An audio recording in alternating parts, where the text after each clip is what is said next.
If we had, yes, donate to the school, $ FDMG school on your Cash App. $ FDMG school on your Cash App. $ FDMG school on your Cash App. $ FDMG school on your Cash App. If you need to mail in your donation, make it payable to the FDMG Academy, P.O. Box 9634. P.O. Box 9634. P.O. Box 9634, Wilmington, Delaware. That is Wilmington, Delaware, 19809. We appreciate $1, but we would rather have 10. We appreciate $20, but we would rather have 50. We appreciate $50, but we would rather have 100. We appreciate $100, but we would rather have 200. We're trying to renovate a school, brothers and sisters. We're trying to renovate a school. We're not fixing a flat tire. We're not fixing a flat tire. We're not opening up a penny candy shop. We're not selling water ices, okay? We're not selling hot dogs. We're renovating a school. Do you understand? Do you understand? So please, brothers and sisters, give what you can. We're building an institution, okay? Trying to give our children a chance that we didn't have. That's what we're doing. I don't have to pin it because I done already told you what it is. Don't be lazy. $ FDMG school. Don't be lazy. $ FDMG school. Before I continue with my message, thank you, Sister Avanti, $10 coming on the Cash App. Thank you, sister. Next time, make it 20, but thank you for that 10. I know you barely had that. Thank you, sister.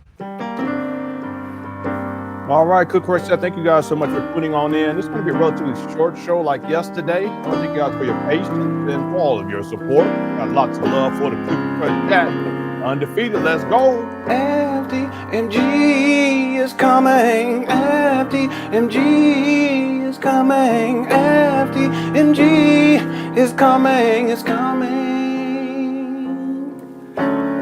Hold on. Yeah. Nah, I got this. I got this. FDMG is coming. FDMG is coming. FDMG is coming. It's coming. It's coming. It's coming. It's coming. It's coming. It's coming. It's coming. It's coming. Oh, it's coming. FDMG is coming. FDMG is coming. Thought his personality be twerking. It's twerking.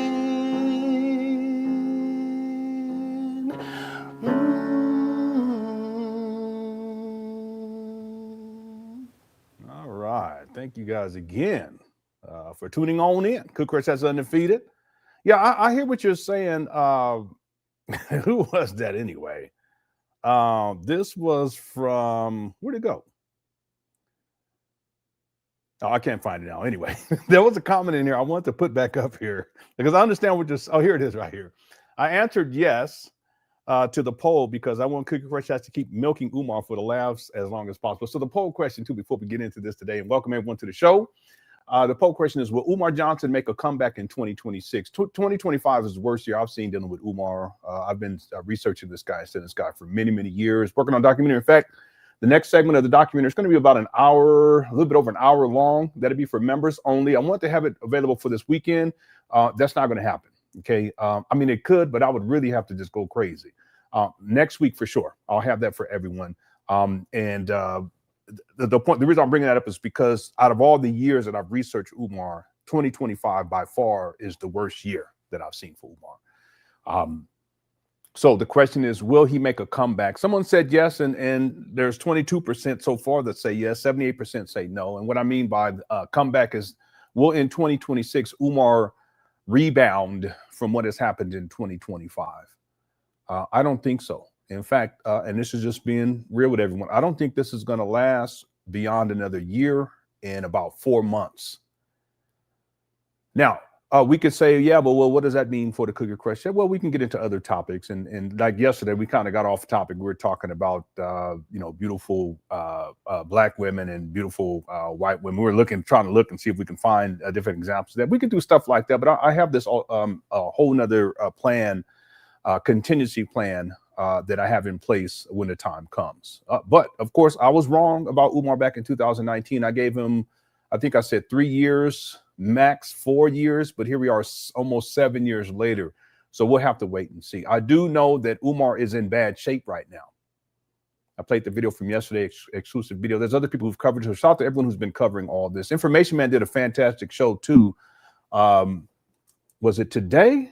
Yeah, I think it was today. I'm going to promote him. I'll put it on my timeline after this live stream is over with. Promote Information Man, because it was a fantastic show. He's been doing this whole year. He's been doing fantastic work. Information Man, shout out to him. Okay, so this is what's on the agenda. Make sure y'all get your vote in during this live stream. Also, if at any point you're enjoying the show, hit that like button. It helps to get these videos out into the algorithm. Our goal is always 500. Okay, it only takes about 2 seconds, but it makes a huge difference in terms of getting this out to more people. And the more people, the better. You know, the more people, the better.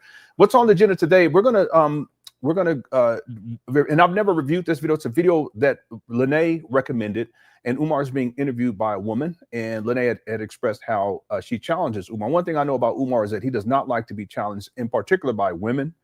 He has a very negative and lowly view about women. You guys are subservient. You're less than. He looks at you guys as objects to be dominated. He objectifies you all the time, calling you cookies and all hot fudge and pina colada, all this type of talk.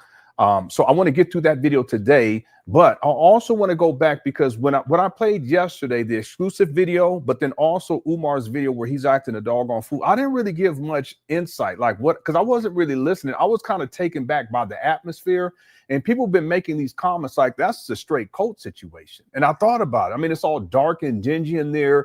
There's no lighting, no proper lighting in there.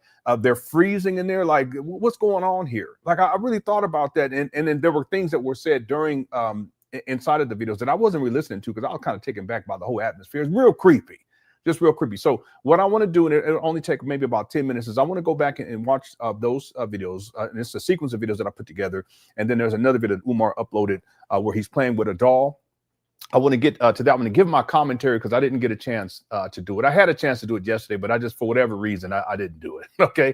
So that's going to be the agenda. Okay. We'll do these real quick and then we'll get into the main video for today. All right. Shout out to the Cookie Crush chat. Thank you guys so much for tuning on in. And I want to try to keep this show under 2 hours. We did about a little over 2 hours yesterday. So I'm going to try to do that today as well. Luxa says, been seeing transgender videos about Umar on YouTube. Is this what Mary Ann shared with you? No. That's not what I was given information about. So there's been speculation about that. Now, I haven't seen any proof. So I don't put things on Umar unless I actually have proof. I'll say alleged. But in this case, I don't have any evidence that would even cause me to say alleged at this point. The information that I was given is something separate. At least I think it is something separate. And I know for a fact that is not the only reason, but that's one of the primary reasons why Umar did not want Mary Ann Lauren to come forward with sharing the behind the scenes footage of the film that she did on Umar called Awaken. And when she told me, I was like, what? And then I said, you know what? I can see that. But again, at the end of the day, this whole the people talking about the whole transgender thing and he may be involved with, listen, I don't have any information on that. I don't have any receipts on that. So I'm not going to go there. And again, like I said, is it possible? Yes, possible. But I've always given Umar the benefit of the doubt, and I'm always fair. Okay. Now, if in the future, something comes out and there's some compelling evidence, then we'll report on it. If one of you people out there watching right now, you've been dealing with Umar and you happen to be transgender, you want to come forward, you just make sure you have your receipts in order. I have you on. Okay. But I'll vet you first because I'm always fair with Umar. Never lied on this guy. I just don't do that. And one of the reasons why is because it's called integrity. People have done that to me for years.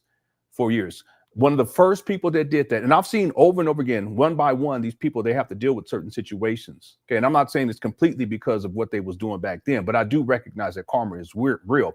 One of the first people, if not the first person that started attacking me online, making up all these false narratives, all these lies, and a lot of people picked it up afterwards and still running with those narratives to this day. He's facing a 9-count felony charge dealing with the FBI. Is it FBI? Yeah, I think it's the FBI. I have the paperwork. I'll have to go and look. It's a 9-count indictment. And I remember he was spreading rumors about me and my wife, how we were committing Medicare fraud or something like that. Lo and behold, that's what he got hemmed up on, and aggravated identity theft. See how this works? But it takes time. You got to be patient. Okay, you got to be patient. So again, people have been unfair with me. They've lied on me. I didn't appreciate it. I still don't appreciate it, but it is what it is. Karma is undefeated, one way or the other. People, people get got one way or the other. Well, just like I didn't appreciate and don't appreciate people doing that with me, I'm not going to do that to Umar. That's what you call integrity. Okay. All right. Now, like I said, if information comes out dealing with this, I'll report on it. Okay. Thank you, Alexa, for the super chat. I appreciate it. The CJ says Umar saying he loves and prefers black women while antagonizing every black woman in his personal life is crazy work. Yeah, if you guys look at Umar's history and you look at, especially here in 2025, he says he loves black women, but he's gone off on Lene.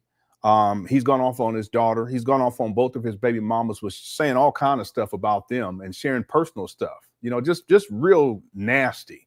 And she's, she wasn't, she was supposed to be on the pill, but then she wasn't, and she didn't tell me. And I mean, just why are you telling all the business like that? And talking about Lene, real reckless.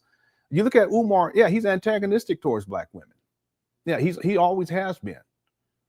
Yeah, I'm working on a segment for the documentary. I'm in 2005 when he resigned from the UNIA. Prior to that, he had resigned as a school psychologist. And prior to that, he had gone off to Africa, and he admits that he had gotten malaria, and he had an episode over there. I did all the research on malaria too, for the documentary. I'm not going to have a lot of it in there. I'm just a small section of it.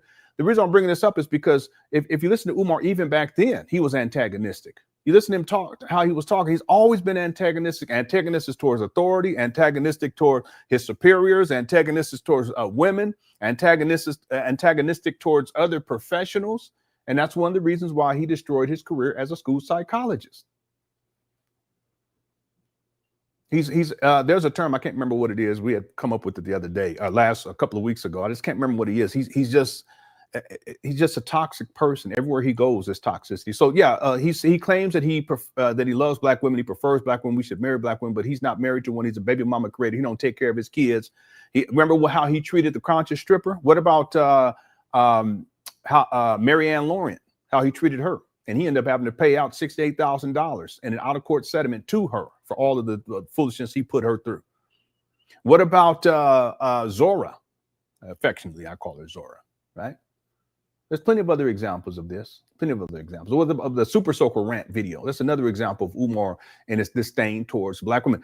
Furthermore, CJ, how about how Umar treats his mother? Shout out to Lene for breaking all of that down and coming forward with all of that. What about, I mean, there's nothing else that anyone needs to know about a man and how he sees women once they see how he treats his own mother. Hit the one.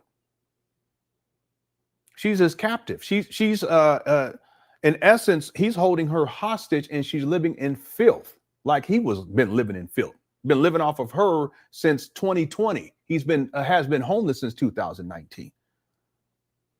And Lene, and I never showed those texts, but Lene sent me the text when she was talking real quick. I don't mean to get back into this. When she was texting Umar about the mama and there's certain things that needed to be taken care of on her physically. I don't even want to say too much because it's so sad.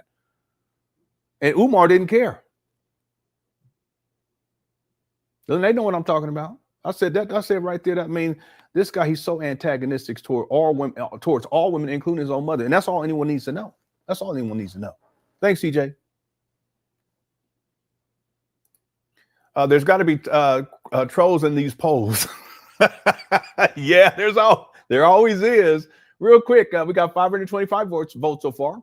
Will Umar Johnson make a comeback in 2026? 22% say yes and 79% say no. Make sure you get your vote in during this live stream. Okay, I like that though. There's got to be trolls in these polls. I'm gonna try to remember that. Okay, thanks, B Diz. I appreciate it. All right, let's get going here because I want to try to keep this under in and around 2 hours. Okay, may go a little bit over that. So I want to bring up the video, the first sequence of videos that I shared yesterday, and I didn't give my commentary, so I want to give my commentary today. What's up, Enterprise? Enterprise says I want to see him address the desk in my video. Yeah. Will he do it? No, he won't do it. It's going to be in a documentary for sure, but will he do that? No, he's not going to do it. What can he say? What can he say? Just like with Marianne Lauren, what can he say about that? She has all the receipts. What can she say? What can he say? You showed the video footage of and you drive through there. So what can he say? You donated to him. So what can he say? Same thing with the brother that donated the desk. What can Umar say? He's not going to say anything. And I'm going to tell y'all, and I said that I think this was a poll from yesterday. That's just scratching the surface. There's no telling how many, I don't know. I mean, it could be 30, 40, 50, 100 people, more than 100 people. Who knows? Over the last, let's just say from 2014, the last 11 years, almost 12 years, 11, my goodness, 11 years that have offered Umar that type of help, but he's declined it because he wants money, but he'll take their money. Who knows how many people, but that goes to show you that for Umar, it's always been about the money. It's still about the money. That money's run dry too. I know that for a fact. I mean, he don't have many speaking engagements. I'm gonna tell y'all something. I was chatting with Marianne Lauren today. You know how Umar's schedule got real condensed? If you guys go and look at what he's posting in terms of his speaking engagements, some of the stuff he's posting is like someone's birthday or something. It's not even a speaking engagement. He puts it up there. Now, on one hand, and I believe that this is true, it has to do with what's going on behind the scenes. Lenon knows a lot more about this behind the scenes with Umar and his mama and agencies checking in on his mama. He has to play the part now of being the primary caretaker. So he can't be traveling all over the place. But I think that that's just half of it. Well, I think that that's a third of it. Another third is the fact that he's burned so many bridges that people aren't calling him out to speak anymore. And look at how 2025 has happened. What's taking place in 2025. A lot of people ain't dealing with him anymore. That's another third. But you know, I think another third is, I think that Umar's health has deteriorated. And I told people it's going to happen a long time because he don't take care of himself. And he's been ripping and running for such a long time. When he was out there at filming Awaken, he was taking pills to stay up. He said it was herbs. No, cut it out. It's when you start sniffing and blinking. We know what time it is. That takes a toll, and he's 51. So in my opinion, I'm going to say this, in my opinion, at this point, Umar physically, he cannot do what he was doing before. And I called that shit. I told people that was going to happen anyway, but physically he can't do it. And so that's why in terms of him traveling all over the place, it ain't like it used to be. Okay, that's another third of the equation, if people understand, if that makes sense. A third of it all in terms of why it is that Umar's schedule is like it is. Because if you guys go and look, it's barren. Okay, and those are three reasons why I think that physical part is serious. I think it's serious. Okay. Anyway, Enterprise, I don't think he'll ever respond to that. What can he say? Okay. Thank you for the super chat, sir. And thanks for coming on too and sharing the other day. I appreciate it. User 225 says, if Umar Johnson ends up truly homeless, should Cook Chat help or no? No, I don't think it's going to help Umar because no, Umar is homeless. Let's be clear about that. In other words, and I have him where he says things like, you know, you never hear Umar say I'm going home because he has not had his own place since 2019. That's a statement of fact. By the end of 2019, in 2020, at the end of 2019, you stop seeing him live streaming inside that the where he flipped the phone. You see that his apartment and all that filth. You don't see him. And you start seeing him in hotels and motels. And I remember even back then, I was like, why is he always in hotels and motels like all the time? You don't see him live. Well, that's because he didn't have a place to stay anymore. He didn't have his own residence. That's the point that I'm making. And then at a certain point in 2020, you started to see him live streaming inside his mama's closet. He's homeless. He has not been on a lease or a rental agreement since the end of 2019. Now, the question can be asked now, let's say if Umar, if he wanted to try to get himself stabilized, which he should do, and he wanted to get a place to stay, would it make a difference if we sent him money? I don't think so. No, in fact, I know it won't make a difference because he's been living like that for how long now? 6 years? He's used to that. You know, it's not like he feels like he has to pay rent. He doesn't have to pay electricity. He don't have to pay water. He ain't got to do nothing. He's a vagabond. He's a bum, in essence. He's a what do they call those? A hobo. He's a black conscious hobo. So sending him money is not going to correct that, because it's already up here inside of his mind. He's been living like that for such a long time. The idea of being settled down. That's why you look at Umar. He's all over the place. You know, even when he's talking about, oh, we're going to get the school open this month, next month, but then we're going to do Kwanzaa, and then we're going to do the Black Vegan Sports Bar. You know, we're going to teach the boys how to become Black Rambos. We're going to teach them how to float ships. He's all over the place. Just unstable. But that deals with up here, and no amount of money is going to change that. He needs psychological service in the first place to get his mind stabilized. And then he can start strategizing as to what he needs to do to get stabilized in society. This makes sense? All right. Thanks, you 225. Okay, let's get into it. Let me pull the first video, and this is the video from yesterday. This was exclusive videos. Other people who covered it, and that's great. Okay, shout out to everyone who's covering this. Let me pull this one up real quick. We'll do this in 10 minutes. Oh, okay, gotcha. Umar's in the background, and I just blurred this woman's face out because it's not about her, it's about Umar. But Umar's giving advice. I think he's giving advice in terms of home birthing. My wife and I, we home birthed our last three children, and I delivered those children. It was just me and my wife. Here we go. On your state law. So. Okay, now I did not give my commentary. This is Nat Turner land down there, and I put on here, I put a watermark, okay, just for promotional purposes, and then under that, you guys will see. I looked it up, a little research, and the low on this day, which was yesterday, out there in Virginia, in Nat Turner land, was 27 degrees. The high was 53 degrees, and inside of this barn-like structure, there's no heating, except for that floor heater. What I mean by that, there's no central air, and no HVAC or nothing like that. And from information that I received, I want to tell y'all who sent it to me. This is part of the experience down there in that Turner land. This is some bullshit. This is part of the experience down there in that Turner land, where you rent out these little spots like this, so that you can have the full slave experience. Boy, Umar, he done fallen off so bad. So that's why it looks like this. It's like a barn or something, some situation like that. All right, no carpet, no nothing. All right. So 27 degrees was the low. The high was 53 degrees. Let's go. I just wanted to bring light to that. And what would you say to those parents, I guess? Yeah, notice how the young ladies who are that's speaking and a lady next to her, they're freezing. They're all bundled up. Even as a man, I don't see how this would be acceptable. I don't care. You never have women exposed to elements like this. I don't care if you're trying to have the slavery experience, because it's not that serious. You guys understand what I'm saying? Even if you want to have that experience, whatever. Let's go. A lot of people think you're that, Dr. Umar. To that point, and I'm gonna push this back at you a little bit. All of you, but the princess. Yeah, princess. They're not. Come on, cut it out. I struggle daily with the fact that I'm so popular with the youth.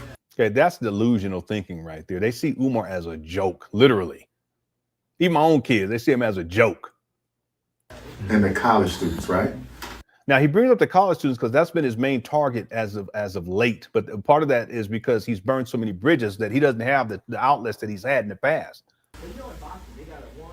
And this is where y'all can help me out, especially. See, they're trying to help him out. See this? Your generation. What is the thing I need to do with them to galvanize that energy? Okay, listen, Umar, you're 51 years old. You claim to be the most requested scholar. You're supposed to be the Prince of Pan African. You're supposed to be a school psychologist and a school principal, et cetera, but you're asking them what they think that you need to do. Shouldn't you know what you need to do, Big Papa, as this great black leader? You ain't figured that out by now? What you need to do to start is go take care of your own kids. That's what you need to do. Let's start there. That's what you need to do.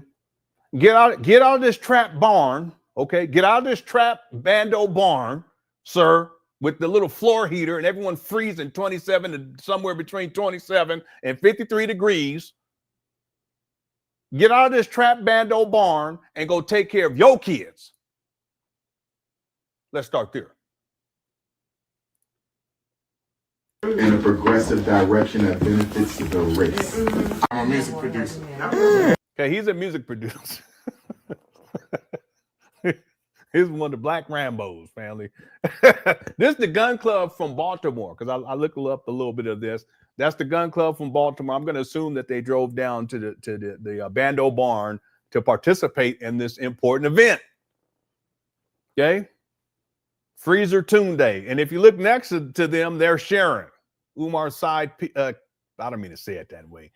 Sidekick, side piece in crime. She's been around from the jump. And when people first found out about her, because she's what Umar would call interracial, whatever that's supposed to mean, Umar, he went on a campaign. That's when he started talking. It don't matter what, color your skin is, you African, blah, blah, blah, blah, blah. But that's Sharon right there. That's one of his old school homegirls from around the way. Here we go. And when you say he customized tennis shoes, you can turn them into what? What's some of the things? So he's a Black Rambo. He does music, and then he customizes tennis shoes. You've done with them? I've done Black Barbie. So he does Black Barbie. What else? It'll be Mondays and Okay, it just cuts off. We'll keep going. Fridays, 7:30 to 8:30.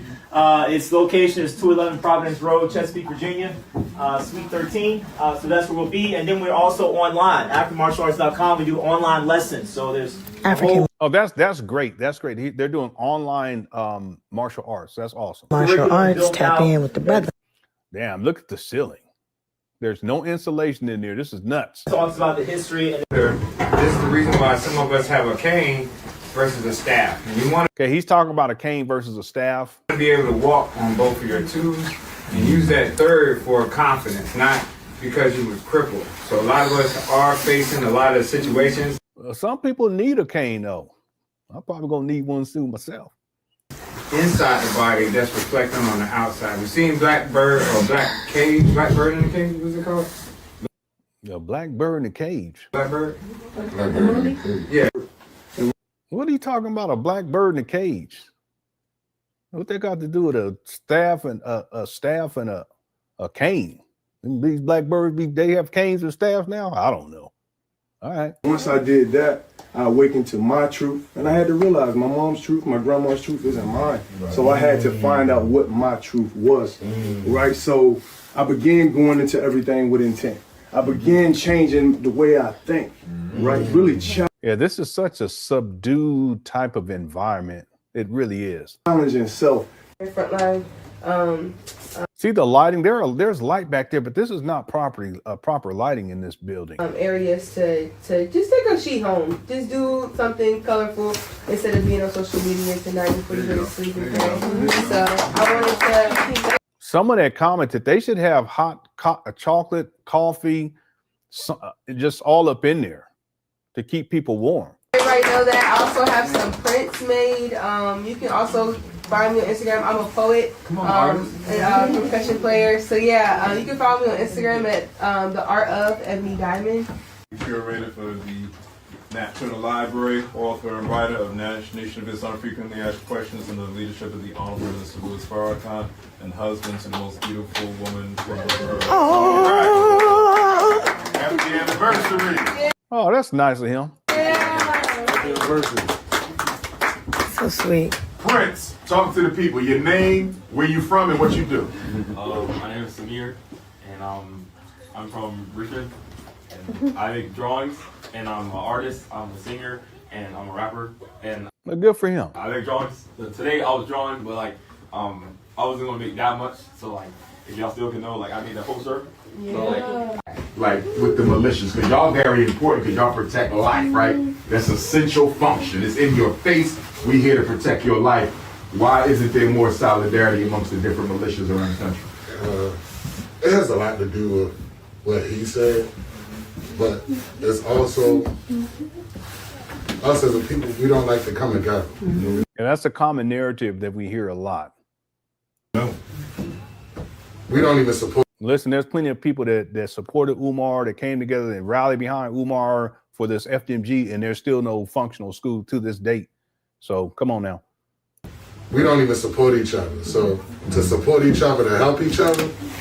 People giving Umar millions of dollars. So there's come on. We got to figure that part out. You understand what I'm saying? So you can have an organization over here and an organization over here. My belief is this. If my delivery And my gift to y'all, and we all supposed to be in cahoots on the same thing. If I believe in love, peace, prosperity, and abundance for my people, and this organization over here do too, we should be able to come to the table and sit down and communicate what we need to do for our people. Here you're successful women, right? The problem is, Umar always does. They said the problem is, there's always a problem. in this conversation we have with This y'all has about been a women, nice round table talk. as grassrootsy as you ladies are, What does that mean, grassrootsy? You got 6 degrees? you're still being influenced to some extent by that class. By that class? What are you talking about? And then these are some of the dolls. Just real spooky. So people were saying that these are like voodoo dolls or something. I don't know. It's just they're spooky. I don't know about all that, but they're spooky. Doll collection. That one right there is real spooky. Doll collection. See that one right there? With the blonde hair? Ain't no way. Look at that. Okay, now you say, what are you talking about the staff? Ooh, so cold. See how she's saying she's so cold? You're getting the chills. It's so cold in there. Wait a minute. It wasn't the panel. So cute. This is That's Sharon right there. just in August. We looked at Dr. Umar doll. That's supposed to be Umar. Boy, that's crazy. Boy, that is so crazy. Okay. That's crazy. And right next to the white woman. See the white dog? Oh my My God. collection, I got this in advance. Wow, her teeth chattering. That's crazy. And then these young men, they were singing. I just took the audio out, but they were like rapping and stuff. Okay, so let me get to the next one. This is what Umar posted yesterday on his Instagram. Here we go.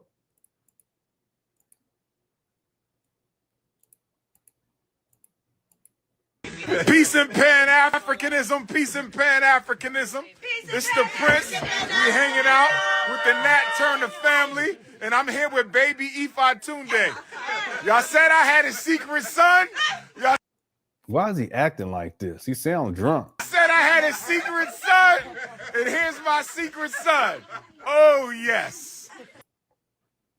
51 years old, y'all. That's y'all's principle. That's y'all's principle. Make sure you get your Dr. Umar doll. That's right. You can get it right here. Nat Turner land. Check him out. He almost. This whole scene is spooky. It's no light. The lighting is crazy. It's like a cult situation. As tall as I am. This is baby Tunde. Quit exaggerating, Umar. He said it's just he always. That's why when I work through this documentary, he be exaggerating so much it's ridiculous. Okay, man, you say, what are you talking about the staff? Ooh, so cold. It's like he can't say I got 3 buildings. He got to say I got 4 or 5 buildings that been trapped banned. I got 2 schools. No, you got 3 abandoned buildings.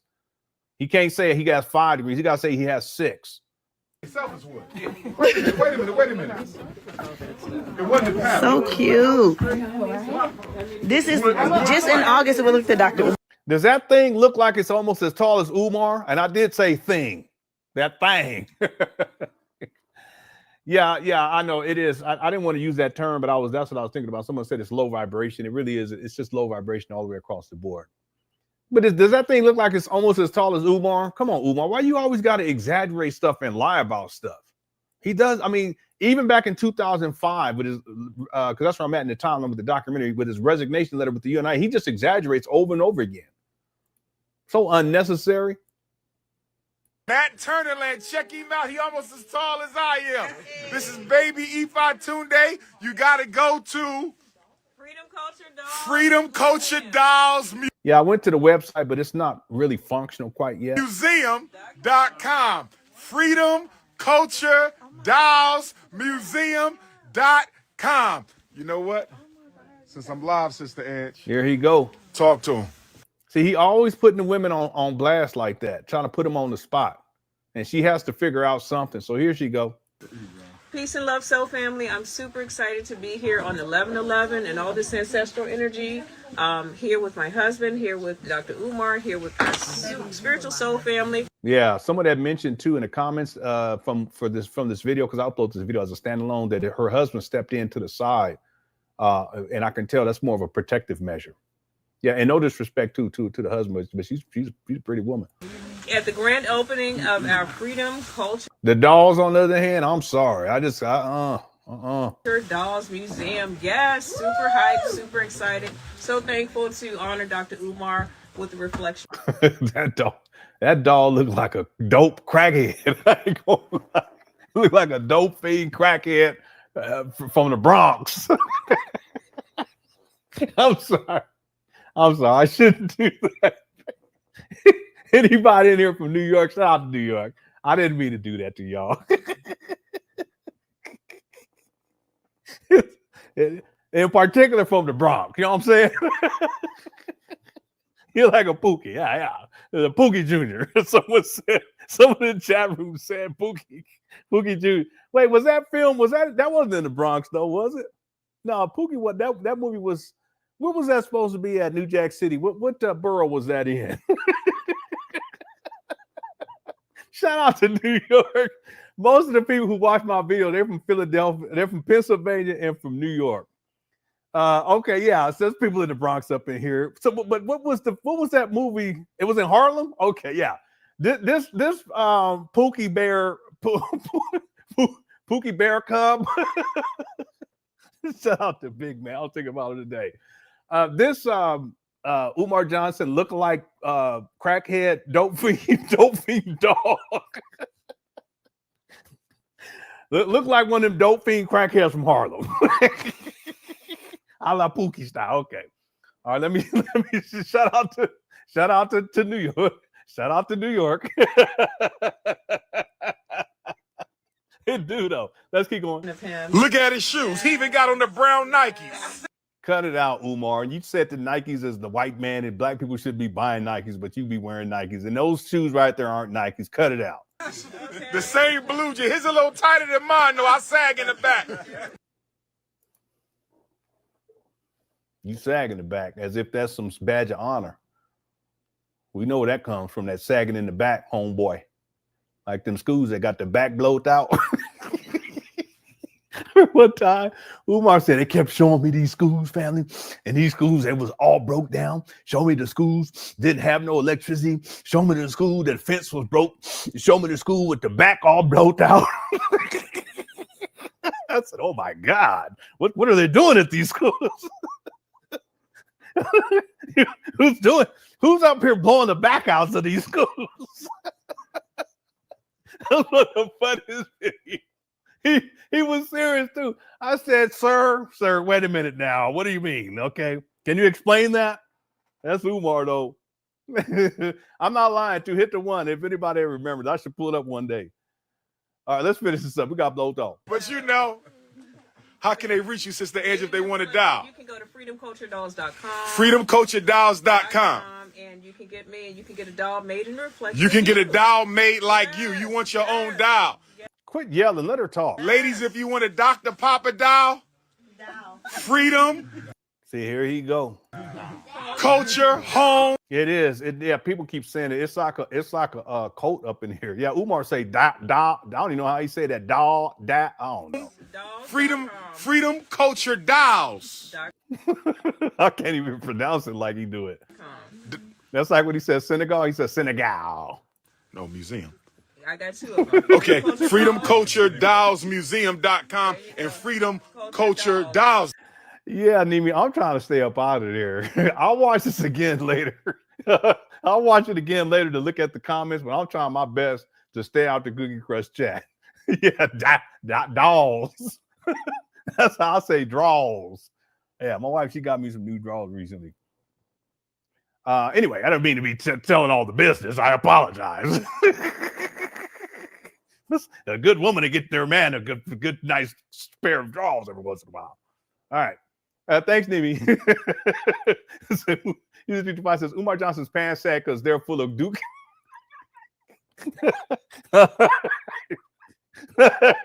No, let's not do that, okay? All right. User 225 says, look up Donald Slidell Jr. Looks like that. Look, I'm gonna go look it up. I hope it ain't nothing crazy because someone told me to look something up yesterday. All kind of crazy stuff popped on my screen.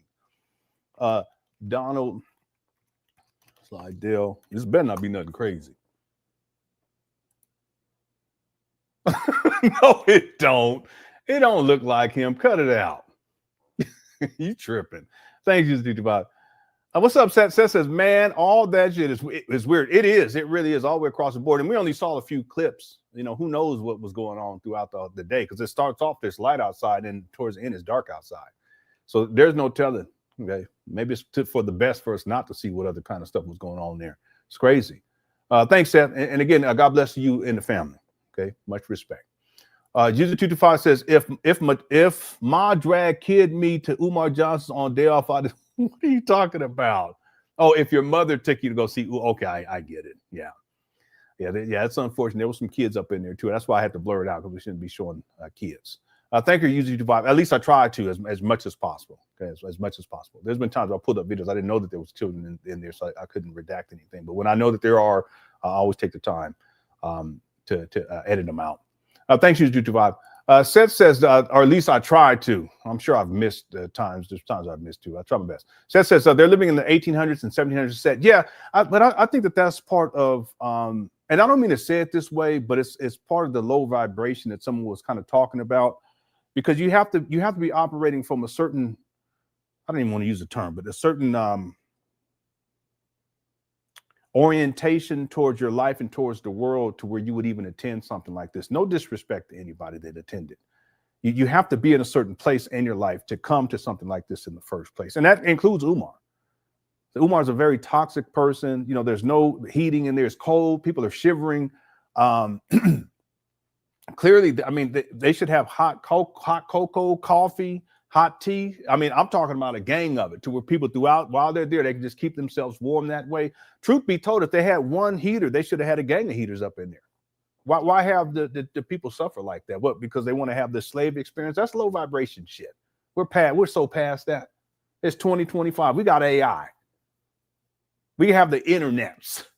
We had a Cookie Crush chat. You know, we could do live streams. We can connect from all around the world, but that's what we're doing.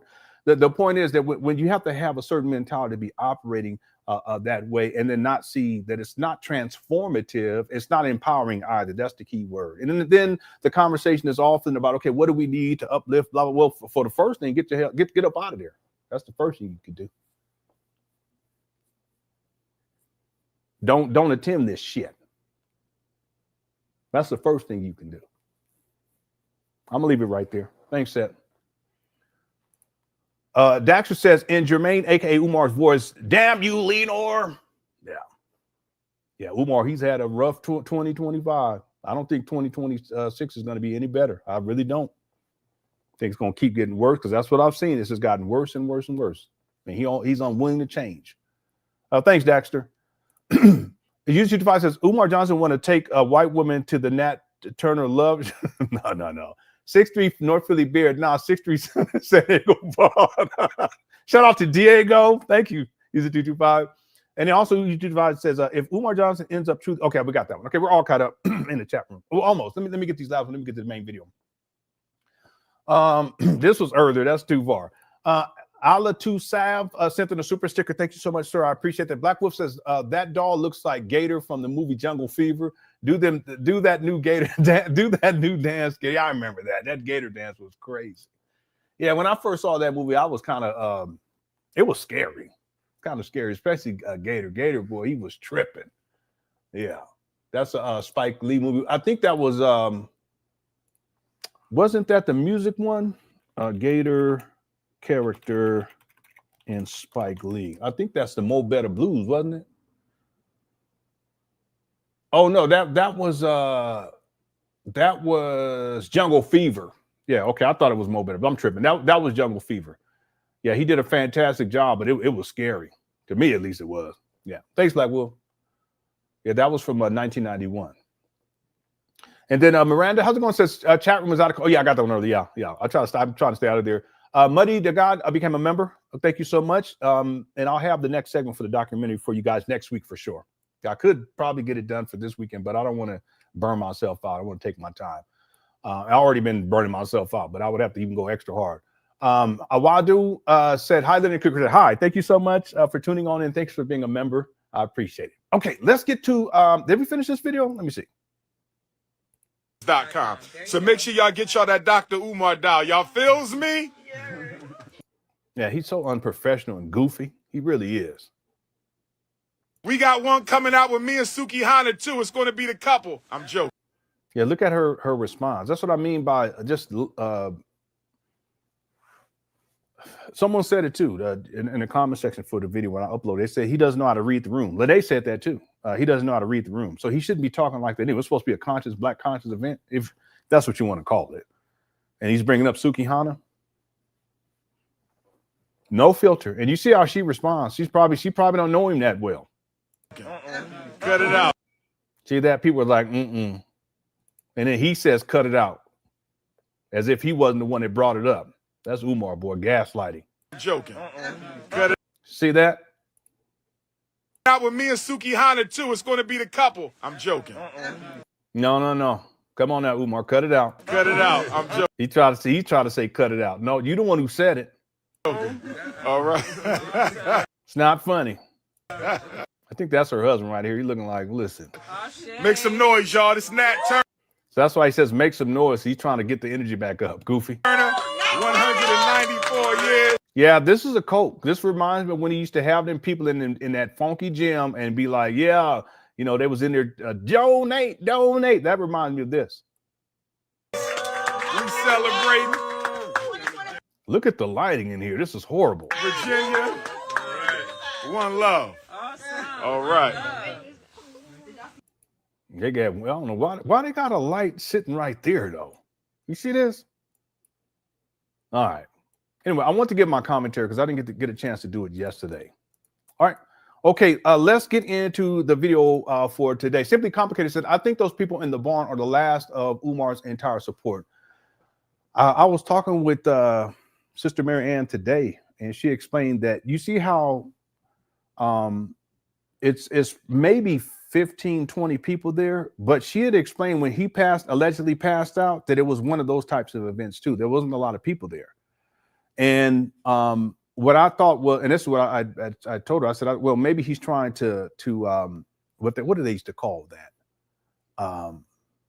Not rally the horses, but rally not the tents, but the wagons. And so when things used to get real bad back in the day, I'm talking about when they used to be on wagons and they would travel in wagons and stuff, and they would bring them all together as a defense mechanism, but it would be just a few. It's not like a whole bunch. And so you're minimizing, interacting with everything else. You're just trying to keep it more condensed. And I think that that's what Umar is attempting to do in part. He's trying to just pull it all in because 2025 has been a rough year. A lot of people have recoiled from him. I mean, they don't support him anymore. So he has to look for the people, the last bastion of people who are still supporters of him. And I think that that's exactly what this is. So you saying this, yeah, I was talking with Mary Ann Lauren about that today. That event where he allegedly fainted, it was one of those types of situations. He didn't even mention it, like tell people that he was going to be speaking there or anything like that. It was supposed to be kind of hush hush. Well, the same thing with this one right here. It's not like it was a big speaking engagement where 50, 100 people showed up. It was an intimate type of a thing. And I think that's what Umar is doing right now. He's trying to circle the wagons to try to garner as much support as he can from his I don't know, the cult people who are more into the cult level of this whole Umar Johnson saga. Bring them all together. I've talked about this too real quick in the past. I've talked about this, how it's tiers. There's people who watch Umar for the entertainment value. There's people who they can't stand Umar. There's people who watch Umar for the entertainment value, but they also support him, maybe not financially, but then there's people who really believe in him and they'll support him financially. And then you have people who really believe in Umar. They'll support him financially. They'll attack people on his behalf, so forth and so on. And then you have the cult members. They'll do all of that. The cult members, no matter what, Umar, I mean, he can go and, burn the FDMG down and blame it on somebody else. It's all on video of him burning it down. And his co-founder said, no, it was somebody else. Okay, well, I think that these people right here, this is like the more on that tier, that cult tier. Okay. Thank you, Simply Complicated, for the super chat. Corruption Point says, why Umar in a crack den? Yeah, people were crack den. People were saying it was a crack. It was a crack a barn. You know, it just goes to show you how far he's fallen. He really has. And if I can go back to videos from 2012, 2013, 14, 15, and it's just told that the difference is astounding. Not just with the support that he was receiving back then compared to now, but then also the types of venues that he was speaking at back then compared to now. Also how he looks and how he behaves compared to then to now. Totally different. He's falling off big time. What's up, Lewis? And thank you so much, Corruption Point and Simply Complicated. Lewis Tuck says, us pocket watchers ain't forgot. You wearing designer shirts, Italian leather couch set. What are you talking about? That Roku Extra 4K TV, we see you out here. Listen, none of that's true. I don't have no designer shirts. I got this shirt from Costco. Okay, thank you, sir. Italian leather couch.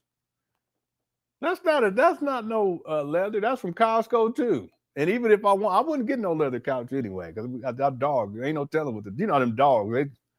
They smell leather because they think it's an animal. Ain't no telling what they'll do. That Roku, it's not a 4K TV. We've had this TV for I don't know how long. It's not a 4K TV. It is Roku though. And I just noticed this wire coming up down from here, and I don't like it. That's how I am. I'm a weirdo like that. There's a thing where you can put it through the wall. I tried to do it, but I couldn't get it through. So I just leave it like that. Anyway, that's the Xbox wire. We don't even play it now that we got I canceled the Xbox what is it called? Game Pass, because it went up to $30. I ain't paying that. That's crazy. Anyway, thanks to us. I will say that things have changed. I will say that. Thank you so much. Okay, let's get to the main video. And shout out to the Cookie Crush chat. We got about 1,250 people in the building already. The poll question for today: will Umar Johnson make a comeback in 2026? 20% said yes, 80% said no. Make sure you get your vote in during this live stream. And our goal for likes is 500 during this live stream. We are currently at 378. So we got a ways to go, but I do believe in the Cookie Crush chat. What's up, Deron? Hope you're doing all right. Thank you so much for tuning on in. All right. And I don't even know what extra 4K is. Anyway, I don't really watch TV. I don't. My wife, she'll watch it, but I say TV. It's a smart TV. Anyway, yeah, let's get those likes up if you guys don't mind. I appreciate it. Thank you so much, Money Mastery. All right, let's get to the main video for today. Here we go. And this is from December 16th of 2023. I haven't actually watched this one yet. So that's the one half. The other half, I would just say the love of the people. You know, as you saw, actually got two answers. One is the best thing going for Dr. Umar. We are going to start off with a free thought. Yeah, nice setup right here. This is my little magic box. Okay, she has a ring on, so she's married. So questions, and whatever Dr. Umar picks out, okay. What's the Umar didn't want to read it. Best thing going for you right now? The best thing going. I live in my mama closet. What did he say? Well, I live in my mama closet. Well, real quick question. What do you think at the end of 2023? What do you think was the best thing going for Umar? I don't know. Here we go. Best thing going for Dr. Umar in life at this time. Actually got two answers. One is the Frederick Douglass Marcus Garvey Academy. After 9 years of fundraising. Wow, this is crazy. He brings up the FDMG trap battles out of all things. His mama closet. What? He said, I just finished Cat the Hat. That's crazy. And this yellow sweater. Him sitting there, zebra cakes. Yeah, that coat is real tight. It's tight. Y'all leave that doll alone. This was before the doll, okay? Don't do that.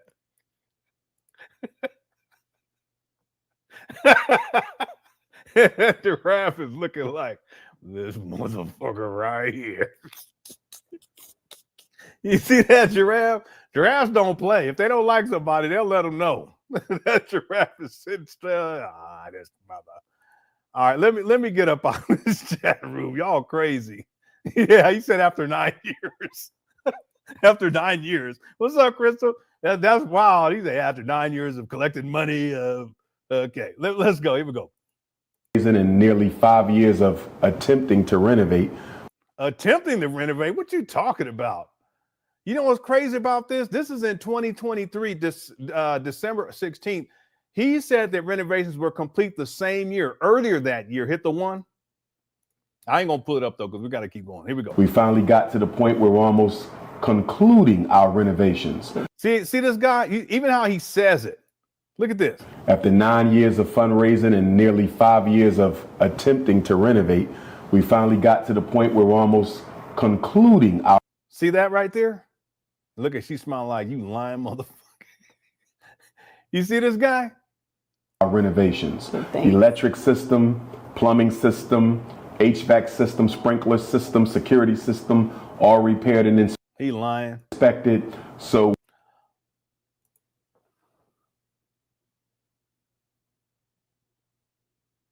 he said repaired and inspected. This is in 2023. Then why are you still talking about trying to get renovations done in 2025 and a certificate of occupancy? If it's already been, this guy he be lying. So you guys see this? Y'all leave that doll alone. Come on. I'm trying to talk about something else. Y'all in here still talking about that damn doll. That Pookie doll. Cut it out. Man, Umar is wow. I haven't watched this video yet. Electric system, plumbing system, HVAC system. What this jacket? I mean, did she give him this jacket? It's all up his shoulder, up on his elbow and shit. What's that part called that's supposed to be on the sleeve? Why the sleeve up on your elbow, Umar? Sprinkler system, security system, all repaired and inspected. Smart Barbie said he got 4 shirts on. That's crazy. All right, here we go. Somebody said, he said Incredible Hulk. He about to rip out the clothes and shit. All right, y'all crazy. Inspected. So we're looking at finishing repairs, God willing, by the start of the new year and having a community grand opening sometime in Black History Month or spring. Black History Month or spring, that will be of 2024. Man, this guy. And then opening up for our students either this summer or next summer. So that's the one half. This summer? He must mean the summer of 2024. See this guy? I'm sorry, I got to go back to get all this. After 9 years of fundraising and nearly 5 years of attempting to renovate, we finally got to the point where we're almost concluding our renovations. Electric system. Almost concluding. He said that same year. What was it? August? Wasn't it in August of 2023? September, October. Yeah, I thought it was August of 20. Anyway, it was earlier that year. He said the renovations were complete in 2023. Plumbing system, HVAC system, sprinkler system, security system, all repaired and inspected. So we're looking. If it's all repaired and inspected, why didn't he go for the certificate of occupancy? This guy, he lies so much. Finishing repairs, God willing, by the start of the new year and having a community grand opening sometime in Black History Month or spring, and then opening up for our students either this summer or next summer. So that's the one half. The other half, I would just say the love of the people. So grand opening is separate from the actual opening of the school, I guess. That's from Umar's mind. See how his beard is all patchy? You know, as you saw today, when we were walking into Rutgers Newark campus, the love that I get from the people. There's nothing more intoxicating or humbling than to be stopped on the street by somebody who tells you you changed their life. You saw the one brother, he wasn't going to let us go. Not at all. And that type of energy is this is Umar ego. He ego tripping right here. What keeps me going. People say, what keeps you going? It's when I get those random text messages, those random emails, and who really gets to me the most? The young children and the elders. There you go. When I get somebody old enough to be my great grandma, my great grandpop, I'll give you one. There was one elder who texted me and he said, "You're the last," what did he say? He's making this shit up. How you know they're an elder if they're just texting you, Umar? You goofy. "You're the last thing that's keeping me from giving up on black people."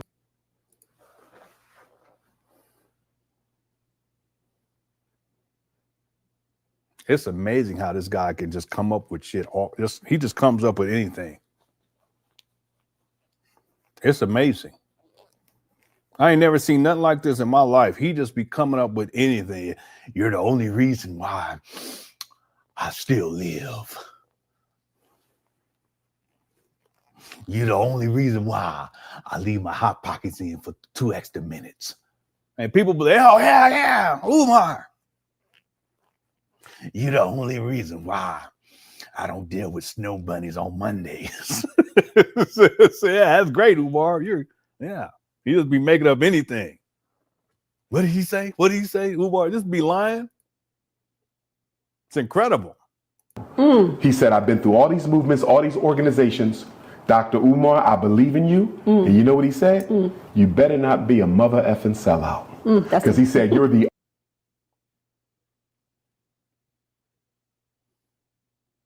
Huh? It was all positive. All of a sudden, you mother, I can't stand your ass, you mother. Umar is wild, boy. It was all positive and pleasant. "And when I see you, I'm gonna beat your ass. You need to get out your mama closet." All of a sudden, it went from great. That was all positive, and then all of a sudden, this elder crazy. Oh, he said she got the amethyst crystal on the table in front of him for her protection. She already knew what she was dealing with. Uh-oh, let me go look. Let me see, because I didn't even notice that. Is that what that is? I don't know. It's some sort of a crystal. I can't tell. I don't know much about crystals or anything. But she's married, so maybe she is trying to put some little distance from his his dark and devious ass. Yeah, I don't know. I'll take her word for it. This is amethyst crystal. Okay. Thank you for super chat, OD. Darius says, "Did you know Ethiopia has New Year's on 9/11? No, I didn't know that. I did not know that. Yeah, I didn't know that. That reminds me, Darius, and we covered it before. Umar was interviewed by this Ethiopian sister, and he was really acting out in that one. You guys remember that? That was one of the craziest ones right there. And he went on this rant about how black women need to give money to the black men. I can't remember how much he said, a month, to support the black men because the black men's vision. He talked about himself. Y'all remember that? Yeah, it was an Ethiopian sister. I think she was down in Australia or something like that. Thanks, Darius, for super chat. Yeah, I did not know that. Miranda says, "Lenon, I choked on my food, cold Pepsi, when you said Umar making it." No, it's true. He does it all the time. He's making up stuff. His letter of resignation, that's what I'm working on now. As I'm reading through it, because I've done all this other research and coming back to it with like fresh eyes, you can tell he's just making up. They don't even make no sense what he's saying up in there. And in 2005, he was calling himself a child psychotherapist, just making shit up. He was never a child psychotherapist. He was a school psychologist, and there's a difference between the two. He didn't have the certifications to be a child psychotherapist, the education to be a child psychotherapist, didn't pass the test to be able to child psychotherapist, didn't have a license to be a child psychotherapist. That's what he was calling himself back in 2005. This guy makes up so much shit. It's incredible how he does this. It's like he lives in a delusion, alternate reality. I'm gonna tell you what I've learned is that Umar, he does these types of things because he wants to make his life appear to be great. He wants to make himself appear to be great. When he calls himself King Kong conscious, is to make himself appear to be great. The most requested scholar. None of this shit is true. He's making it up. But that's Umar. But see, the real issue is the underlying issue for Umar is that he knows that he's a perpetual failure, and he hasn't recognized why. He hasn't recognized why he's a perpetual failure. And so as a psychological defense mechanism, he just lives in an alternate state, alternate delusion, psychosis. And in his own mind, he believes all this stuff that he's making up in his own mind. I mean, it's like crazy, batshit crazy people. We've met batshit crazy people. That's Umar. But see, he hasn't figured out why it is that he behaves like that. He has to get to the core issue that he's a habitual and perpetual failure, and then asks why. It has a lot to do with his personality. It has a lot to do with his psychological makeup. It has a lot to do with his deviance. And until that's corrected, which includes his mentality, he got to get his mind right. Nothing's going to change for this guy. So he just makes up shit as he goes along. That's Umar. Yeah. Thank you, Miranda. All right, let's keep on. Here we go. Shout out to Cook Quartet. Only reason I'm not throwing in the towel, I'm putting my last breath of hope for Black America in Dr. Umar. Right. Yesterday, I was at the celebration of life for Elder, now ancestor Robert Dickerson. Mm-hmm. He's one of the premier activists in New Jersey, based in Camden. This brother is the founder, along with his wife, Queen Mother Wanda, who's still with us, of the Universal African Dance and Drum Ensemble. I'm sure you heard of him. He passed away a few weeks ago. He came to the first annual FDMG festival. You know what he said? We were in the classroom, and Sister Pan Africa. You was in a classroom. You wasn't letting nobody in, from what I remember. What you talking about, Umar?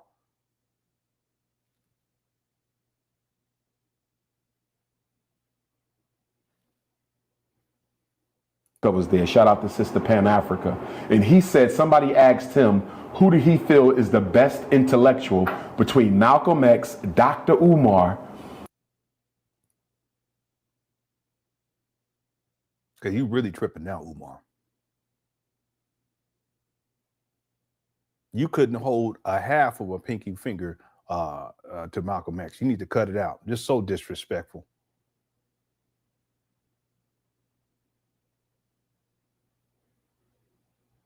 Malcolm was clean,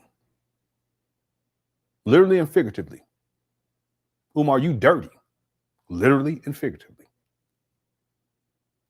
Malcolm sacrificed, literally and figuratively. Umar, you've just taken and taken and taken, literally and figuratively. Malcolm's children knew him, literally and figuratively. Umar, your children don't know you, literally and figuratively. Cut it out. Malcolm was clean. He wasn't out here smoked out and shit. Umar, you be out here smoked out and shit. Cut it out. Who's more? I mean, that's crazy, Umar.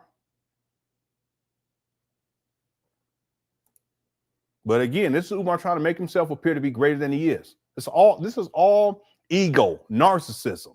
And he either said James Baldwin or Dr. Khaled or Amos. And he said he was asked, who would he go with as the top intellectual? He chose me. Umar, you so full of shit. If you more intellectual than Malcolm, why are you living in your mama closet, homeboy? Even back then in 2023. You so full of shit. The arrogance. You got some nerve, homeboy. You ain't nothing but a bum from Philly talking about, hey, I'm on the level of Malcolm. I'm better than. You making this shit up. Look at this guy. I don't see how people could. Whatever. Let's go. This is an elder. He saw some of these men speak. You feel me? He saw them. He saw them speak now too? You need to cut it out, Umar. I don't believe it. And if it was an elder, that elder, he's a damn fool. I'll tell you that right now. I'll tell it to his face. You're a damn fool. But I don't believe the story. If the elder, you happen to see this, come on, y'all get you on the platform. We can discuss this.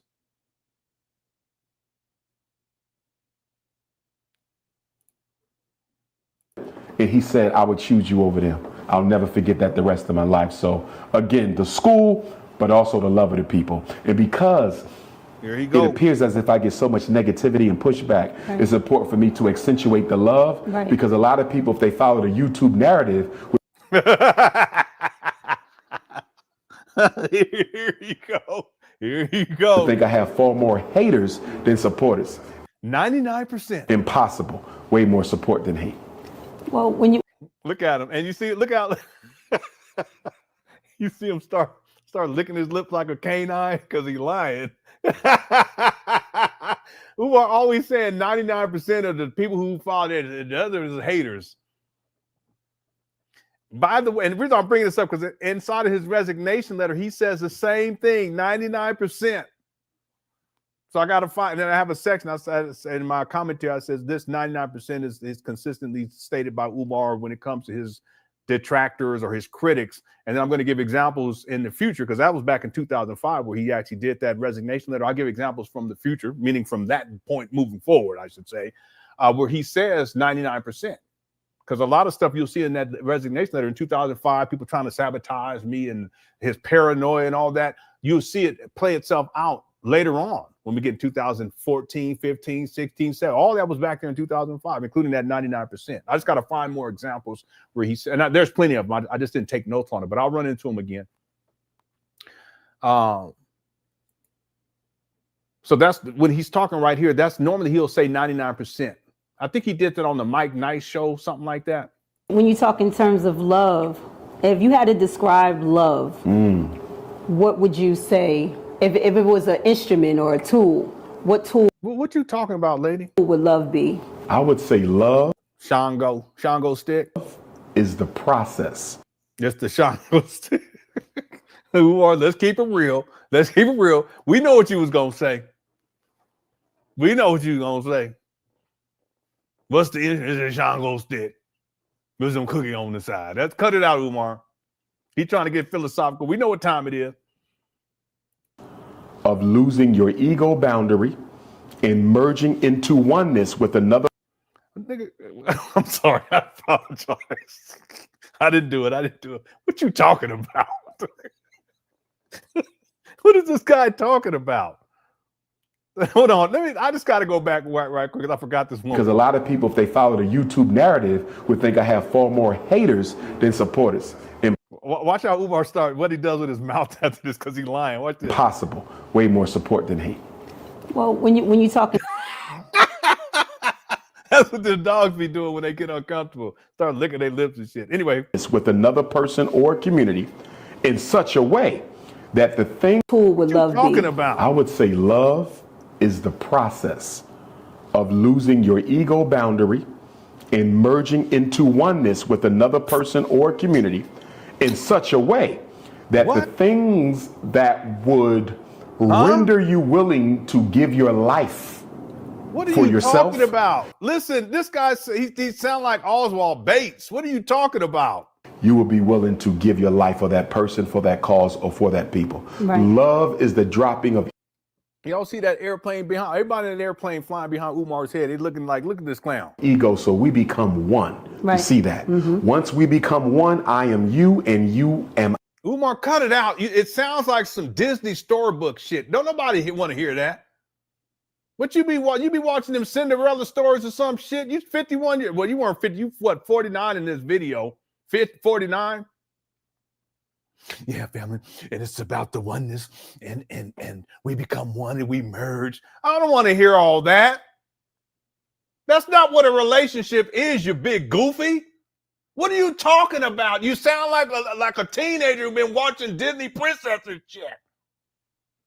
Are you a Disney princess? I'm sorry. Umar, I'm starting to think that you're a Disney princess. Are you a Disney princess? The next poll question for tomorrow, we ain't gonna lie to you tomorrow. Next poll question for Monday is Umar a Disney princess? Hit the 1. This guy, and we merge and she lifts me off my feet. I said, what the fuck? And she lifts me across the threshold. I said, Umar, what are you talking about? All right, Disney princess ass. This guy, he's something else. And that's why in the Bobo Shanti community. What in the world? Pocahontas Tuesday? Is that what it is? Princess to the princess. Somebody said, Lenon, have you been drinking?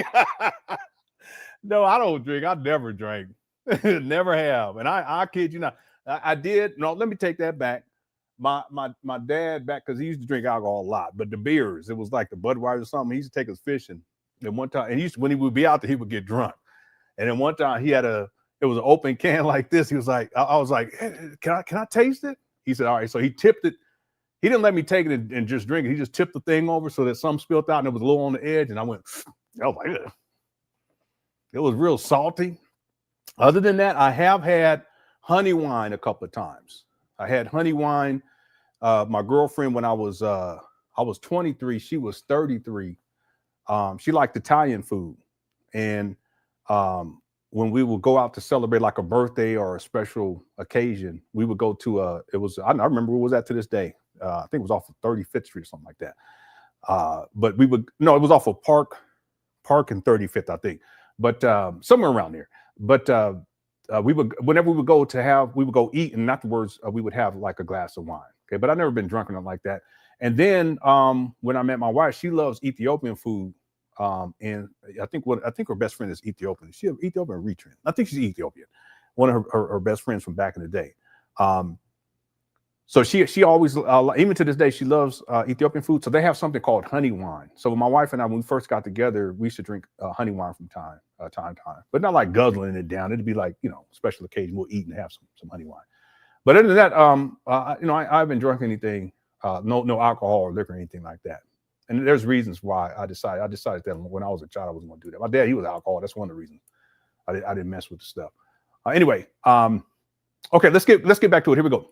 The Bobo Shanti Rastafari, I'm very close with them because they consider Marcus Garvey to be part of their divine trinity. So within their spiritual system, the Honorable Marcus Garvey is a god.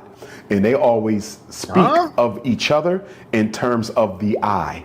So if you say something, I will say the I said. In other words, when you spoke, I was speaking. And we as African people got to get back to oneness because our solution lies in the oneness. And I would add to that, in order for us to get the divine intervention, what is this guy talking about? We want from supreme consciousness, we have to activate. This guy, he's such a bullshitter. Our divinity.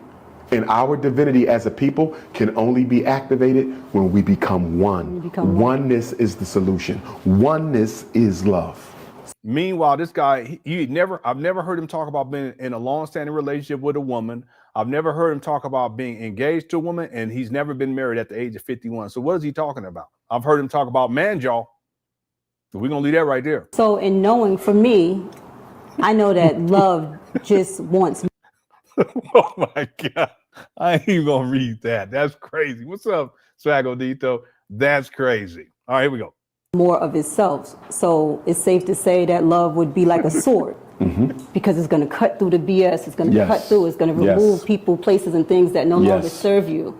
What is this lady talking about? All this violence and shit. That ain't got nothing to do with love. I mean, goodness. To get to the heart of where it all begins in that self. That is true. The problem is, there's something that's almost as strong as love that keeps so many of us from being able to experience authentic love for self, for each other, or for one's people. And that force, that counter force to love that keeps most of us from ever experiencing. What is he talking about? That true ecstasy of intimacy. Here we go. It's always about sex. It ain't got nothing to do with no commitment or taking care of each other when you're sick or helping each other or helping a woman when she's pregnant. You know what I'm saying? He ain't got nothing to say. Raising the kids, taking care of the babies, none of that. Taking them to school, dropping them off, taking them here or there to the orthodontics, nothing. That ecstasy of that Shango. Because that's all it comes down. He just talking, but at the end of the day, what does it come down to? That's all this shit comes down to. That's all it comes down to, Umar. Cut it out. All this talk is Mr. Cinderella. All this Disney princess talk. You don't talk about the internet about that Shango.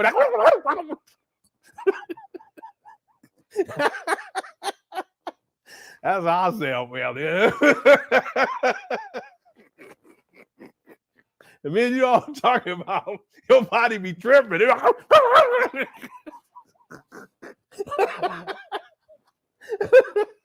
The women be like, okay.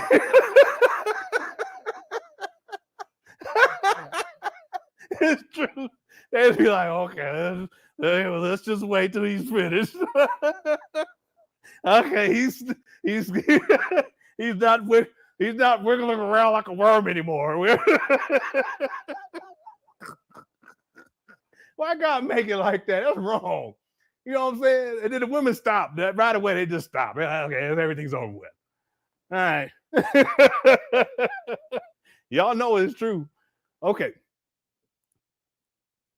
It's trauma. Traumatized people cannot drop their guard enough to give themselves an opportunity to love. When you've been beat, when you've been hurt. See that?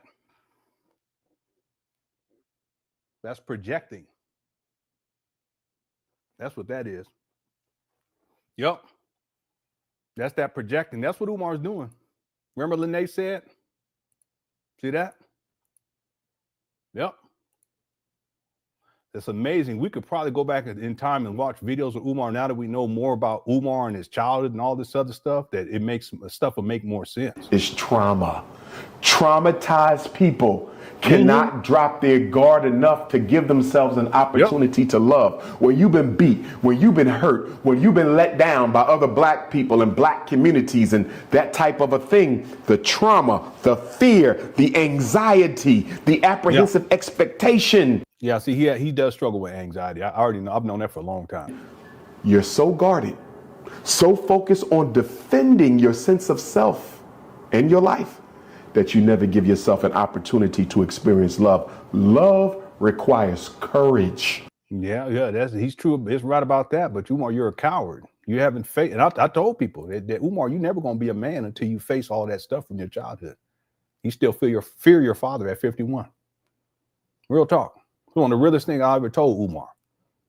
You'll never be a man if you still fear your father. You still do at the age of 51. That goes back to childhood trauma.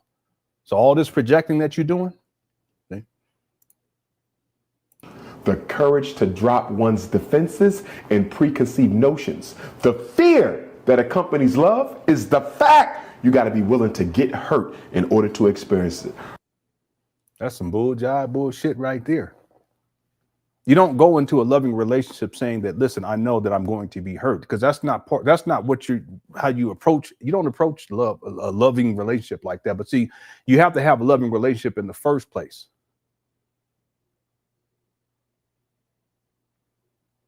Umar doesn't have that. He's never had that. So he don't know what he's talking about.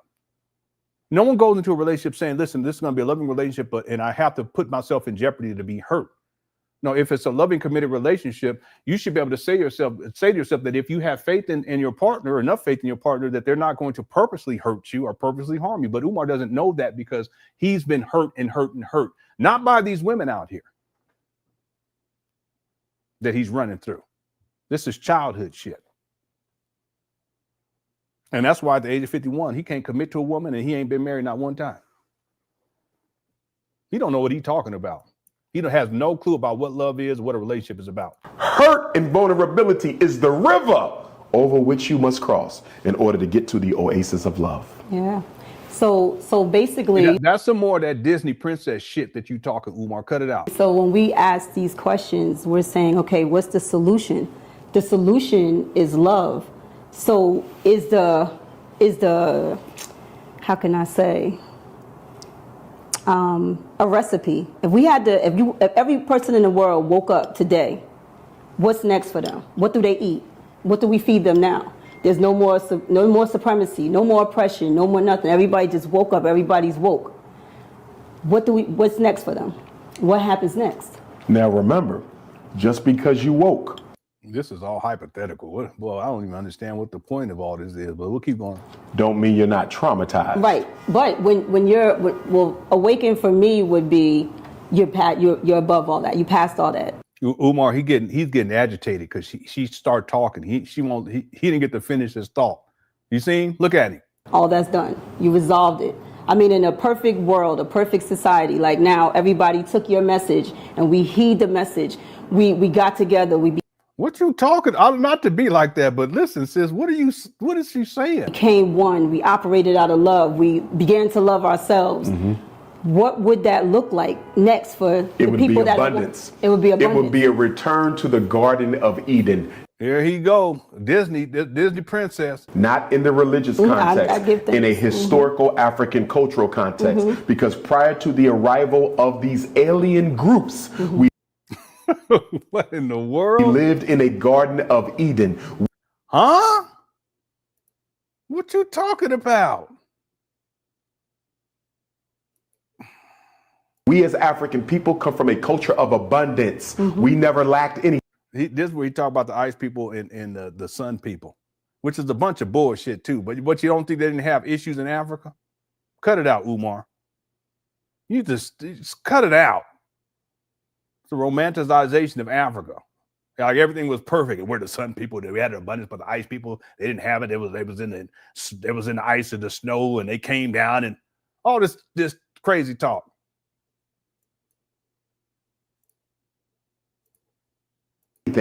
God gave us everything. If we needed clothes, we had animals. You wanted some fish, they right there in the water. You want some fruit, they up there on the tree. You need some diamonds, some gold. So they didn't have fish up where it was cold at? Is that what you're saying? They didn't have vegetables that grew nowhere up over there too? What you talking about, one? Fish all over the place. They got fish in Alaska. Y'all see what I'm saying? This guy. Some platinum, some oil is right under your feet, right? So the prime state of existence for African people can be summed up in one word, and that is abundance. Listen, if it was so abundant and it was this utopia type of situation, then how is it that the transatlantic slave trade was able to materialize as it did? Umar, cut the shit. And I don't know how far back he's trying to go here. You talk Mansa Musa, is that what you're saying? They didn't have problems back then?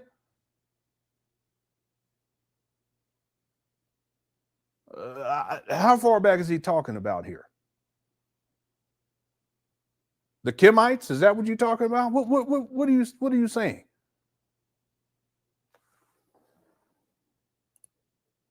Right. The need to never fear for lack, because you always know God is the supply. Right. And that right there, in that lies the contradiction between African existence and European existence, because they come from an ice trauma where Mother Nature did not give the pale man. Listen, scientists, what anthropologists say is that everyone came out of Africa. There's people who dispute that, but that's not the point.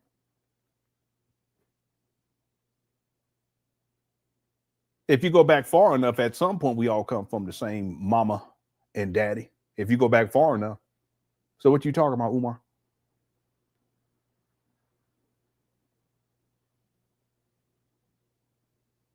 But this goes back to this whole narrative. Umar used to tell the story about the ice people and the sun people.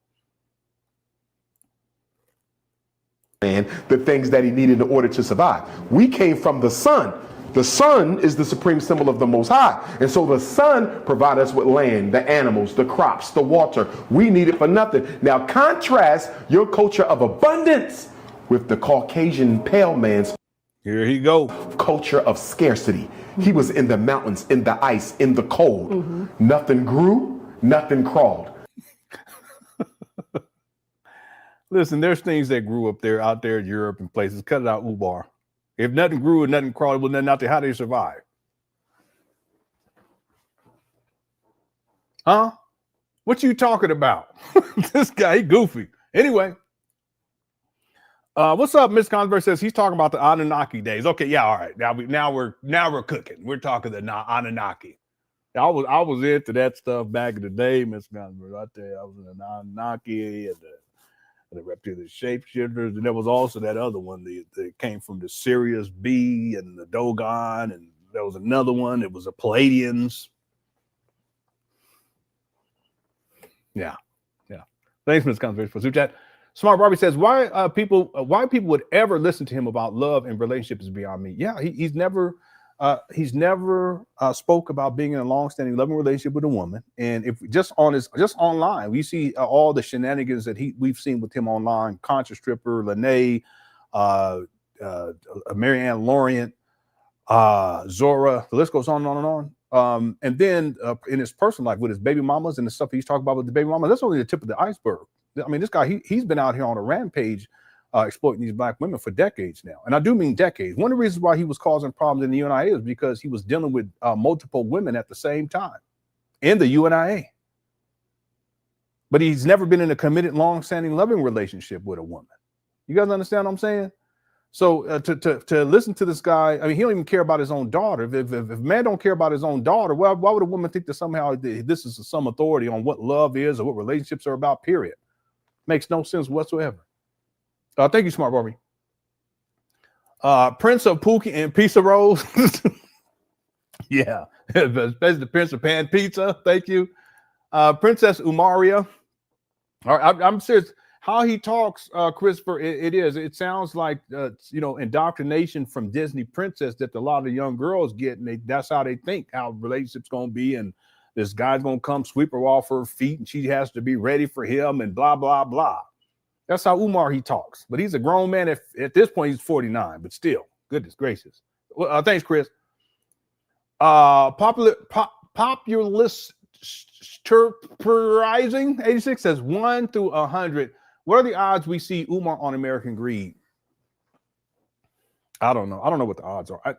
What I think is that at some point in the future, when all of this has died down, and let's say that it'd either be the FBI or it would be the IRS, or both possibly, where they bring charges on Umar for fraud, tax evasion, embezzlement, wire fraud. And then if and when that happens, that's when it would probably reach more mainstream. And then we'll see, I don't know, Netflix, Hulu, American Greed, something. He'll be on something by that time, right? But we've already done the research. We've already talked about everything, and there would be nothing that they would be able to present that we don't already know, that we haven't already explored, except for documentations associated with the financials of FDMG. Because Umar there's no transparency with that, but that could all be subpoenaed. Yeah, we'll have to wait and see. So, but I don't know. I don't know what the odds would be, but it's something that I think will, if it happens, it would have to take place after the Alphabet Boys come down on him first. Okay? Thank you for super chat. The Fupa Trooper says, unblock me, bro. This is DJ Desk Jockey. What? I didn't block you. I don't block people. Rarely do I shouldn't say. I've blocked maybe 2 people or 3 people this year during a live stream. Now I block people after a live stream when the people get on there talking crazy, posting crazy comments. I ain't got no time for that. If you can email me your DJ Desk Jockey YouTube page. If you can email me the link to it, and then I'll unblock you. Okay. Thank you for super chat. Black Wolf gifted a membership. Thank you so much, Black Wolf. I appreciate it. I'm sure they appreciate it too. All right. Okay, I think I'm all caught up here in the chat room. This ninja really think he be cooking when he talks. Yeah, and unfortunately, there are people who hear it and they think that he's saying something. He ain't saying nothing. A lot of it is confusion. And for some people, when they're confused, they're listening to something that's confusing them. They think that the person who's saying is deep. That's not the case at all. Umar don't know what he's talking about. Okay. On top of that, he's batshit crazy. Thanks, Mr. Controversy. YouTube says, I'm Asian and I'm a rice person. No, he's not talking about, I don't know what he would call it, but he's talking about the ice people, which is the Europeans, and then the sun people, which is the people from Africa. Okay. All right. As if everything in Africa was the same, or everything in I guess, Europe or whatever is all the same, whatever. Look at this guy. Look at him. People believe this guy.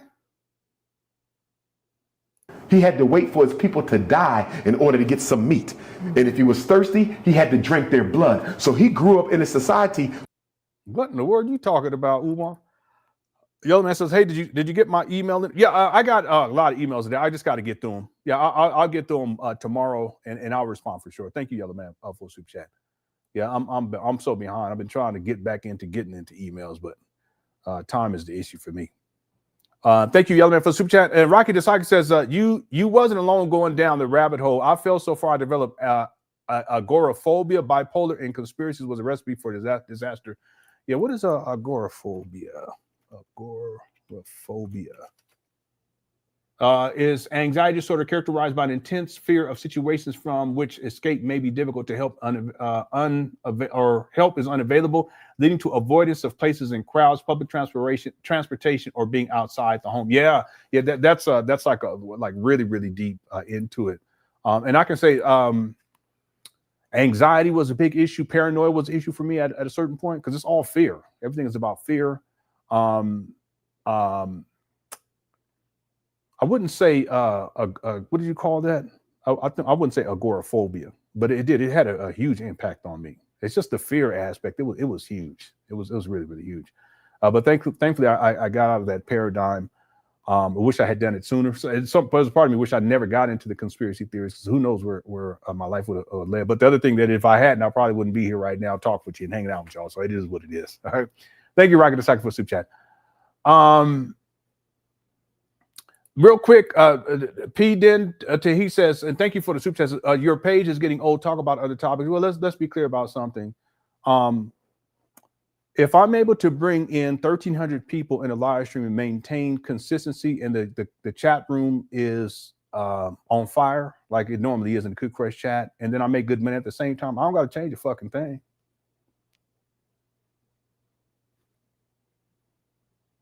It wouldn't even be intelligent to do so. Now, I do have a contingency plan, but it's not time quite yet for that. It's not time. When the time is right, that transition will take place. But I don't have to change a fucking thing. And who's you? For instance, and thank you for the, no disrespect, thank you for the feedback, because the fact that you would pay money to make this comment, what does that say about you? But you know what I can do, like right now, I could block you and never hear from you again. It won't make a damn difference in terms of the Cookie Crush chat, the engagement, the numbers, the support that I get here. And it wouldn't make a difference in my personal life either, for sure. But no disrespect, if you want to pay to make these types of comments, you're more than welcome to do so. But what does that say about you? One last thing, I just want to be clear about something. No one should ever believe and have such arrogance to think that somehow they can dictate to someone else what they should be doing on their YouTube page.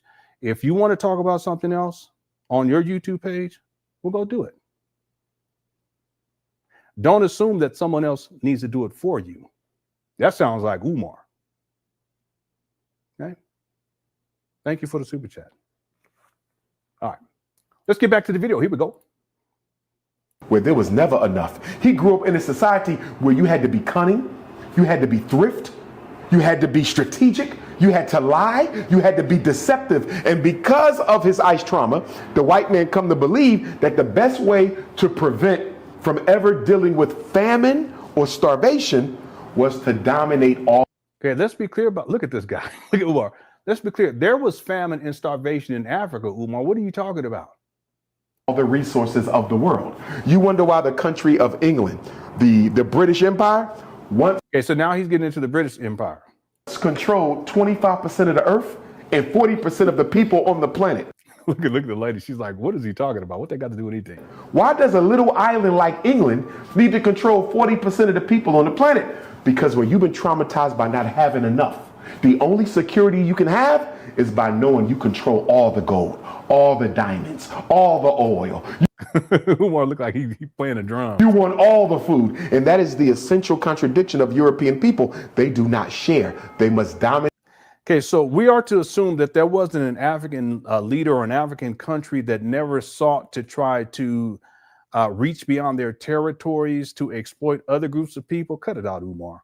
I'm not saying that it's right or wrong. I'm just saying, historically speaking, what are you talking about? Anyway. And monopolize. That is an outgrowth of their ICE trauma. Okay. And I would argue that's why. Look, she like, what are you talking about? We can never fully coexist with them. Because you and I, we are creatures of abundance. We give. Umar, you don't give anything. What are you talking about? You're a creature of taking. You're a creature of begging. We give. What is Umar giving? What is Umar giving? You Umar Johnson followers, give me 10 things that Umar is giving outside of running his mouth.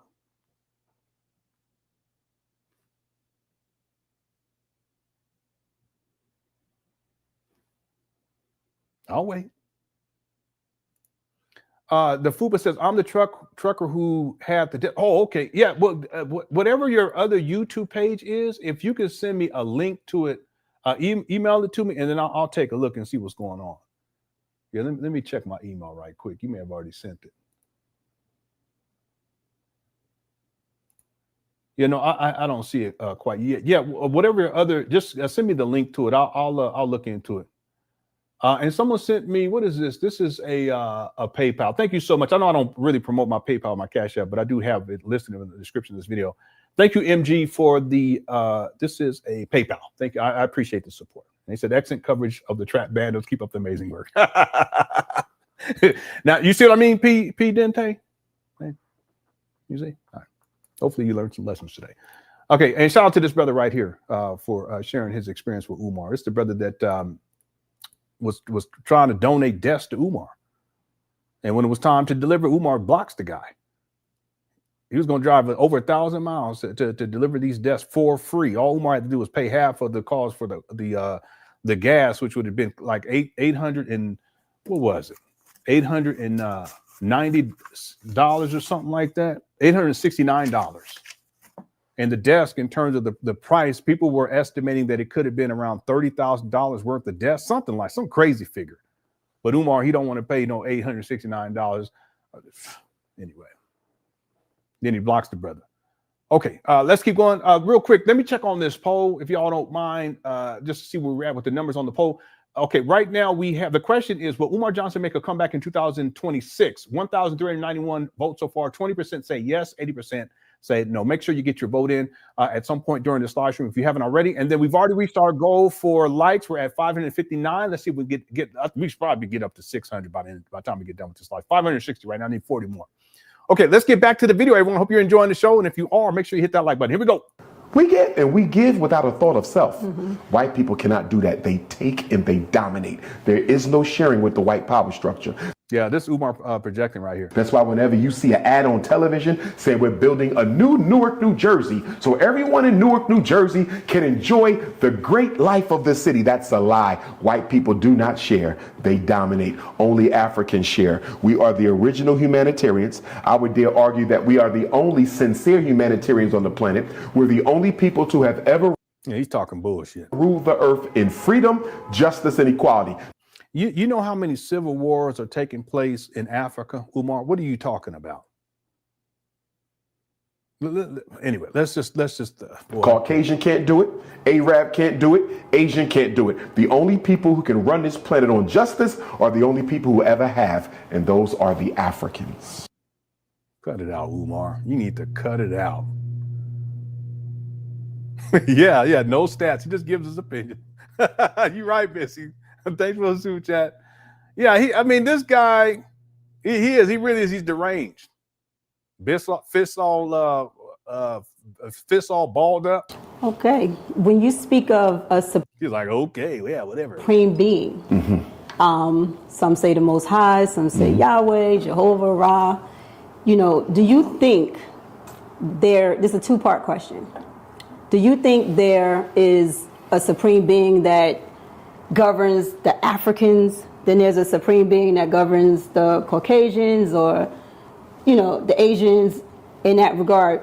And I asked that question because what in the world? Being the supreme beings on the planet, this is something that it just plagues me for years and years and years. Like, you a supreme being on the planet? What y'all talking about now? If I'm the supreme being and I'm a woman, I have a womb. I bring life from one dimension into another. Look at Umar's face. He's like, if you don't shut your ass. Look at Umar. He like, you trying to take my shine. look at Umar's face. And when you see her, she starts talking about herself, and then she says, I got a womb. I like, listen, bitch. I don't know what you talking about. I'm signing you. I'm signing you. I'm sorry. I'm sorry. I'm taking it too far. I apologize. But that's what it looked like he's saying.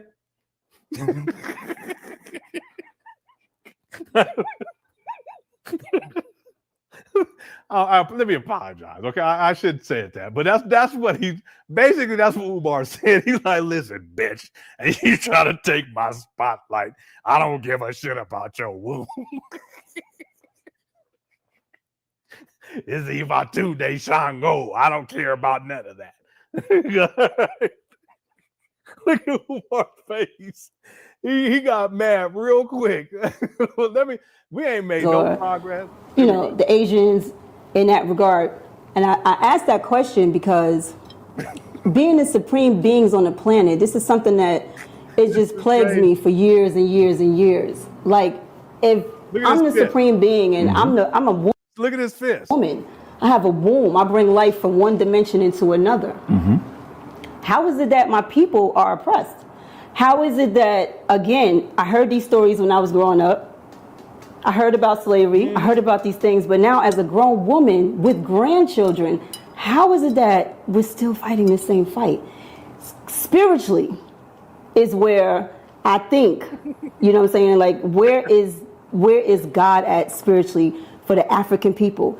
Is it separate gods? Is it one God? Is it like, what is happening? Is there a war in the heavens that's trickling down to us through us spiritually? Are we just a bunch of recycled beings living in my supreme being will pimp slap? No, don't do that. A space where if we're not completing our destinies, we can't leave this planet. And then when we're rebirthing ancestors, we're see, she keep running her mouth, but Umar don't like it. Look at it. Rebirthing tyrants over and over and over. If you don't shut your again, what is this? Look at it. Powerful. Space. What is this place? Like, how? Umar falling asleep and shit. I'm listening, Queen. Powerful. Do we get to the solution? What is it? Is there more than one supreme being? Is there one supreme being? Did the black race? Okay, listen, ma'am. Listen, ma'am. we have to stop this. Okay, we have to. All right. I know it's your show. I know you're probably in your office. Umar probably slept on the couch, you know, because he ain't. I get it. All right, but come on. Do something wrong, and this supreme being has us in this state, because if we're connected, we're directly connected to source. Why can't we dominate this one race? You telling me people lived in the mountains? They had. Okay, ma'am, please listen. Umar falling asleep. Okay, let had no vegetation. They had nothing, and now they rule. Listen, Europeans just didn't live in mountains, ma'am. Okay, let's come on. We got to cut this out. Over the supreme beings that were ancestral here. We're the mother and fathers of Africa. That's true. How is that possible? But when those Caucasians traveled out the ice for a better place and came down from Europe into Africa, we engaged in what I call the original sin of African people, and that is participating in cultural and racial color blindedness. Okay, let me say this. Okay, where is the scientific proof of any of this, Umar? What you read, Iceman Inheritance? What's this? Where's the scientific proof to prove any of this? He just be talking. He's supposed to be a scholar. Where are the scholarly sources, peer-reviewed sources, Umar?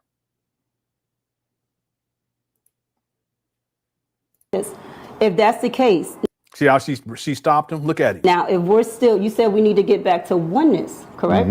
So in this oneness has to come from source. Where's this one frequency coming from? Where's this one source of love? Where's this one source of power coming from? And how come we can't access it right now? Even if however many hundreds of years ago they tricked us, why can't we be untricked now? Like, why are we still tricked? Because spirit and psychology are separate, related but separate. Spiritually, you have the potential to overcome white supremacy. Psychologically, you don't have the belief or the courage to do so. God governs in a manner that I would consider soft governance. What I mean by that is God has given. I thought you were going to say soft cookies. I really did. I thought you were going to say us free will as human beings. You have the free will. Nobody forced us to let white people into Africa. We did it on our own. So we have to take responsibility for a lot of this. Nobody forces us to spend $30 billion on hair, or $2 billion on Air Jordans, or $800 million on chicken, turkey, beef, and pork, or $4 billion on liquor. Nobody forces us to buy twice no gin today the luxury cars of Europeans, but yet we control less than a quarter of their wealth. He be making stuff up. The issue is we have a say-so in what happens. And one of the weaknesses of African people is whenever things go wrong for us, we want to look to God. You see how that works? Or blame the white man. Blame the white man or blame God. But neither God nor the white man forced you to spend your disposable income on useless junk and enjoyments. So at the center of this situation is a refusal to accept accountability. We believe in plausible denial. And the reason black people believe in plausible denial is we want no accountability or responsibility to other black people for the solutions that we need. Now, getting back to man says, I'm eating grits right now. To God, I want to be clear on a couple things that might clarify. We're all recycled. Because we're all ancestors who have been here before. You're an ancestor from your bloodline return to finish a job that wasn't. I'm an ancestor from my bloodline return to finish a job that was not created. Now, in heaven, you negotiate the purpose of this incarnation with supreme consciousness. And once you come to this world, you are given certain circumstances and people, such as your parents, your siblings, your aunts, your uncles, the neighborhood you're born into, over which you had very... I'm sorry, I didn't mean to do that. This chat room is crazy. Shout out to King Crush That's Undefeated. I can't even put half the stuff up on here. The Africans, the spirit and psychology. So we have to take responsibility. Governance. What I mean by that is God has given us free will as human beings. You have the free will. Nobody forced us to let white people into Africa. We did it on our own. So we have to take responsibility for a lot of this. Nobody forces us to spend $30 billion on hair, or $2 billion on Air Jordans, or $800 million on chicken, turkey, beef, and pork. At East Point said Umar dressed like the cartoon Arthur. He really is. Yeah, shout out to Arthur. Thank you for $4 billion on liquor. Nobody forces us to buy twice the luxury cars of Europeans, but yet we control less than a quarter of their wealth. The issue is we have a say-so in what happens. And one of the weaknesses of African people that's true, is Isaiah. They just talking, but I'm gonna let it roll. Matter of fact, I'm gonna let it roll for a while, y'all. I'm gonna give you something to, something to snack on. Thanks, Isaiah, for the super chat. Question Point also says, yeah, we do share when we shared other Africans and sold us. I'm sorry, I don't mean to laugh. Yeah, we do share when we shared other Africans that sold us to the colonists, right, Umar? Yeah, I know. Umar ain't gonna bring none of that up. Anyway, thank you, Corruption Point. I apologize for laughing. User 225 says my supreme. Okay, all right, let's get back to it. I'm gonna let it play. Let me go see if I can find me a snack, because Umar, he running his mind, talk about nothing. Whenever things go wrong for us, we want to look to God. You see how that works? Or blame the white man. Blame the white man or blame God. But neither God nor the white man forced you to spend your disposable income on useless junk and enjoyments. So at the center of this situation is a refusal to accept accountability. We believe in plausible denial. And the reason black people believe in plausible denial is we want no accountability or responsibility to other black people for the solutions that we need. Now, getting back to God, I want to be clear on a couple things that might clarify. We're all recycled. Because we're all ancestors who have been here before. You're an ancestor from your bloodline return to finish a job that wasn't. I'm an ancestor from my bloodline return to finish a job that was not created. Now, in heaven, you negotiate the purpose of this incarnation with supreme consciousness. And once you come to this world, you are given certain circumstances and people, such as your parents, your siblings, your aunts, your uncles, the neighborhood you're born into, over which you had very little control, but they were sent here because you needed these particular experiences to set you up to be successful in the attainment of your life's destiny.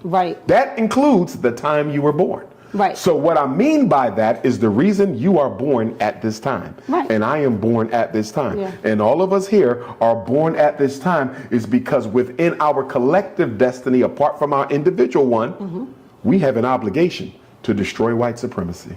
Okay. You would not have been born at this time if you did not have an obligation to return the world back to freedom, justice, and equality. That means put black people in charge. Now that I agree with, I respect that answer. The accountability piece is. Umar, what are you in charge of? I'm just saying. Can anyone in the chat room think of one thing that Umar is in charge of? Huge. Because once that's realized, that accountability piece, that's where that's where the power is going to come in. But that requires unity and trust. Right. Listen, and what it requires, Umar, is for you to open up these books for this FDMG school scam, homeboy. Accountability, transparency. So I write recipes, right? I told you I'm a writer. So if I had to write a recipe for the black culture, for humanity, for the Pan Africanism, for look at Umar, poor guy. Everything. The recipe number one is what? What's the first thing we want to put on this recipe? We know we got love. Okay. We probably need some butter. We need some flour. We need some salt. I don't know. I'm gonna give you a children's recipe and an adult recipe. The children's recipe is real simple. There's an African proverb that says, every time a new baby is born, that is a message from God that he or she has not given up on. She looking like, what is this? On us. Yeah. That means if we took one generation of black youth, take every African child born. Umar, where are your children? You're a deadbeat. What are you talking about? November 20th of 2023 until November 20th of 2043, 20 years, you would have a whole new people. Oh, yeah. We would have to be free because you have built freedom so much into their collective consciousness that they could not tolerate for 1 second oppression of any kind. 20 years we would be free if we would just take the babies. So then the question becomes, why haven't we done that yet? Because that requires the love that we spoke of earlier. Yeah. The reason African people... You see the hypocrisy, Umar, if it's about love, which you don't have a conception of, real talk, then why aren't you an active participant in your own children's lives?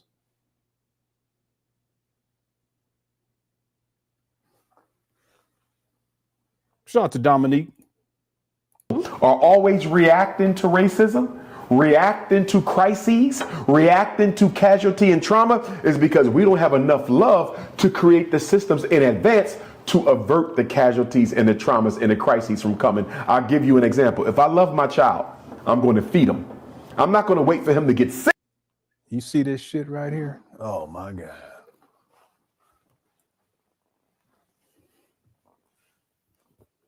This video is from 2023. Y'all know what happened in 2025. That's why I'll put the poll question up there like that. Is my back all sweaty?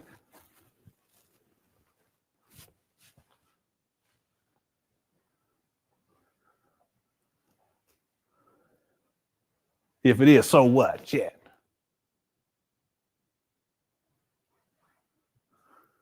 It's my back, it's my shirt. But you see how in 2025, his daughter comes out and exposes him as a deadbeat, right? But Umar, he goes on this show back in 2023, and he's giving what I call a hypothetical reality. It's a contradiction, right? It's a paradox, but that's exactly the point. Because the theory that Umar, or the reality, the hypothetical reality that Umar is presenting is not rooted in his own personal reality, meaning that he's an active participant in his own children's lives. One of the things I've learned about Umar, especially as I've gone back and dealt with the earlier videos, is that he has a tendency to be possessive of things that do not belong to him. It's about control and power. It's one of the issues with the UNIA. It was about control and power. He wanted to become the HNIC. So Umar tends to want to be in control of the megalomania, like a dictator. Go look at the verbiage that he uses as he describes other people in that organization in his resignation letter. He was just projecting, he was talking about himself. The point that I'm making here is that Umar has a habit of trying to take possession of things that do not belong to him. His mother, y'all's kids, as he says, you know, what we need to be doing with our children. What you mean our? Because my children ain't got nothing to do with your funky ass. You ain't talking about me. But he'll say that over and over again as a what? A hypothetical reality. Meanwhile, he doesn't even take care of his own children. He's a deadbeat. But the need to be possessive, it filters. It's really an aspect of Umar's personality type. He's a megalomaniac. He feels entitled to you, black women. You're his possession. His mama's his possession. These trap bandos up there in Wilmington, Delaware, supposed to be for the people, right? That's his possession. The money that people send him for these trap bandos, we need to get this money. What do you mean we? We need them donations. What do you mean we? Who's we? It's possessive. He feels entitled, possessive of y'all's money. You black women, he feels entitled to the poom poom. Real talk. So as Umar gives these hypothetical realities, keep that in mind, especially when he's trying to take possession of other people's children, if they're his own, or when he gives these hypothetical realities wherein he's talking about what he should be doing with his own children, when in point of fact, in reality, he doesn't do any of those things. That's Umar. He's a hypocrite.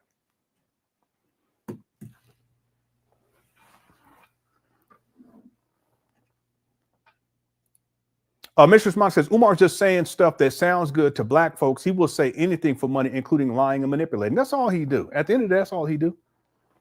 And I'm not going to say 100% of the time. Very rarely do I see Umar say something that I think he actually believes in.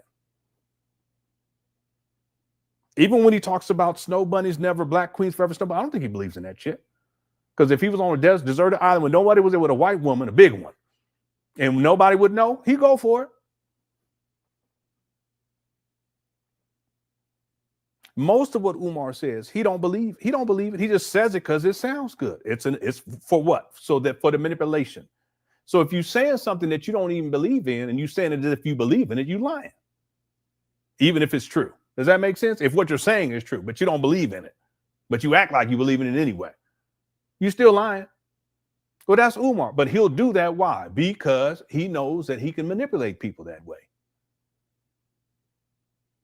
You guys really, start paying attention as we cover, Umar videos wherein he's seeking to control and take possession of things that do not belong to him.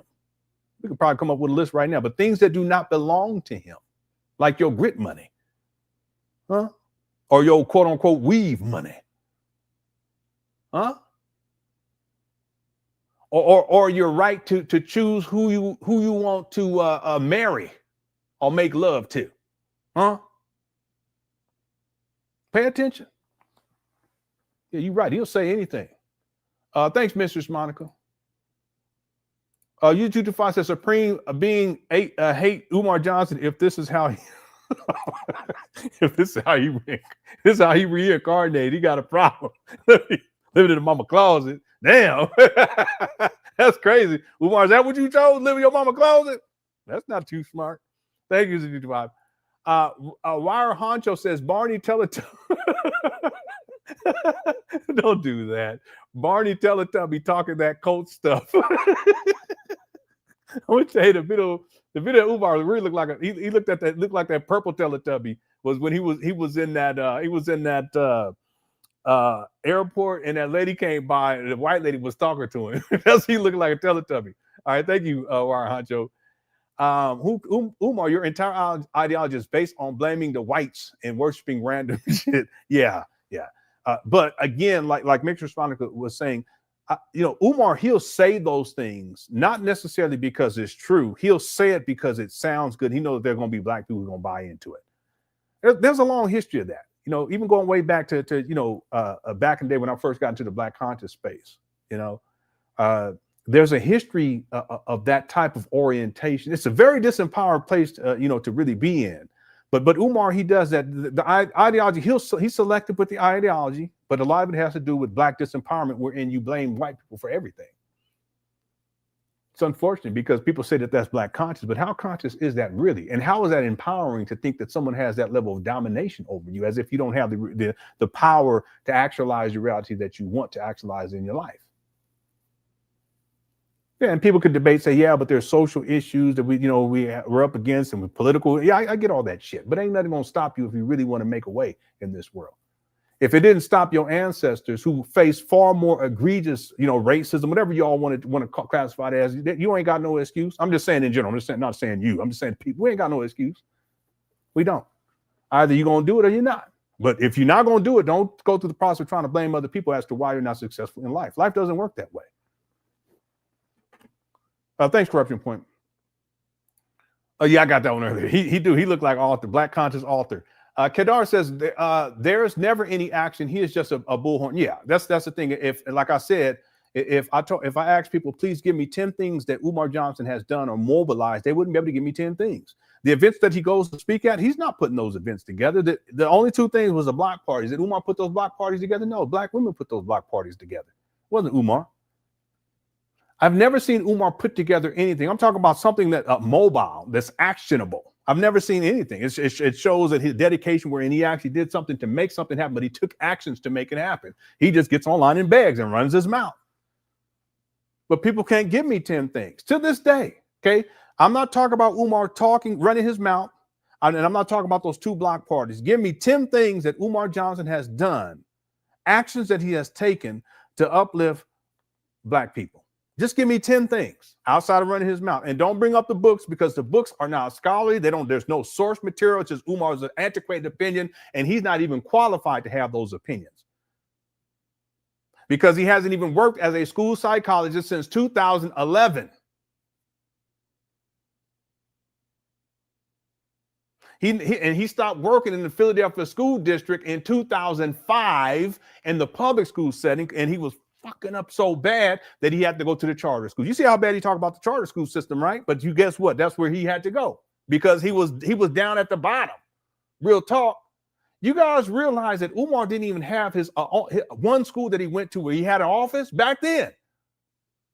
He talks about this.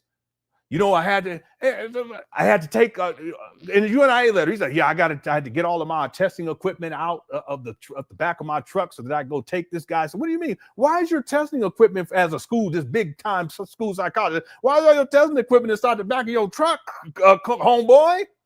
Well, that's because Umar didn't have his own office. He would go to multiple schools throughout the week, and in some cases on the same day, he would go to multiple schools. He never had his own office. Why is this relevant? Because he was never he was a traveling school psychologist. And that's not uncommon. What I'm saying is that Umar was not some big time psychologist that people looked up to, and he was well established in the community. That's not the case. And it further proves that in terms of Umar doing something that's actionable, wherein he's significant, people can't give me any proof of that outside of him running his mouth.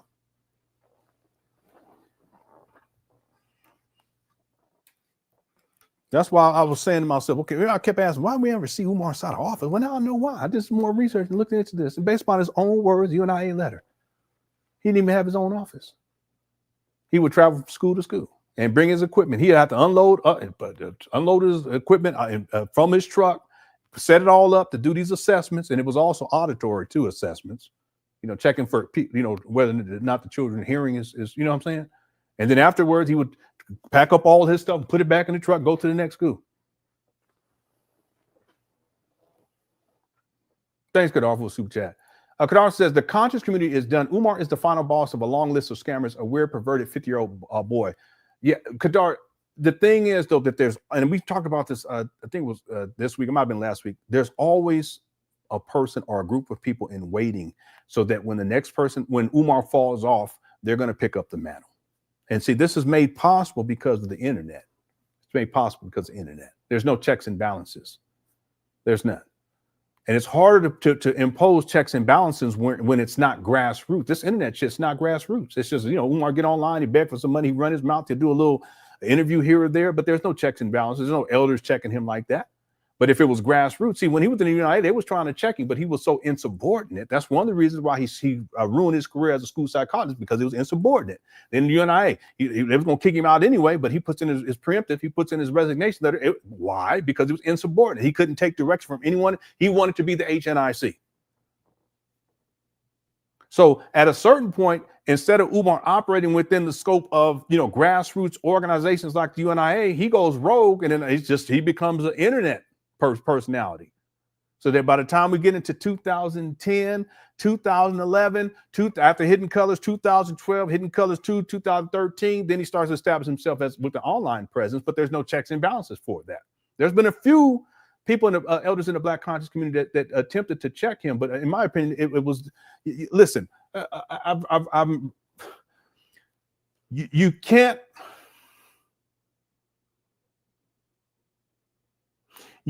check someone like Umar with kid gloves. You can't coddle the motherfucker. Let's say it that way. You can't.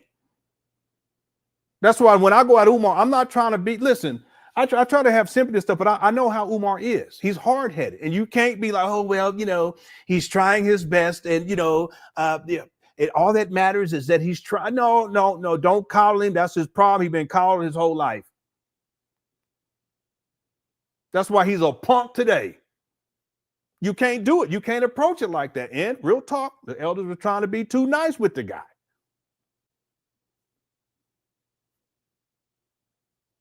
Call it like you see it. Don't sugarcoat the shit. Say it like it needs to be said. Warn the people like they need to be warned, like I've been attempting to do for years now. And then let the people decide whether or not they're going to deal with this trifling clown. But you can't do it all. Oh, and he's so important to the, no, cut it out. Listen, we can set the scam and shit aside. Umar is a sexual deviant who's predatory on Black women. That should be enough to check his ass 100%.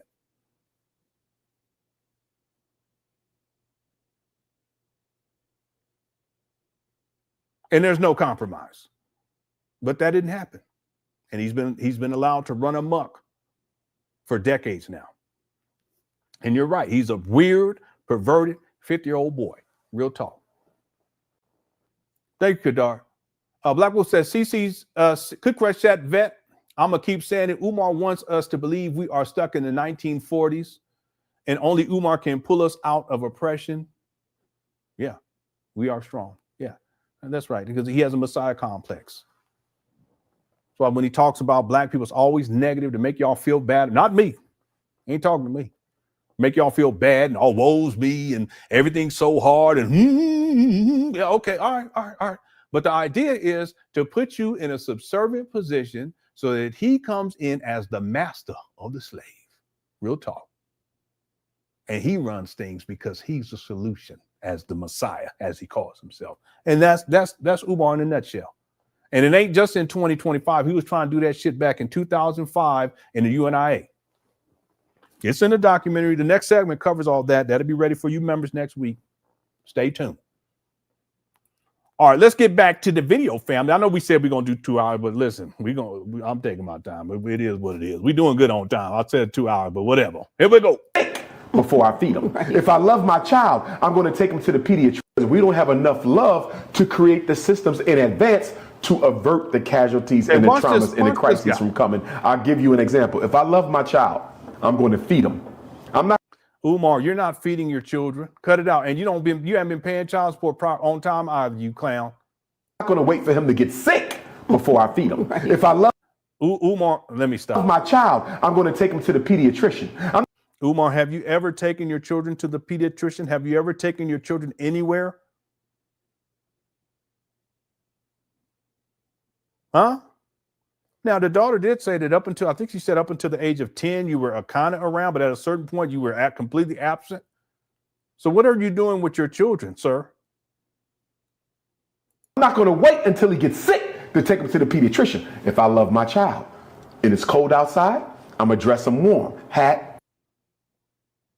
It almost sounds like he's talking about himself. It's weird. Gloves, coat, whatever I need to keep my child warm. Why did I do that? Why didn't I wait to see if he got sick and then dress him warm? Because I love my baby. And because I love my baby, I'm going to do everything up front to protect him and he talking about himself. This is some deep shit right here.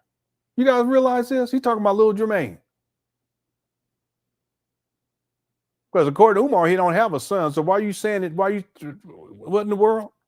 He's talking about himself right here. I'm telling you, this guy, he's batshit crazy. Look at him. Insulate him from any negative experiences he can have. Black people are the exact opposite.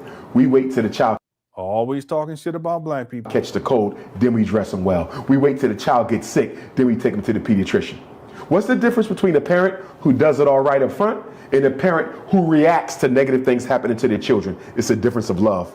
The parent who does everything up front, yeah, he's talking about himself. This is deep. Love their child enough to solve a problem before it shows up. The parent over here didn't have enough love, so they only react when bad things happen to their child. I give you an example. School to prison pipeline, right? You got parents in New Jersey, Newark, Patterson, Camden, Sicklerville, Jersey City, Montclair, Trenton, who don't make their children do their homework. They don't check the homework. They don't go to the school. You see that? See, all negative about the black people. It's not enough love up front to do the things that's right. But when he's 25 years and in jail, what's up, Black Anonymous? Now they got to go see him. They got to put money on the books. They got to pay. That's always his worst case scenario, 25 years in jail. Here we go. For the lawyer to try to get him out. You see the difference? If you loved him, you would have did the prevention. Because you didn't have enough love, you stuck with intervention. That's Black America. We react to the police killings. Why not create your own police system that renders the mainstream police system totally useless in your community? You ain't got enough. You see how delusional this guy is? Love. People who love people solve problems before they show up. People who ain't got enough love, they only react to what racism does to them. Okay.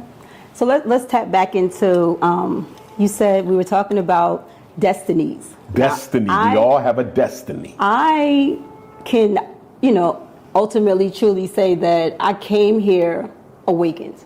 I came here in the 70s. I can tell that.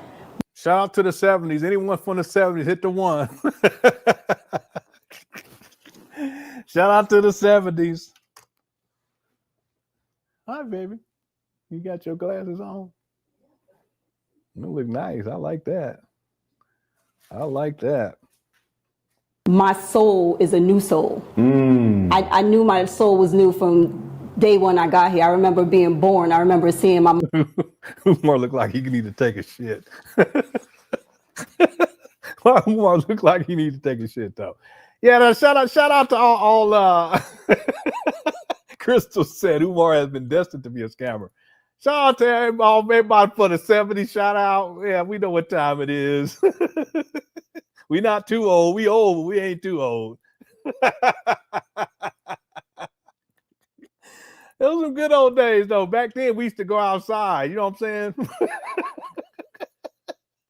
The kids nowadays, he's like, "Hey, you want to get some sun?" Like, "Daddy, what's that? I don't know what go outside. What's outside?"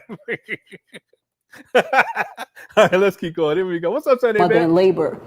I remember seeing a lot of things, and I have a clear memory from age 3. Who I am today. Okay. I'm that same child. I'm that same person that she sound like Umar. It was.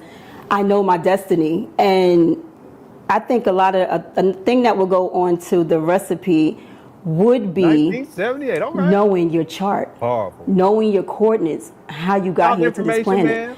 Like I did before. That's the homie. I told people I was plugging the show you did. It was really good. I mean, you did this whole year. You've been fantastic, bro. I got to give you props. I was promoting the show that you did. I think it was today, right? And what I'm gonna do, and I already wrote it down on my list of things to do. After this live stream is over with, I'm gonna put it on my I'll post it on my community tab because it was really good, man. Shout out to information, man. Solid brother right here. Salute. Before I looked you up on YouTube, I did your numbers, and you're a 5 here life we path. go. I'm a 9 life path. That means I've been here all 9 chapters. So here, I know I came here woke, and I know that my mission and my purpose. What did she say? She did his what? His numbers? What? I don't know what that means. Right now, you're sitting in my destiny, and I'm sitting with you in your destiny.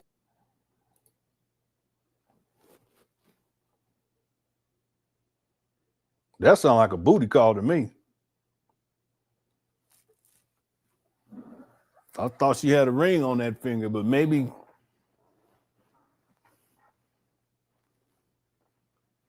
Y'all know what I'm talking about from the old school? That sounds like a booty call.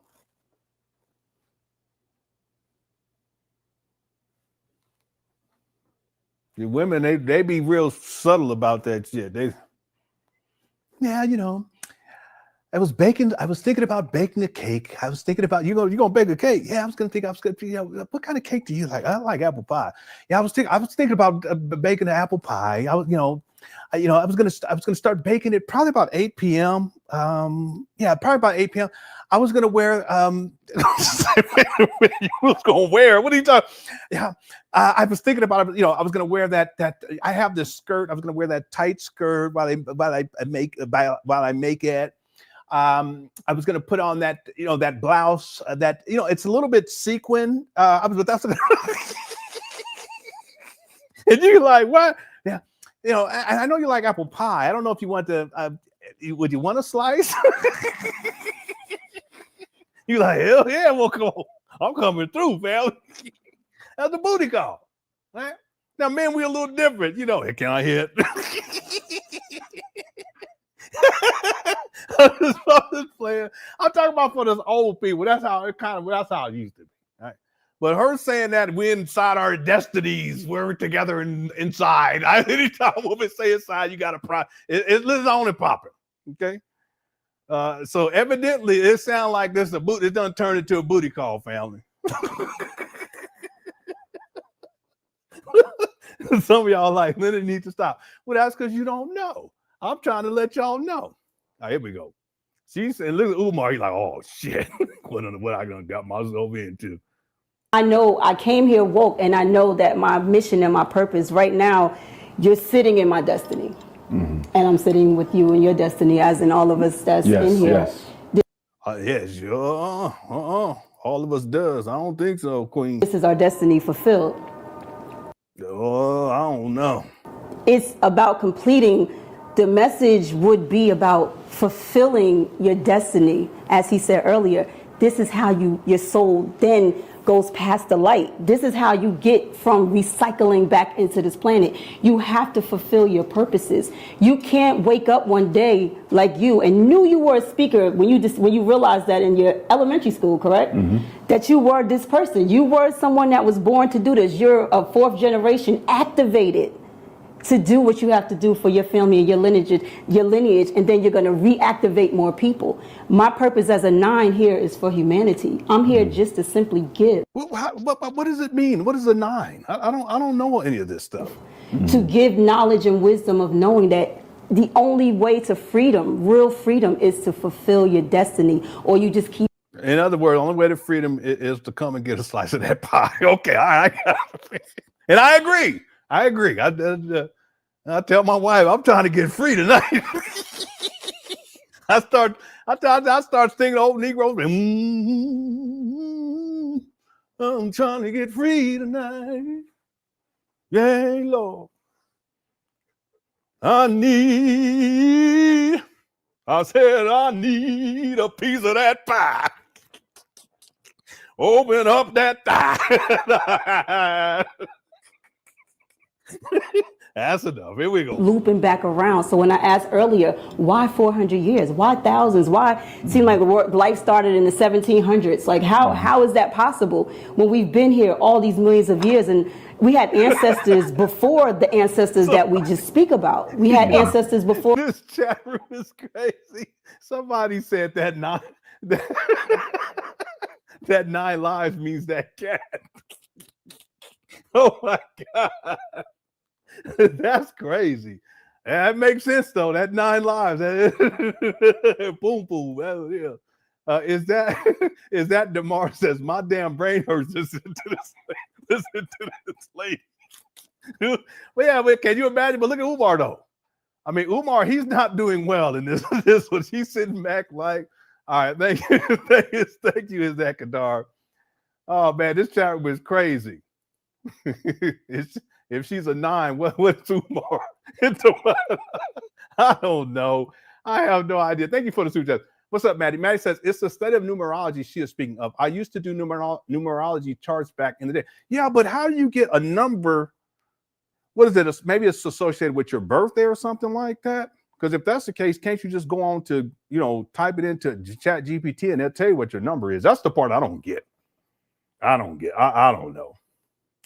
Yeah, this chat room is great. Let's go. Thanks, Maddie. Or any of these things even existed who were leaving the planet. This is why we struggle to find out who we are and the information, because we're not supposed to be here this long. Look at Umar.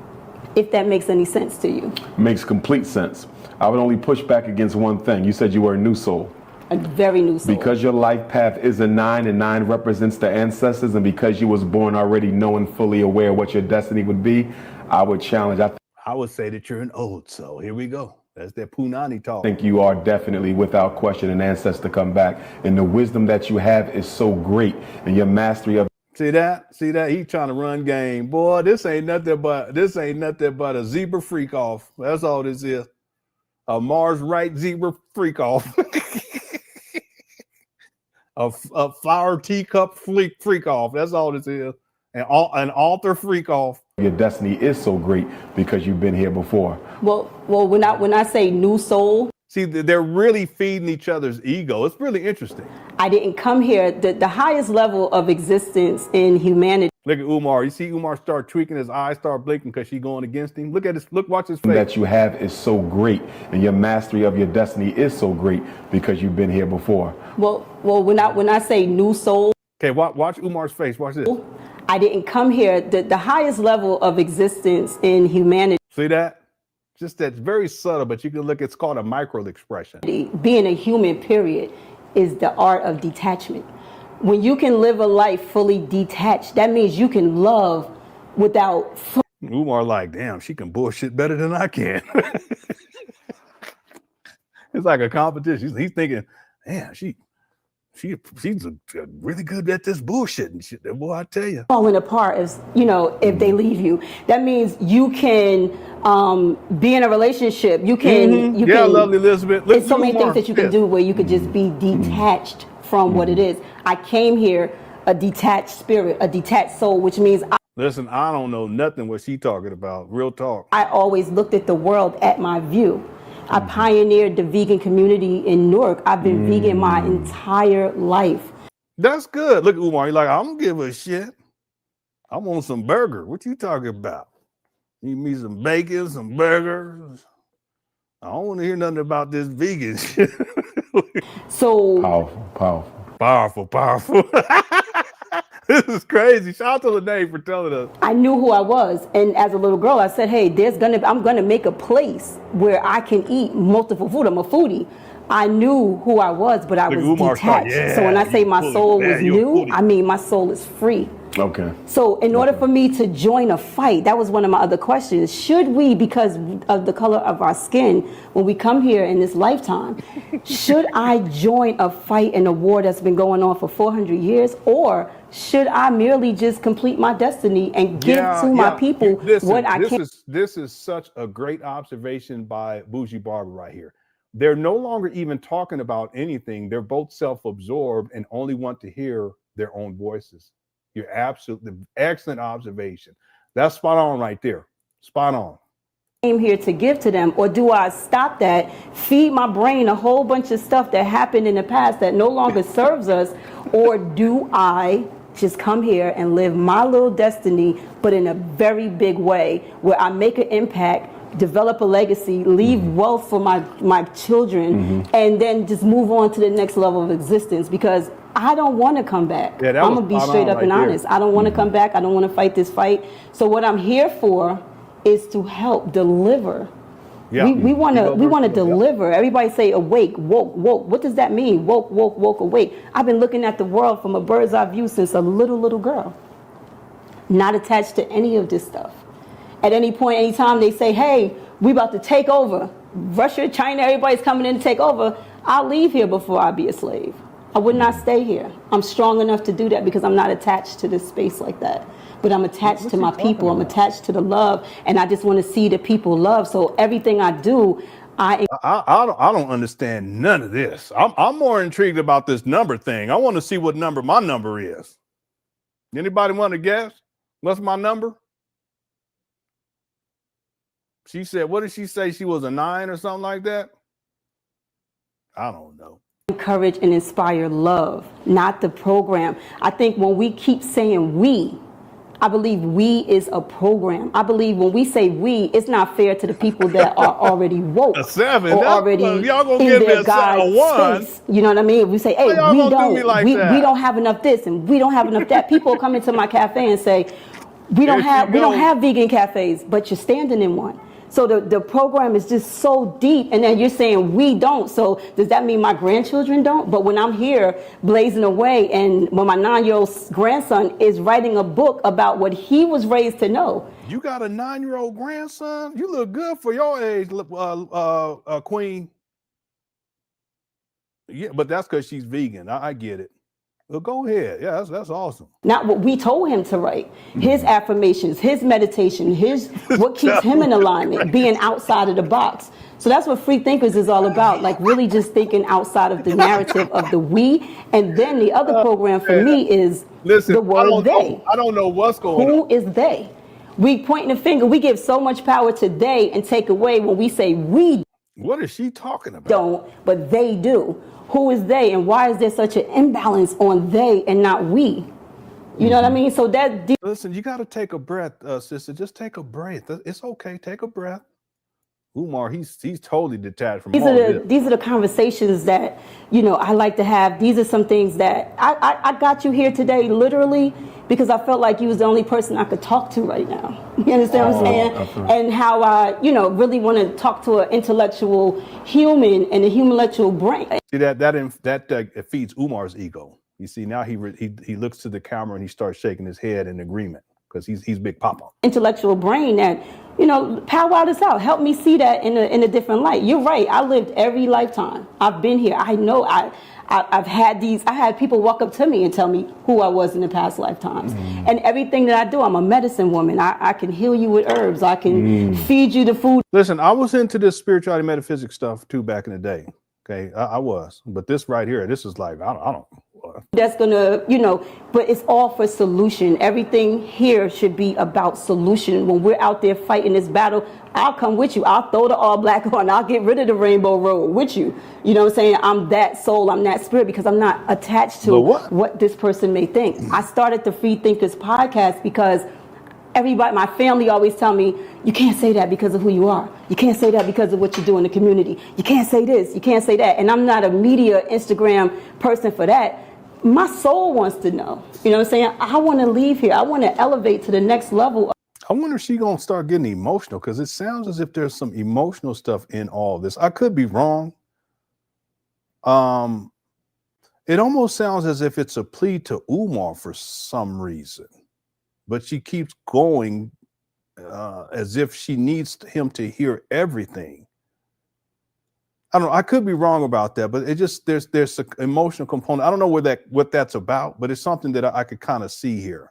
I don't know. I could be wrong. Of spirituality, wherever source is taking us or whatever's the next level. And I want my people to have the freedom to do the same thing, to get up out of here. So we're not, obviously, is this our land? Is this our world that we can't ever conquer it and come back to what it is? And we join from the same force from thousands of years ago. The same God, the same supreme being is still there. We should be able to draw upon the same frequencies and move forward. And we can. One thing that African people have to understand, I believe, is that the European was created intentionally to force us back to our divinity. This is some weird shit right here. She ain't talking about none of that, Umar, but this is where he go to. Let me let it play. Somebody said magic mushroom session. I don't know.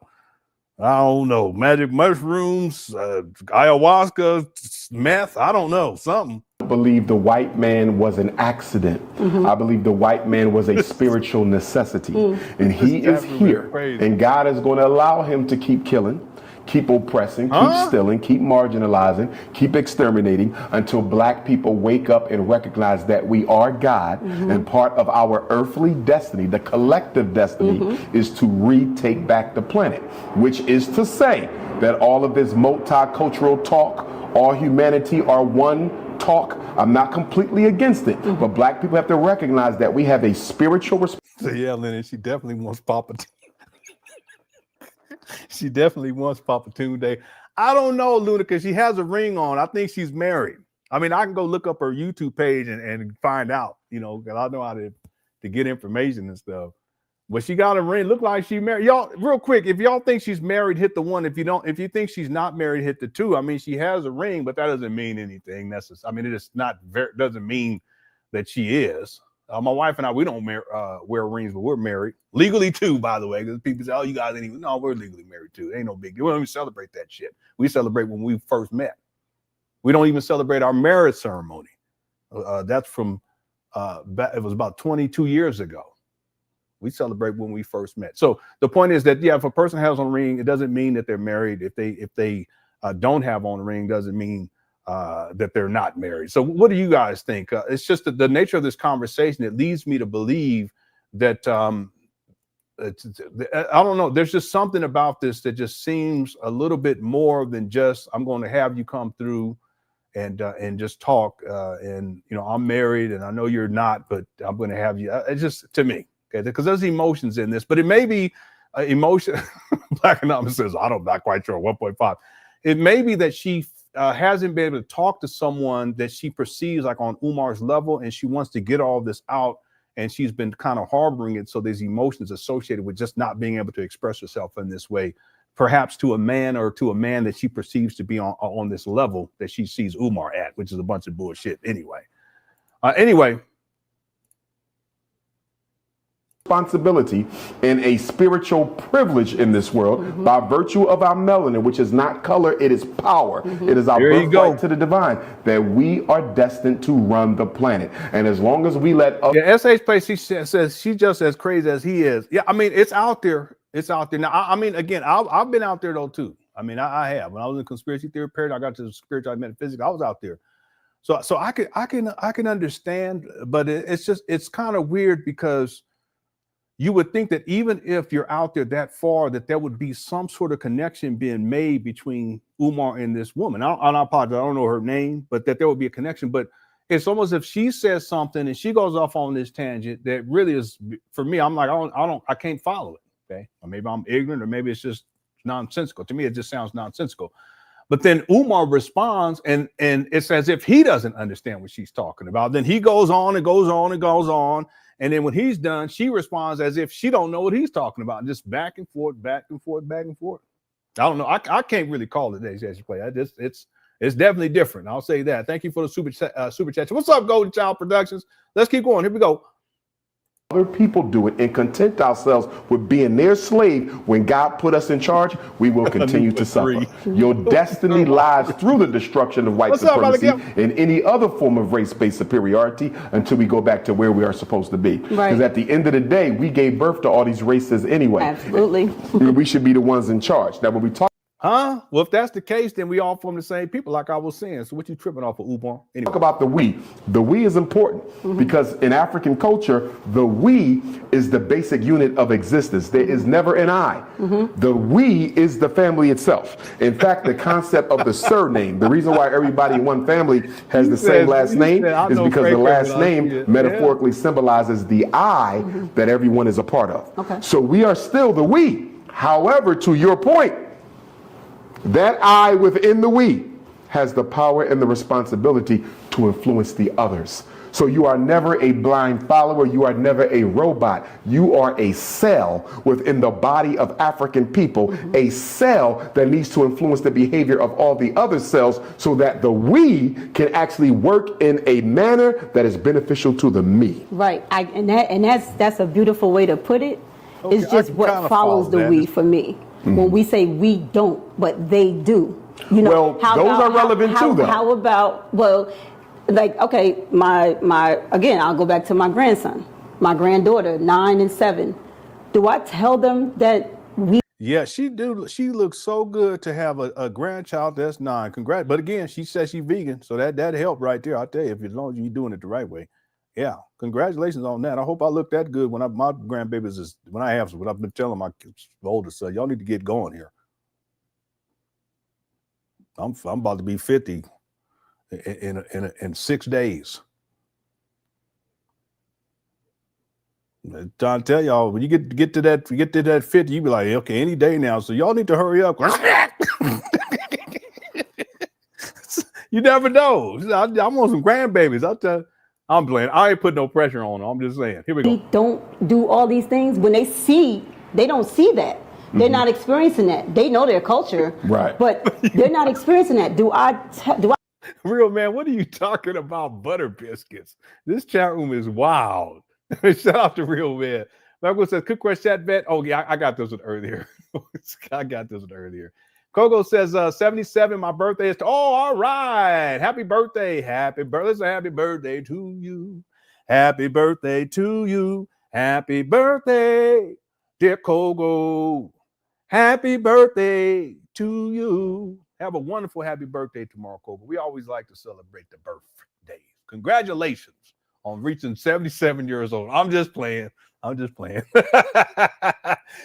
Is that DeMar says, my damn brain hurts listening to this lady. Yeah, it's difficult to follow, but I mean, Umar's difficult to follow, but we've heard Umar talk crazy so many times. I think it's a little bit more easier to kind of go with it, but it's more difficult dealing with her because we haven't heard her talk before. Thanks, Is that DeMar. But we're going to keep going. We'll get through as much as we can. If she's a 9, what's Umar? Hit the 1. That's from earlier. Okay. Young man, this is why you don't sleep with astrology chicks. Come on now. People want to, that's what people are into. I don't think it's astrology. I think it's numerology. There's a difference. I guess people may put I just want to know, how do you come up with the different numbers? Thank you, YouTube. Rocket Attack says, that zebra looking out the window like I want to jump. yeah, it's ready to go. Poor zebra. Thank you. James, what's up, James? Says, Umar thinking about the plug. He's sitting there like, yeah. No, he's disinterested. You can tell. Now, when he's talking, he's engaged. But if someone else is talking, they talked about this. If someone else is talking, he's not listening to none of that. He's not concerned at all. He's totally detached. Okay, and then he'll say powerful, right? Thanks, James. Wolves of Black Wall Street says, if these two ever team up, it's over. Yeah, but I don't think she's like a scammer or anything like that. She's into like alternate information, clearly that's the case for her. She's into the metaphysic, the new age, what back then we called it the new age stuff. I was into that too. I don't think that she's a scammer. She actually looked like someone who's a successful businesswoman in point of fact. I just think that she's into this alternative, and I've been there, so I'm not trying to cast judgment or anything like that. It's just as she articulates it, it's not cohesive enough so that it's understandable, even by me who's been through some of this stuff. Again, I wasn't into the numerology.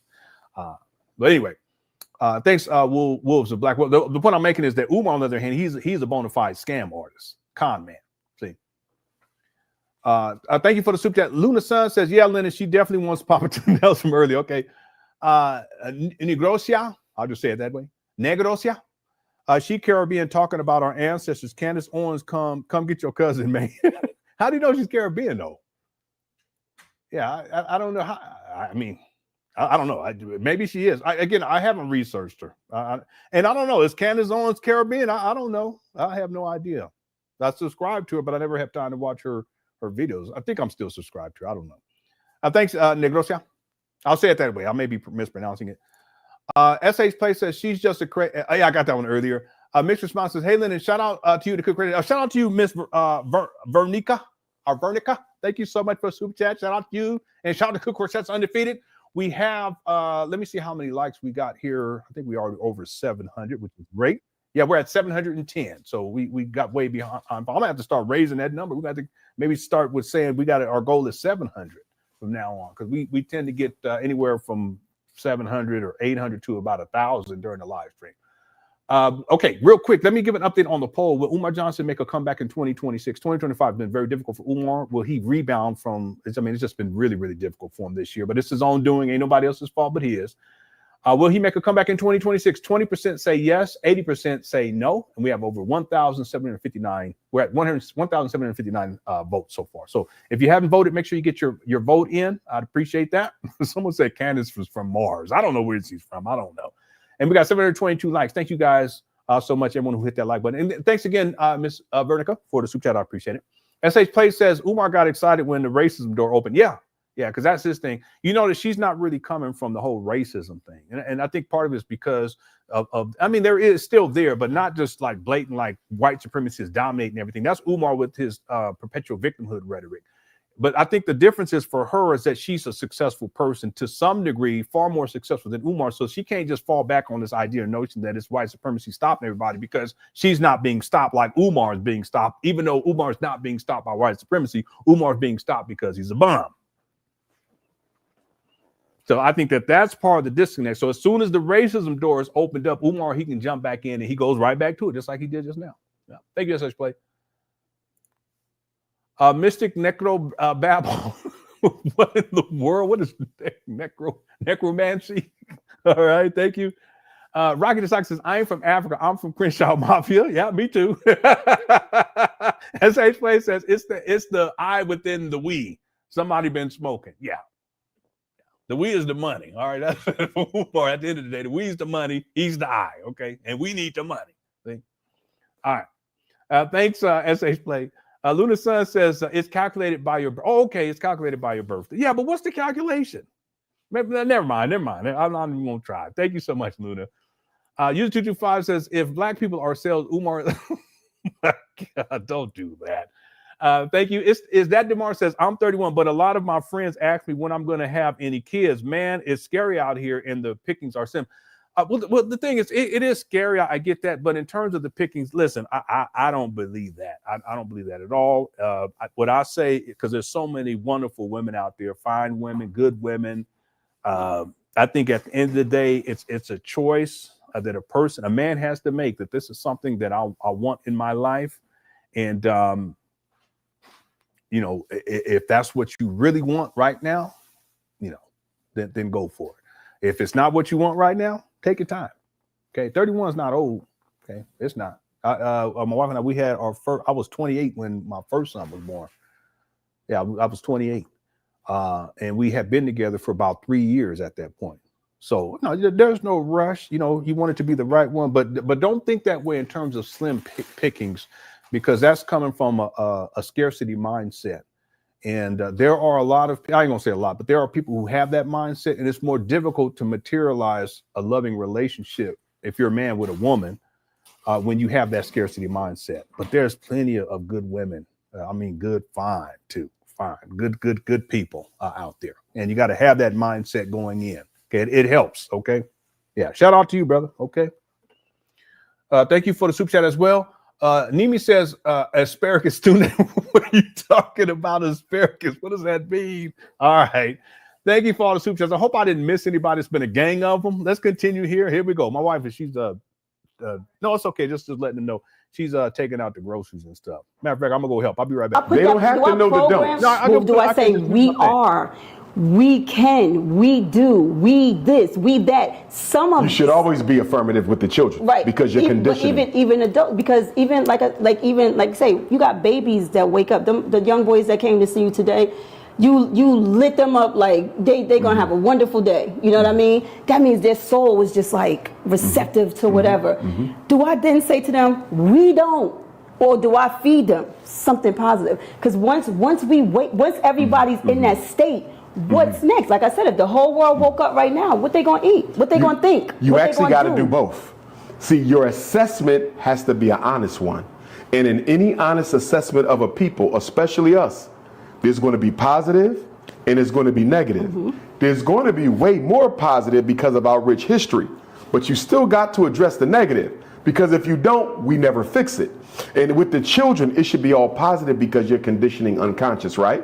But the minute you tell me your granddaughter and grandson now have to venture out into a society dominated by white people, there will be some things you will have to teach them in order for them to psychologically protect themselves from the assault that will come. So for example, as a school psychologist, one of the issues I see where our children are losing is because their parents are not giving them at least a cursory understanding of what racism is. So when you don't give that 5, 6, 7-year-old a cursory understanding of what racism is, when they get mistreated by the white teacher, they internalize it. When they get a grade less than what they should have earned, they internalize it. When they see the white kids or the light-skinned kids getting all the attention, they internalize it. Whereas if they understand. Yeah, see, he has to bring up the light skin stuff because he's a colorist. But he said something else. I heard him while I was helping my wife. A cursory understanding of what racism is. So to address the negative, because if you don't, we never fix it. And with the children, it should be all positive because you're conditioning unconscious, right?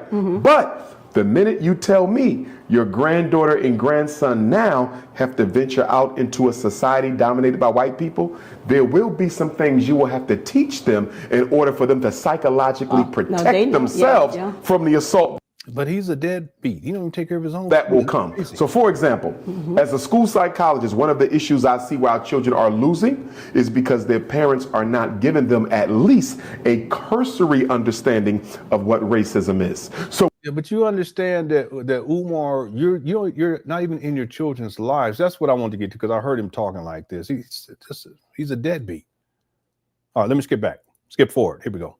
Then they understand it's not me, it's her. So sometimes you do have to educate the children about what they will confront so they don't end up blaming themselves. Because that low self-esteem, that academic low self-esteem is largely induced by the emotional abuse black children endure from white teachers. So I'm 99.9%. Yeah, here he go. We were talking about this last week. With you. I'm just leaving a little point there that says you do have to let them know about that world they're going to enter as babies so they don't blame themselves for the faults of white people. So, okay. So I went to Catholic school, right? So my mom put me 7.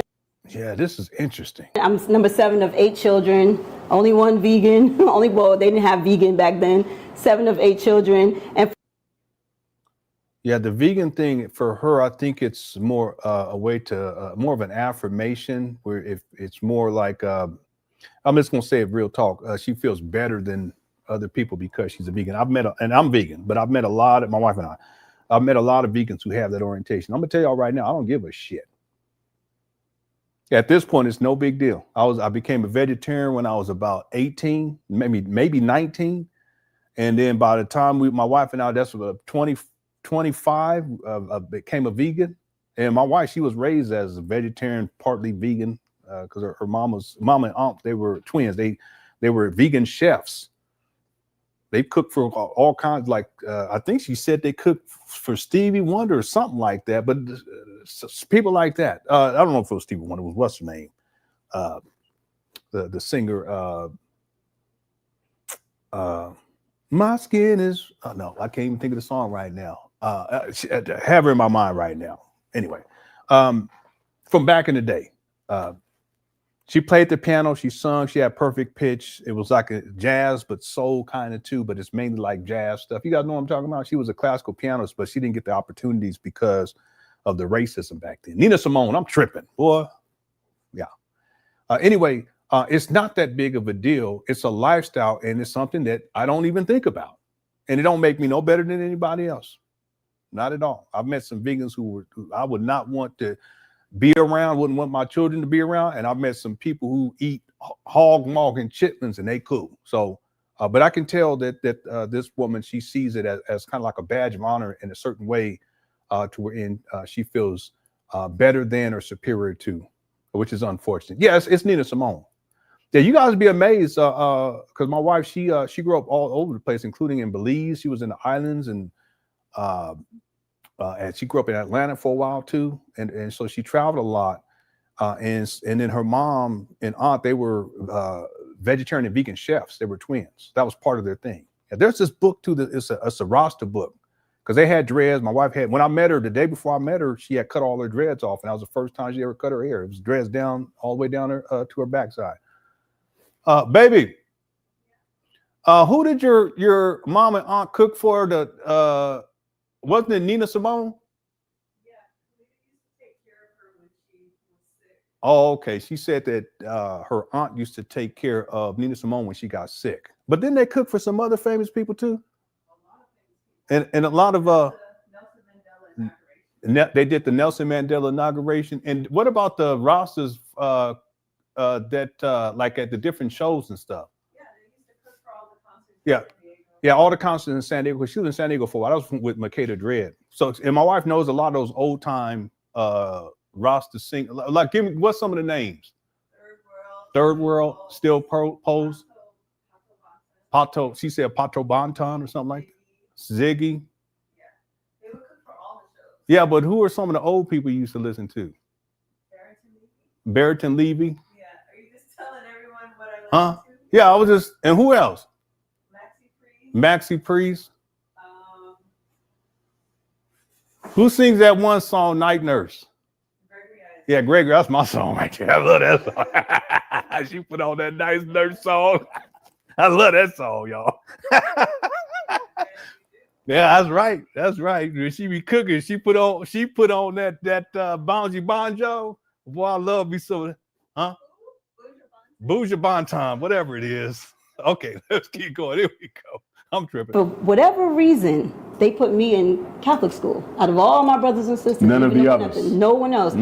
I felt like it was somewhat of a safe haven spiritually. I think it was more divine that I didn't go to the school in the neighborhoods. Okay. You understand what I'm saying? Yeah, Cook Crush had said hi. She said hi. I was a little more protected. Not that I followed the religion or anything like that. My parents weren't even Catholic. It's like more like they put me somewhere, like they knew something, but innately they knew something, right? Okay. My first, including, of course, Bob Marley. They my wife and her mama, they be rest in peace to her mom, but they call him Brother Bob. They always say Brother Bob. First teachers, grade 1 through 5, were all white. I had never had a black teacher until I came out of Catholic. I begged to go out of Catholic school, and it was like mid-5th grade. Huh? Oh yeah, she went to the Damian Marley concert. My daughter went too, and her friend. And then when they got back, I was like, she didn't dance with no men, did she? No, I was talking about you. Anyway, let's go. Year. That was my first time having a black teacher. My first best friend, Nicole, shout out to her wherever you are in this world. She was a white girl. All my friends. Look at Umar. He's like, oh shit. Yeah, but see, I think this is part of the emotional part for this lady right here that I kind of picked up on earlier. I was the only black person in my class for 4 years. I was never mistreated. In fact, I was more of a prodigy in that school. I could write and read very well by the age of 5. It was like water to me. So I wrote a poem, and I would always hear my mom in the house talking about racism. She'd be on the phone talking to my aunt, and we was down at the welfare office, and this happened, and that white woman did this, and I remember seeing Jimmy Carter on TV, and it's just a lot of stuff happening in the early 70s. And I was just hearing so much as a little girl, and again, me being awoke at that age, I'm like, what? Why are they saying this? I didn't understand it. I had a bunch of dolls. I had black ones, white ones, clowns, you name it. I go to school. Don't bring up no dolls, okay? These are some of the most beautiful people in the world to me. I come home and it's these white people, and we got to do this, and we. Oh, I see what she's talking about. So maybe, yeah, this is part of it, I think, kind of what I was picking up on. But I think that there's more to it than what she's talking about. She may get into it later. It's subtle. But yeah, Umar doesn't want to hear this because he wants to paint all white people as bad. And she talked about how she had a best friend who was white. I've had a best friend who was white, it's really no big deal. But Umar, he wants to make it seem like all white people are evil, All right, here we go. Gotta hide these clothes because they coming in to look into the apartment because my mother decided to get on welfare or whatever the case may be. But when I go to school, it's nothing like that. So I don't have that same experience. Look at him. I feel bad for her.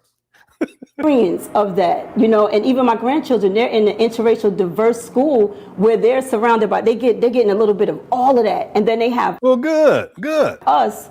And they have their parents who are pro-black, so they have us. So they have a balance of everything. But for me, don't do I'm that. the same little girl that I was. I'm the same person. Nothing has changed. I just developed because I didn't allow myself to get programmed and poisoned by what the issues and a lot of the social issues that were happening. And I don't take poison as to say like I'm above my people or I'm above because I'm right here doing the work. I do the work literally. No.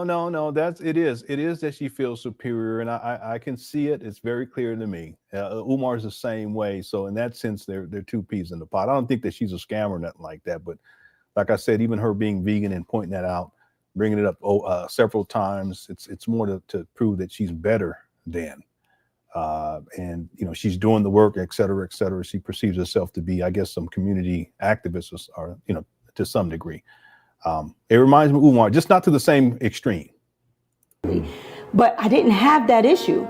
I wrote a poem. It was called Dolls. I was. Yeah, Umar don't care. He wants some snacky snacks. He's like, where the food at? I ain't got time for all this talking. Yeah. Umar, like, she's an infidel now. she talking about you got a white friend. Nah. Thank you for some. Thanks, Sweet D. Sweet DJ 7500. Rock says, whose two sizes too small jacket Umar got on? We were talking about that earlier. Maybe she gave it to him, because that I don't know. It's very tight. I mean, the sleeve goes all the way up to his elbow. So maybe she gave it to him once he got there. Maybe it was cold in there. He don't like the cold. What is this conversation even about? Feels like I'm watching a Boondocks skit. I don't know. I really don't. They've been all over the place. I can't call it. I've been trying to follow it. Some of the stuff that she was saying, I could kind of get it from a spirituality metaphysics perspective, because I was into that for a while. A bunch of bull jive. I'm just being honest now. For me, but I got caught up in that. I can kind of follow some of the stuff, but most of it, I don't. It's like there's no cohesion. It's not connected to point by point by point. I look for that like a logic stream. This has to logically flow into the. I don't see that with her. I haven't gotten that from her. Not with everything, but there's been times I'm just completely lost. I don't know what she's talking about. And then Umar, again, I think Lene said it earlier. They're both self-indulged, so it's not as if they're one person takes the conversation to one point and then the next person picks it up. It's one person talks. It's about them. They want to prove that they're great, and then the next person gets on. They don't care about what the other person said. They just want to get to talk so that they can prove that they're great, and that's why there's no cohesion. It sounds like a Boondocks skit. Yeah. Thank you for the super chat. And I still don't get this asparagus Tunde. What in the world? Is she disagreeing with Umar? Yeah, it's subtle. It's subtle. She's disagreeable at certain points. Umar is often disagreeable, but he's trying to tame it, but he's not being allowed to talk as much as he used to, and he don't like that. That's why he looks the way that he does throughout this. I don't even know if it's an interview. It's more of a conversation. Umar likes to come in and dominate the dialogue. He doesn't want the person who's interviewing him to talk all that much, but in this case, she wants to talk. It's more of a dialogue that's supposed to go back and forth. But Umar, he's disinterested in what she has to say. And yeah, she is on a certain level. She's disagreeing with him. That's why he's responding the way he is. Also, I think he's responding. And not even. Let me take that back. That's why you can look at even his body language. It shows that he's disinterested, and he kind of feels. It's almost as if he feels insulted because he wants to have most of the attention by talking most of the time. So you can tell that with Umar. That's not. He doesn't go on these platforms to listen to anybody else. He wants to be able to talk as much as he can. But he's been like that going on back to UNIA days. Thanks, SH Play. Nimi says, every time I see his hair, he reminds me of okay, I got you, of an asparagus. Yeah, so this video, though, is from 2023. He cut all that off. In particular, I think it was right before he went to Ghana. He had cut all his hair off. Not all of it, but he cut a lot of it off. And then now, more recently, he's been growing it back up to how it looks in this video. Okay, he can do whatever he wants to with his hair. I ain't gonna clown him for it, but there's been times with Umar with his hair, it's been wild. His edge up be looking like mine and shit. I said, how you gonna have edge up? You know what I'm saying? No, my edge up look better than his, because at least mine is, they just go like this. It's all equal. But Umar's his be going all like this, be way down. Let me stop. Oh, it's true though. It's true. All right, thank you. Thank you for the super, and everyone, thank you for all the super chats. I appreciate it. I would say we're winding down, but let's keep going. Because my wife, she making tacos. I say, go and make it while I'm live streaming it. That way, when I'm done, I'm gonna have me some tacos. Right after I'm done. She said, you sure? I say, yeah. Okay. Here we go. 5 years old. It said dolls, dolls everywhere. Dolls, dolls here and there. Dolls, dolls black and white. I wonder why they never fight. Why didn't my doll babies fight? Why did I have this separation, this strong, I mean, it was a strong separation as a little girl. It just didn't make sense to me. So me being who I am, one love, I just grew up in a one love type of spirit because my first development was raised by two sides. And that one poem, from kindergarten to 4th grade, the nuns would take me around to every class to express that poem and read that poem. As new kids came into the school, I always had to go from class to class to class to deliver this poem. I grew not to like the poem so much because I had to do that, but they were the proudness. My teacher, Miss Castucci, she... Umar like, you traitor. What y'all think Umar saying? Umar like, you traitor. I don't want to hear this shit. We equal. Nah, you infidel. People in the chat room, y'all crazy. People saying powerful, powerful. Y'all need to stop. Don't do that. What's up, Ed? This chat room is crazy. It's the best, though. It's the best. I ain't gonna lie. He said powerful. She do. I was saying earlier. Listen, Lene was the person that broke that down about the powerful part. She said she was in the bathroom doing her hair or something, and she was talking to Umar, and she was like, "Yeah, I'm goofing off." But she was like, "Yeah, I was wondering if I should do my hair like this." Umar was like, "Powerful, powerful." He wasn't even paying attention. Yeah, I was thinking about whether I should put my hair this way or that way. What do you think? Powerful, powerful. That means Umar. He ain't listening. That's what that means. He don't care. What's up, Edward? He's not. Yeah, he's not. He don't even want to listen to her. Edward's in the house. Umar thinking that she giving up the cookies or what. He said, "Listen, I don't care about no poem. I don't care about no damn poem. I'm not gonna get these cookies." All right. Was so proud of me, for writing. They couldn't believe a little girl wrote like that, So it was just more like, I just didn't understand. So growing up and being a woman again in society, I understand my people. I understand the movement. All 1 through 6 of my brothers and sisters, all heroin addicts. I lost 3 sisters to AIDS. Sorry to hear. Both my parents. So I seen it on both sides, but never detached, never attached. I saw what my brothers and sisters in the street life afforded them. I said, oh no, that ain't. Yeah, see, that's what I was picking up on earlier. So bless her heart. I know we goof off and we clown her, but everybody got a story, Yeah, bless her heart. Yeah. Yeah, I could tell. I can tell early on. Yeah, bless her heart. Gonna be me or my younger sister that I have control over. Okay. So living in both worlds, I've never actually experienced racism before. I've never encountered it. I've never attracted it into my life. My oldest son got shot saving someone's life, and the doctor that saved his life was a white man. So it was just like, it's just more or less like, how can I put this? What's the fight? You said God put the white man here for us to get back to our divinity, where our divinity source hid it within ourselves. It's not in the mountains, it's not in a book, it's not nowhere. The divinity is inside. That's the only place we're gonna find our divinity. So is the white person here to tap us back into the divinity? But they won't be tapping us back in, because that's not their nature. But to your not point, them. I'm saying we'll us. be Like, what do tapping we in. do? Because Yeah, see, let me explain something, y'all. You see how disconnected Umar is? He wants to argue. You see what she said, and it's interesting how she said it. It was almost like in passing, but like I said, I could tell there was some strong emotions tied up in all this. And see, Umar, what he should have done is, just pause for a moment and said, "Hey, listen, I know he said, I'm sorry to hear that. Listen, I just want to say, I'm really sorry about the situation that took place with your family members, and I know that was difficult. And maybe ask her a follow-up question. How did you deal with that? You must have some strength to be where you're at today. How did you get through that? He's supposed to be this great psychologist, right?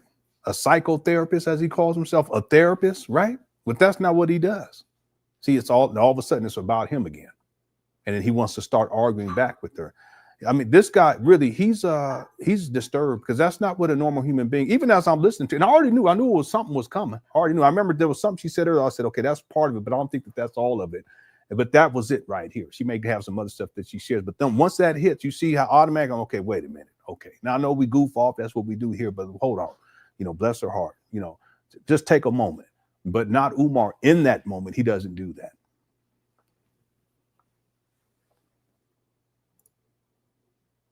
We're the superior, right? Well, correct, but you got two issues, or at least two of my many. One is until we start educating our own children, we don't get back there. Okay. You understand? See, it's almost as like he didn't even hear it, or it doesn't register as being, because to me, it's almost like it was her way of trying to reach out to him. Because I think her having him on really was, she needed someone that she can talk to that she thought was on a level. So when she shares that with him, Umar should have took that as it's like she's crying out almost. It's subtle, but that's what that is.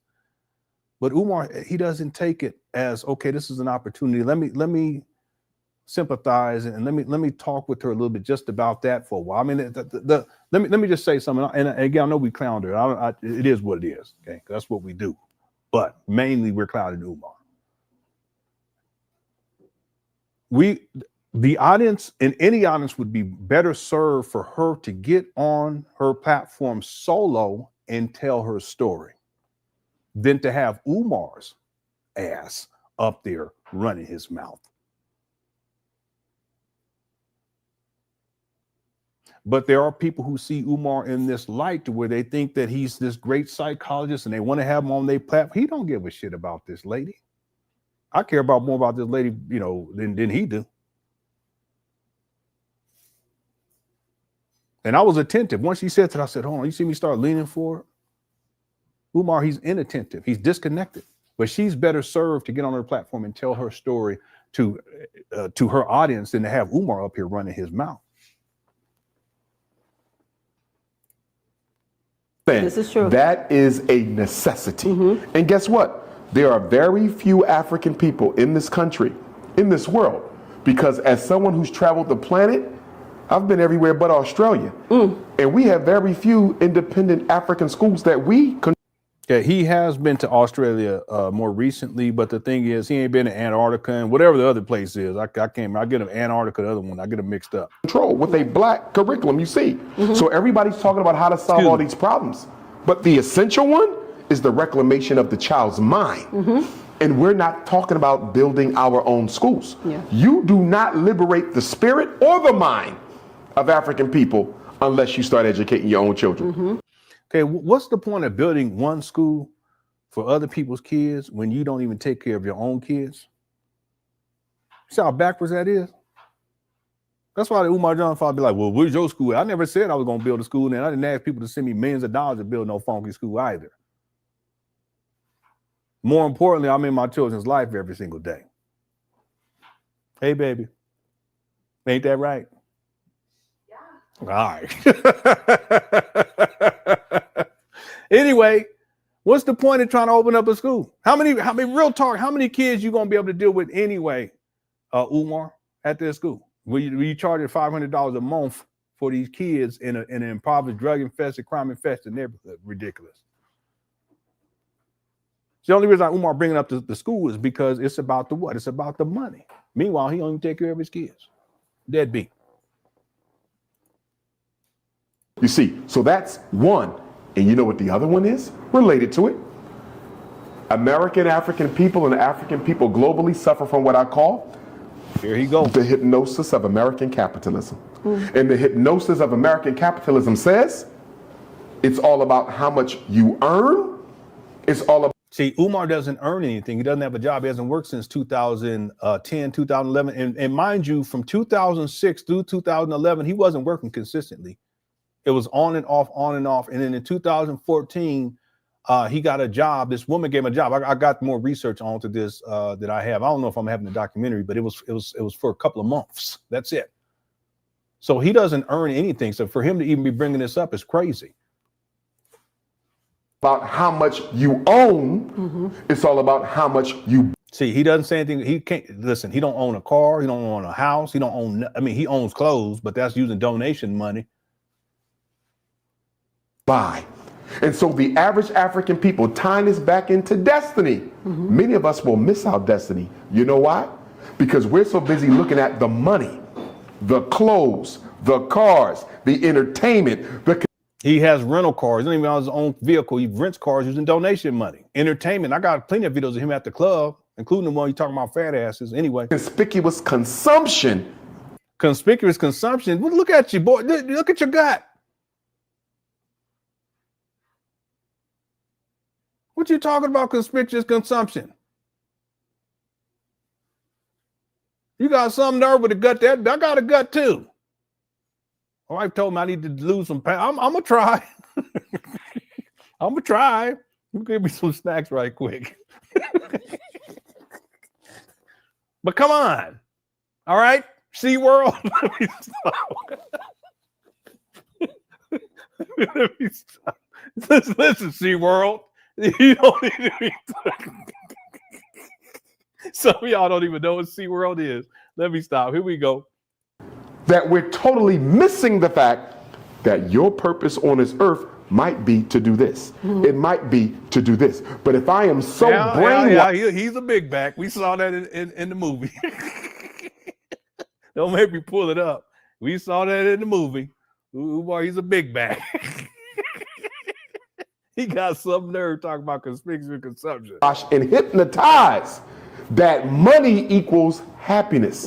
I will miss the whole purpose for why God sent me into this world. In order to break the hypnosis of American capitalism or the hypnosis of conspicuous consumption, you got to educate these children. If you said, what is the one thing we need to Notice he ain't educating his own children. Well, we got over 1,400 people in the building. I'm surprised. Thank you all so much for tuning on in. Make sure you hit that like button. Let's get them likes up, family.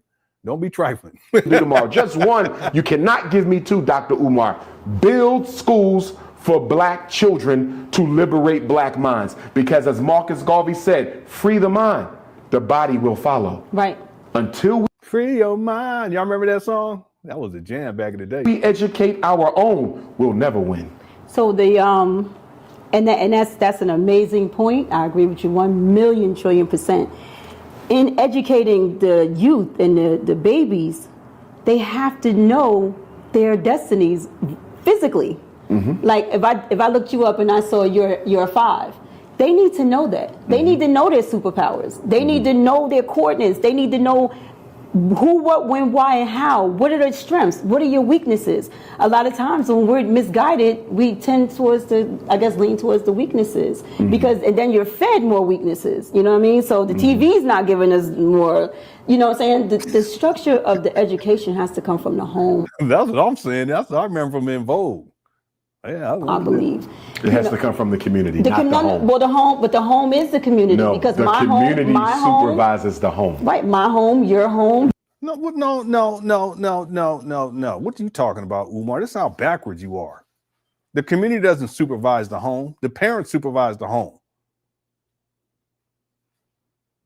Only reason why you say that, Umar, is because you ain't got a home.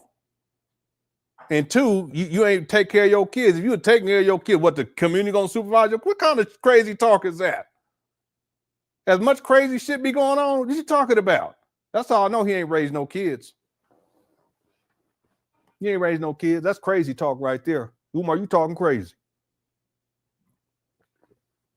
A lot of these conscious people be talking like that. All these baby mamas and had a kid. No, cut it out. Right. His home. Right. But the reason I emphasize that, not to jump in on you, is too No, you did jump in. Go often ahead, Crazy. when we have conversations about solutions, people will say the home, the family. Most of our homes are broken.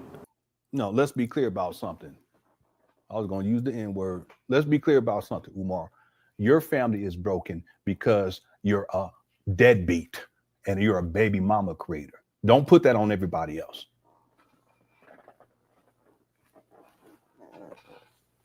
See, you're part of the problem. Don't put that on everybody else. There's plenty of us work hard to keep these families together. You don't know nothing about that because you out here running through trying to get these skins and getting in them draws. You don't take care of your kids. Got all these baby mamas. At least 4 women attempted to put you on child support in Philadelphia alone. 3 of them were successful. One of the women, when you were in your early 40s, you impregnated her and she was in her early 20s. What you talking about? Didn't marry not one of them. No commitment to none of them. So what you talking about? You talking about you. Don't put me in it. You won't put some of these other people in the cookware. That's fine if y'all cool with it, but you ain't put me into that. I don't think so.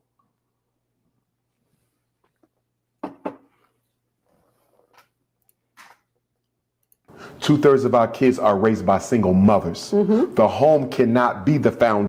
Yeah, but Umar, what do you mean the home can't be the foundation? Listen, you've created at least 3 baby mamas in Philadelphia, bare minimum. I'm not talking about anywhere else, just in Philadelphia. So what are you talking about? And in 2025, you're talking all kind of crazy talk about them, talking crazy and reckless. Out here sexually exploiting these black women with a bumpity bump on your lip. You shouldn't be talking about none of this. Baby mama creator. Foundation upon which we build. And from an African cultural perspective, the children don't belong to their parents. No. Here we go. I don't give. If you want to call it Africa, fuck all that. I don't care what you want to call it. I don't think so. See that possessive? No, I don't think so. A lot of these black conscious people be talking that talk. I don't want to hear that. It's your responsibility to take care of your kids. Your responsibility to take care, to keep them safe. A lot of shit pop off because their children exposed to these goofies out here in this community, so-called black conscious space. I'm gonna leave it right there. In our culture, that's true. They belong to the community. That's true. The community has to sit down and say, how do we want to raise our children? The community has. See this? Again, all possessive. I talked about this earlier. Look out for this with Umar. He wants to be in, because he's the community, even though he's not part of the community. He just exploits black people. But this idea of the community, really, he's talking about himself. He's a megalomaniac. It's about being in control and possession of things that do not belong to him, including y'all's children, not mine. I told y'all that earlier.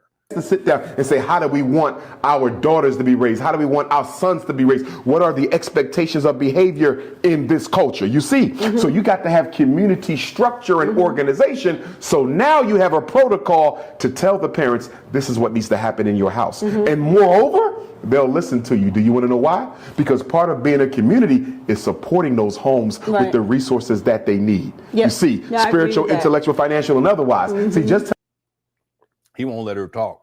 Ain't nobody gonna tell me what the fuck I need to be doing in my family. I don't care who you think you are.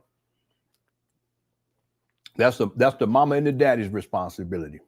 If the grandparents want to help out, they can. But any old willy-nilly like Umar in the community, I don't give a shit what you got to say. You can get my ass 2 times. Real talk. I don't know what kind of world Umar living in. This is 2025, homeboy, and this ain't Africa. It's Crenshaw Mafia. What the kids say, clock it? Yeah, clock it. I should say Eastside Piru. I got my red shirt on, so yeah, it is what it is. Shout out to the homies.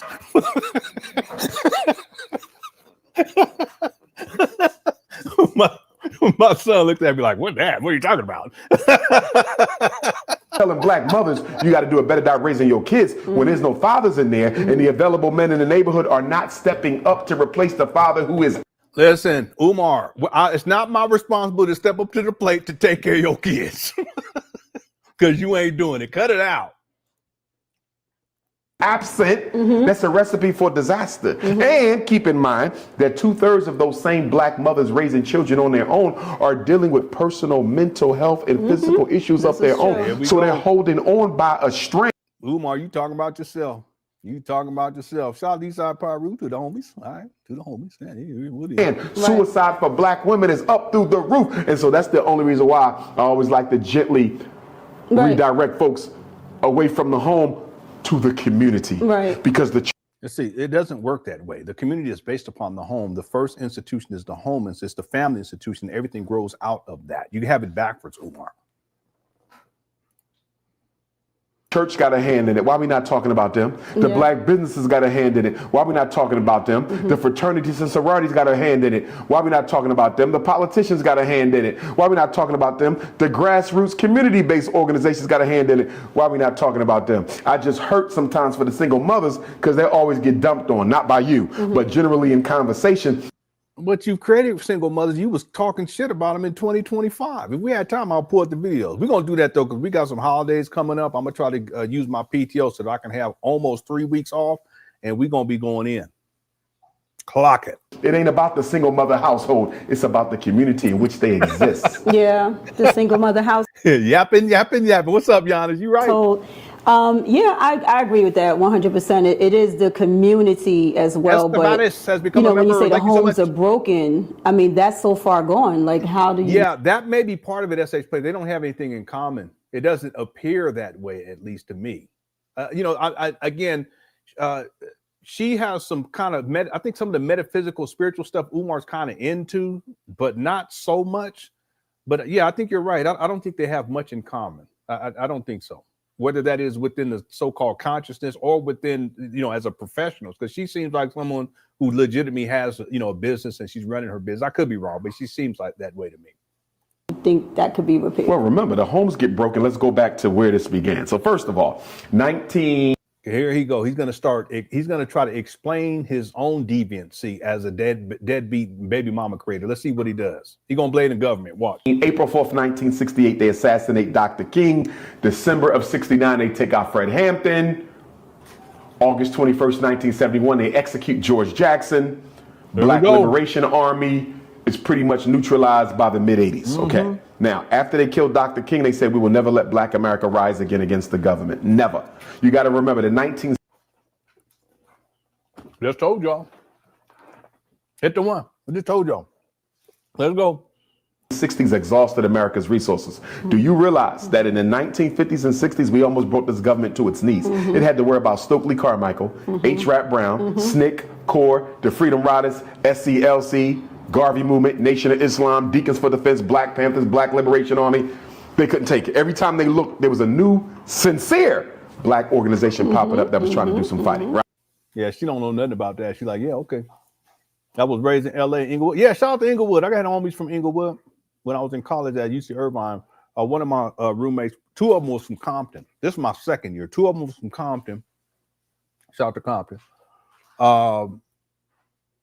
The other one from LA, he was an African prince, but he liked white girls. I kid you not. Real smart too. This dude, we used to watch Jeopardy, and before I could even read that, they finished reading the answer to whatever the question is.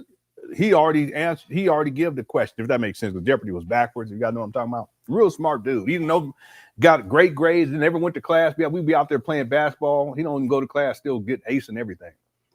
He was from LA too, but then we had my homeboys, because they were from LA, they had, and one of them, because they were from LA, a lot of the people that came from LA, they went to that school in San Diego too. We kind of grouped together, and then I had people from Inglewood, a lot of friends from Inglewood. So shout out to Inglewood. I used to be up there too, Leimert Park. Yeah. Right. So they said, what are we going to do about this? First thing they're going to say. Yeah, back then they had the Magic Johnson theaters. I used to go up there for movies and stuff. Is we're going to economically bankrupt the Black community by taking all the industrial building trade programs out of their neighborhood. So in the 1970s, they went into. As East B pointed out, he got mad when his own father visited his daughter, but now it's about community. That's a great point. That's a huge point. Umar was really mad about that. Remember we watched that video this year because it's tied to Umar when he was talking about, he talked a little bit about it too in that rant that he did where he had the belt in inside Mama Claus in it, the WWE belt. Well, this year, boy, Umar had it.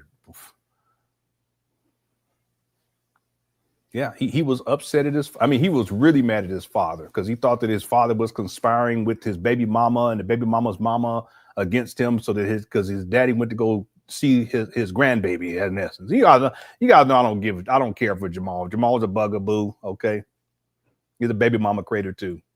Right, real talk. I don't care for the guy, but he has rights. They call it. I don't know what it's called, grandparents' rights or whatever it is. But Umar was really mad about that. I mean, really upset about it. He's still harboring it in 2025. He was mad because his daddy had a picture of his daughter. Meanwhile, Umar is a deadbeat. He ain't even active participant in his daughter's life. I mean, there's so much dysfunction there. Yeah, that's a good point right there, East B. Real good point. Thanks, Kadar. Shout out to East B. To the inner city high schools, Newark, Baltimore, Philly, Detroit, Chicago, wherever you want to go. And they took the programs out that taught us how to be plumbers, electricians, roofers, welders, auto mechanics. Don't bring up HVACers. By the way, I have to reiterate, this woman right here would be much better served to just get on her platform and share her life and share how she got to the point where she's successful in life, because it'd be more impactful than to have this bum up here running his mouth. Why did they do this? To make sure the black man can no longer earn for his family. At that time, America was largely an industrial society.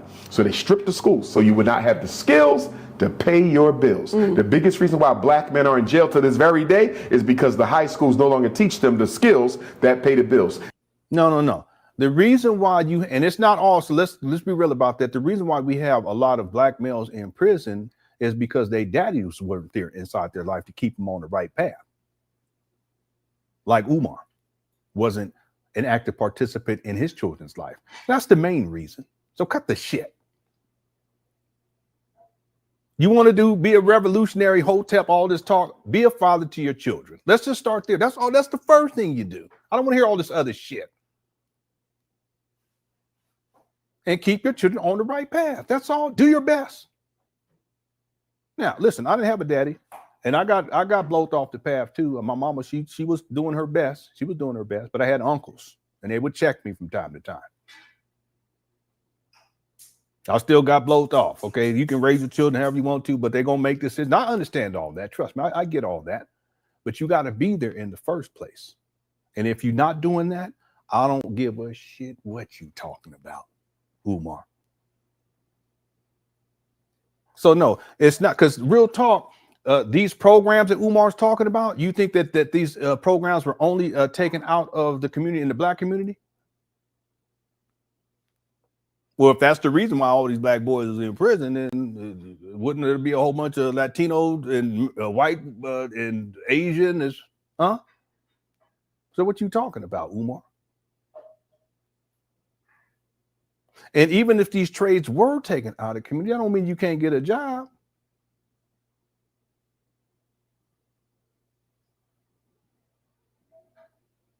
Real talk though, let's go to 2025. Right here today. We can talk about what took place back then, but now we have the internet. There's money to be made all over the place. There's no excuse at this point.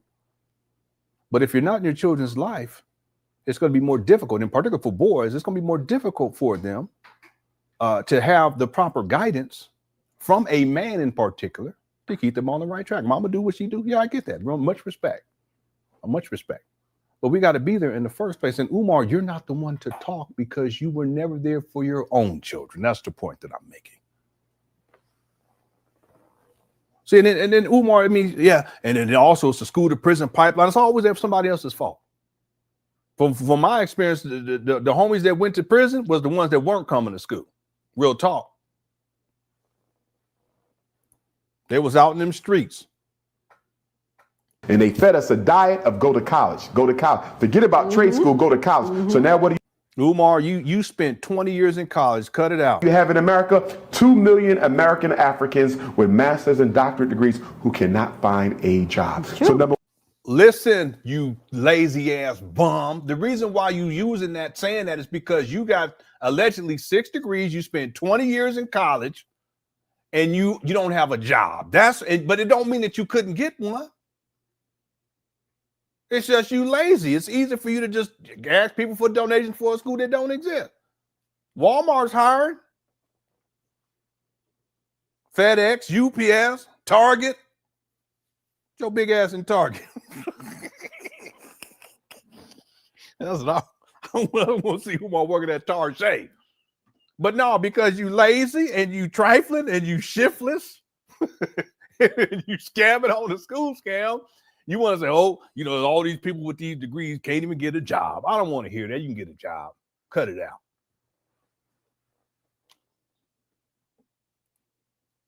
One was the economic devastation. That was the 70s. Then in the 1980s, they hit us with a double weapon of mass destruction. One was chemical warfare. One was biological warfare. The chemical warfare was the crack cocaine epidemic, and the biological warfare was the HIV/AIDS. They hit you both. There you go.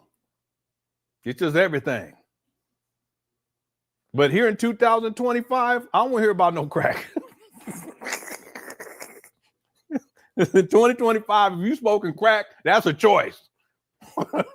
Ain't got nothing to do with white people. Ain't got nothing to do with the government. Ain't got nothing with the CIA, FBI, or the LGBT. Ain't got nothing to do with none of that. SWV, Run DMC, none of that. If you smoking crack in 2025, it's a personal choice. And if you want to smoke crack in 2025, you have the right to smoke that crack. Don't blame it on the white man. All right. Let's keep going.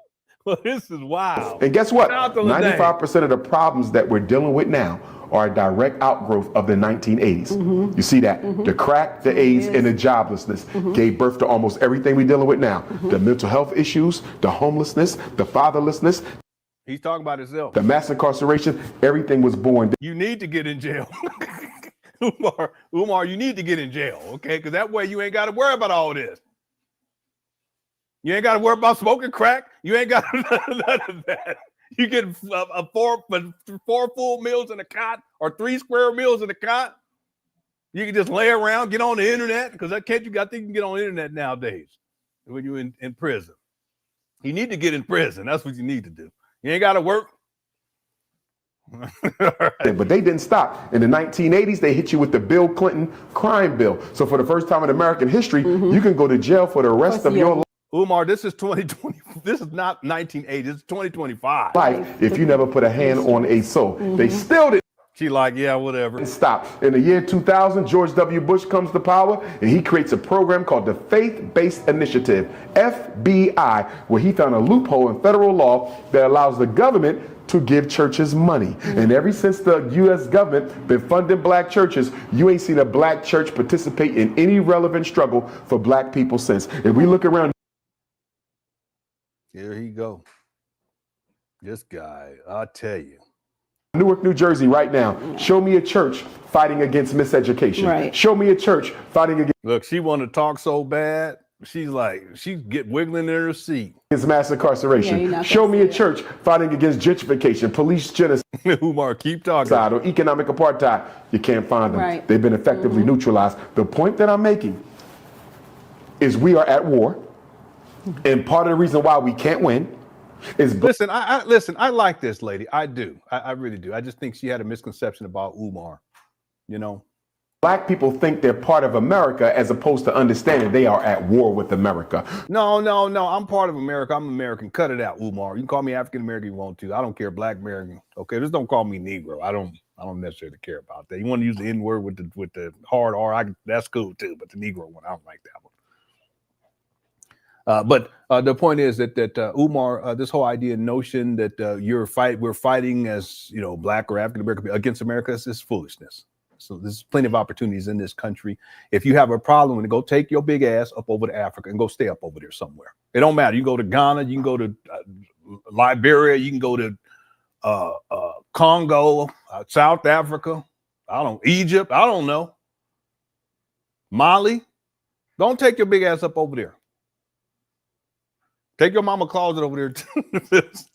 You got to have the appropriate warrior mindset in order to engage this society so we can fight and thrive within it. As long as you got people who should be building for themselves, trying to include and integrate into the enemy's army, that's a recipe for disaster. The enemy's army. Umar, you're the enemy. Trifling. Scamming. Sexually exploiting. Cut it out. Lying all the time. Michael says she doesn't look at life through the same angry lens as Umar. You're right. She doesn't. You can tell. She doesn't. She's had a different experience, rough experience, but you can tell in terms of her outlook, it's not all dark and dingy like Umar's is, and it's all oppressive, and it's just about the white and the government and all. She ain't, because I could tell she has some level of success in life. That's what she should be. That's the message that she should be sharing, how she overcame all these different struggles in life to get to where she's at, and why it is that where she's at is important, and use it as a tool for inspiration for other people. As opposed to having, Umar up here running his mouth, who sees everything through an angry lens. That's real talk. He does. He really does. He sees everything through an angry lens. And victim. He's always a victim. Yep. Good point right there. I can tell. I can tell. Thank you for the super chat. Kadar says, as HB pointed out, he got mad when his own. Yeah, okay, I got that one. Thank you so much, Kadar. Corruption Point says, Umar want to be the supremacy he fear mongers us with. It's a megalomania. This is outdated rhetoric from the 40s. You're absolutely right. You're absolutely right. It is. A lot of Umar's talking points is so outdated. And truth be told, he's just he's a dinosaur on so many different levels, including his rhetoric. He's a dinosaur.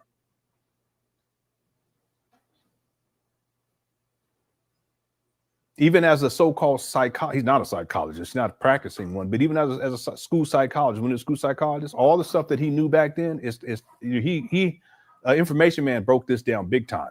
Umar, in addition to he would have to go back and get certified, but he would also have to go and get additional training, because back when he got his certification and got his PsyD, so much, that was 2012. That's 13 years ago. So much has changed in the field that he would have to go through steps in terms of education just to get him up to speed to where things are at today. That's a long time. So he's behind on so many different levels. And his rhetoric is sourced. Yeah, it is. It's sourced from the 40s. A lot of the rhetoric from the 40s. You're absolutely right about that. Thank you for the super chat. Kadar says, last point. Hoover did say that the CIA would give us the next Messiah, and he feels he's the new Messiah. So what does this make him? Yeah. Yeah, and Umar, he has a God complex. I outlined that inside the documentary. That's why he calls himself the Black Christ, the Black Messiah, RB Jesus. There's another one he calls, I can't remember what the other one is, but all this is this idea or notion that he's a chosen one. So whenever you have people talking like that, you're dealing with someone extremely narcissistic, but also who has a God complex, sometimes referred to as a Messiah complex. And Umar feels like he's special in that way and that he's the chosen one. He actually says it. I'll have it in a documentary because I've been taking notes on all the times he stated that he's somehow special, this Messiah type figure. But see, that's the people who used to talk like that are cult leaders like Jim Jones. They used to talk like that. Charles Manson. Yeah. Thanks, Kadar. Nimi says, I'll go back to so far in LA when Martin Luther King Boulevard in Crenshaw used to be Santa Monica Boulevard. Yeah, I remember that. Santa Monica Boulevard. Yep. Yeah, I remember that. Yep, absolutely.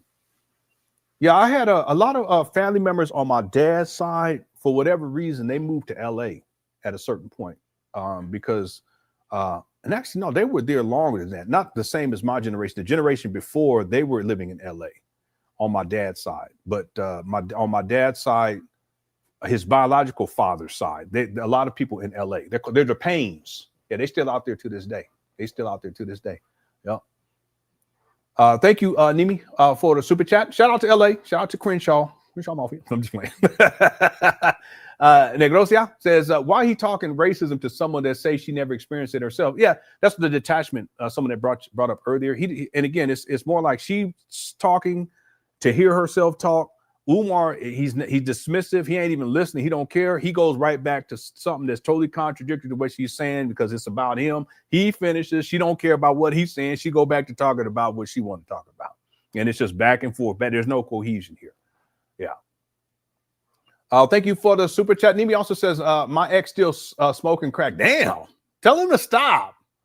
Smoking crack is outdated. It is. I mean, come on, it's 2025. It's the 80s, maybe 90s, but 2025, you tell me, no, should nobody be smoking crack until 2025? Let me stop. Crack is whack. All right. Thanks, Nibby. KK says, this lady thought she was going to get a conversation. Instead, she got a lecture. Narcissists only hear themselves. You're absolutely right. It's never about anybody else. And that's Umar. See, that's why Umar, he has a history of bum rushing the stage for speaking engagements where he's not even invited by the event, or the person who put the event on, but he may know someone who's there and say, hey, can you get me on? And they go talk to someone, they say, yes, Umar, okay, and they get him on. That's happened quite a few times with Umar. He has to get the microphone because that's his opportunity to run his mouth. And that's what makes him feel important. More than anything else is Umar running his mouth makes him feel important. That's the narcissism. So you would think that a man, what would make him feel important is him raising his children, or him, taking care of his wife, or, even simple stuff like taking their child to the bus stop. That's what I'll be doing with my daughter, taking to the bus stop. Simple stuff like that. It makes you feel good, make you feel proud. And then your children feel like, okay, yeah, daddy's here for me. That's important, right? But that's not Umar's outlook on life. His whole orientation is about me. That's the narcissism. And getting the microphone and running his mouth, that makes him feel most important. That gives him the most amount of attention. And Umar, he loves attention. Narcissist. Yep. Thank you, KK. All right, here we go. And unfortunately, we raise our children with the I am proud to be an American mentality as opposed to I am proud to be an African mentality, and you need to do something for your community. We're the only people who believe in integration. And by the way, Umar, you're not even raising your own children. We're the only people who believe in color blindedness. We're the only people who believe in multiculturalism. Across Newark, you don't see Asians pushing color blindedness. Listen, there's plenty of people, they're not into all that, Umar. Cut it out. It's ridiculous. You don't see Asians pushing multiculturalism. You don't see Asians pushing. Listen, there's Asians in the chat room right now. There's white people up in here. And if you Asian and white, you can handle this, you good. Welcome to the family. Okay, blood in, blood out. Here we go. This is a melting pot. You don't see Mexicans doing that, Arabs. The only people who do that are black people. And there's some Mexicans up in here. Shout out to the Mexicans. Okay, I grew up around a lot of Mexicans. I'm from San Diego. Ironic about that is what? We're the worst victims of racism. How can the worst victims of racism be the most clueless about it? A lot of it has to do with our religious and This is all negative talk. She's uncomfortable. Religions have convinced black people that the best way to live your life is to act as if color don't matter. And until the greatest victims of racism recognize that color does matter, we will never be free. I like those teacups, by the way. The purpose of religion in a black community is to deify destruction. The purpose of religion in a black community is to make people who have nothing think they have everything because they belong to a particular religion. Religion is the greatest thing that ever happened to white supremacy because it convinces black people that the very people trying to destroy them are their greatest allies. That you can. It's ridiculous. Let me just tell y'all, black people, historically speaking, one of the reasons why our ancestors, I should say, they were able to survive slavery, even everything that took place after slavery, was because of religion. It gave people hope. Umar, cut it out. You can change the way people think just by sharing your religious beliefs with them. And because of that, the white power structure has weaponized Islam and Christianity against black people. If you're too dumb to recognize that the religions are... Yeah, I did too, because at UC Irvine, there's Asian people up over there, all over the place. So there's a lot of them that went to that school, went to that college. Yep. I remember the first time one of them called me a real talk. He called me a nigga on the basketball court. I was like, who are you talking to? But that's just they didn't think nothing of it. I was a little offended, but then I got used to it. Oh, he cool. They just be playing some basketball. Let me tell you right now. Anyway, not your. And when they said it was like a homie kind of thing. But I took offense because they were Asian. But then I figured it out. I said, oh no, because they was calling other Asians it too. Then I figured it out. I said, oh, okay, they pick up the lingo from the black people because a lot of them was trying to be black anyway. You know what I'm saying? Friend, then stay in them. No, I agree with that. By the way, there was Asian women too. They wanted to get their cookies crushed when I was in college. I was going for it. They want them what the cookies the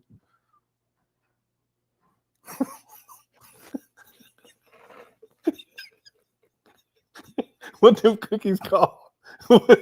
You know the cookies.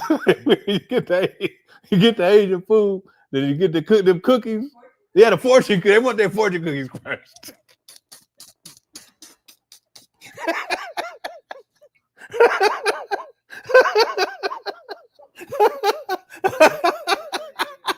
My son looking like that. Come on.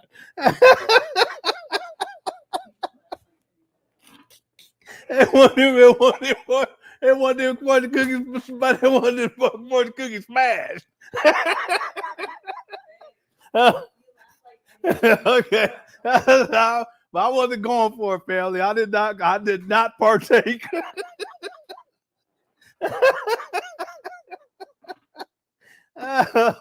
Well, I got some stories to tell, but I'm gonna leave it right there because my wife was right over here cooking tacos.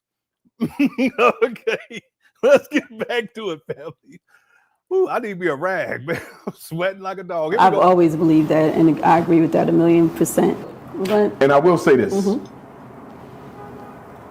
The struggle has to be a balanced one. Here he goes. It can't be spirituality over politics, and it can't be politics over spirituality.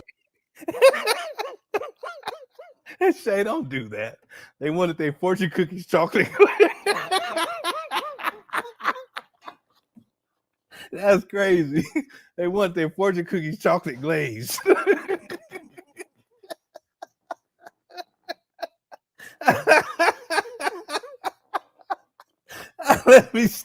Let me die. I was gonna say something else, but I'm gonna leave it right there. This is crazy. Here we go. If you look at our past, a lot of our organizations have leaned to one side or the other. You have some organizations, they were purely political. I don't want to talk about God at all, right? You got other organizations that are yeah. One time, one of the Asians left. The Asian ladies, a young lady, she left a fortune cookie on my pillow. I don't know how she got in my room. I don't even know how she got to the apartment. I opened it up. It said, "You will crush."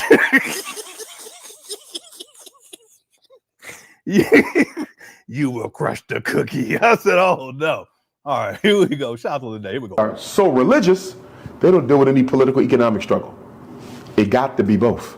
If you look at any great religious teacher, I don't care if it's Jesus, Moses, Muhammad, Buddha, if you are that profoundly spiritual, there's no way you do not impact the society in which you live. Because Jesus, whether he existed or not, is irrelevant. I'm Here he goes. dealing with the Jesus as we know him to be. Because Jesus was so profoundly spiritual, he automatically became a threat to white supremacy in the time that he lived. Because Muhammad ibn Abdullah was so politically spiritual, he automatically became a political economic force where he lived. The contradiction of the black church is you people claim to be holier than thou, and neither you See how he says you people? nor your church matters to a single black person. Exactly. Yeah, I agree about that. I believe that's one of the biggest chains. The religion Here he go. Look at he can't keep it. He can't stop himself. is a big chain. Because spirituality. Say that, and then she looks down because he won't even let her talk. That's a doggone shame, Umar. It's about domination. Never needed to be organized. It does not need to be organized. The great conspiracy of religion, spirituality never needed to be organized. So why did they organize spirituality? What was wrong with it being decentralized? Nothing. You looking crazy? That's why they organized it. In order to turn spirituality into a weapon of the state, it had to be organized. And one thing black people need to understand. We're taking your gnarled fingers and pointing at the lady. Cut it out, werewolf. Any institution that does not believe in intellectual freedom doesn't believe in political and economic freedom either. They go hand in hand. Religions do not believe in intellectual freedom. You're taught what to believe, and you better never deviate. There's no such thing as, I just want to see what other people say about Jesus who don't believe in Christianity. What is he talking about? That's a no-no. I just want to see what other people say about Muhammad ibn Abdullah who don't believe in Islam. That's a no-no. Religions do not value intellectual development, intellectual ability, intellectual analysis.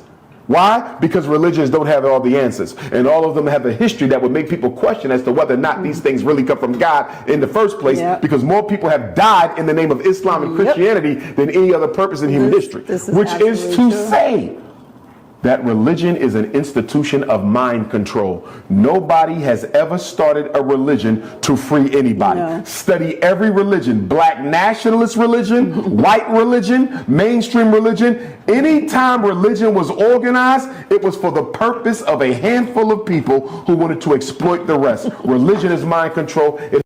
Anyway, Lakers are getting ran through right now. Thunder's up 76-45 in the third quarter, 77 minutes, 45 seconds remaining. LeBron has not returned yet from his sciatica. All right. It has nothing to do with spiritual liberation. I think so many of us, or our people, are puppets in the music industry. Why Here do we you go. think they push? Because black America's God is money.